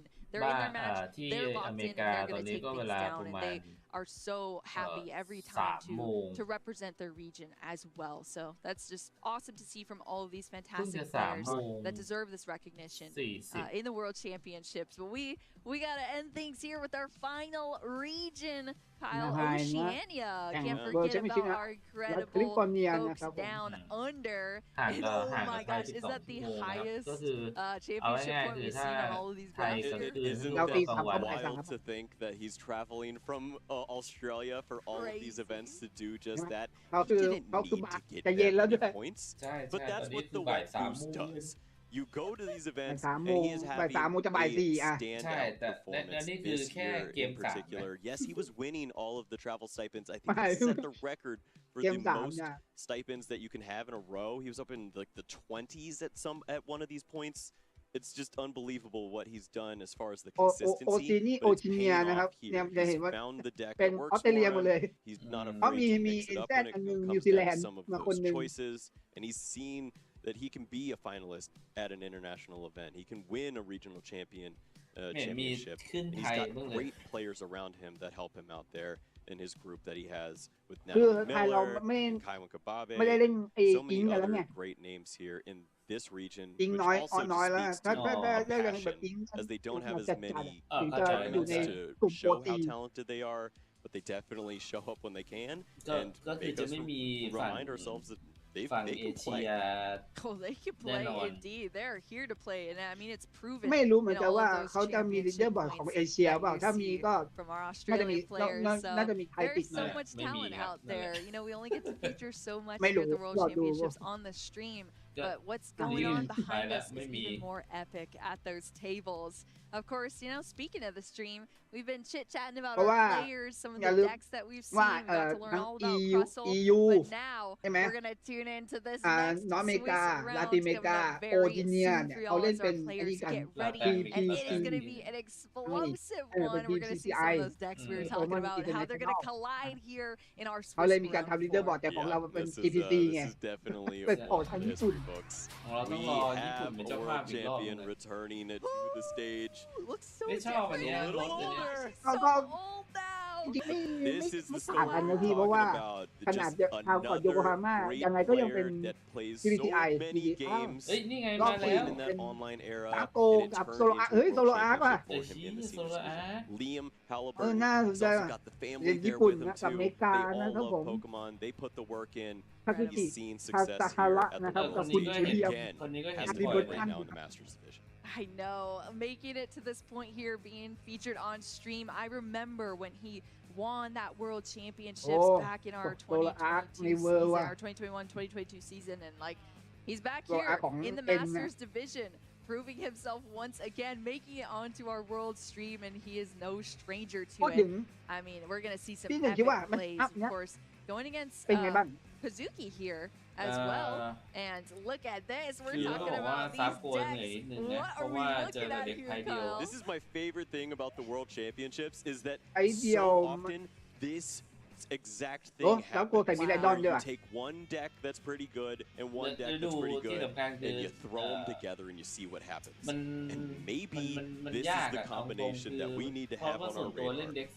Golden แต่ว่ามีมิลดอนมีจี้พืช I mean, it's all of the memes thrown together. You're just throwing your money and smacking your hands.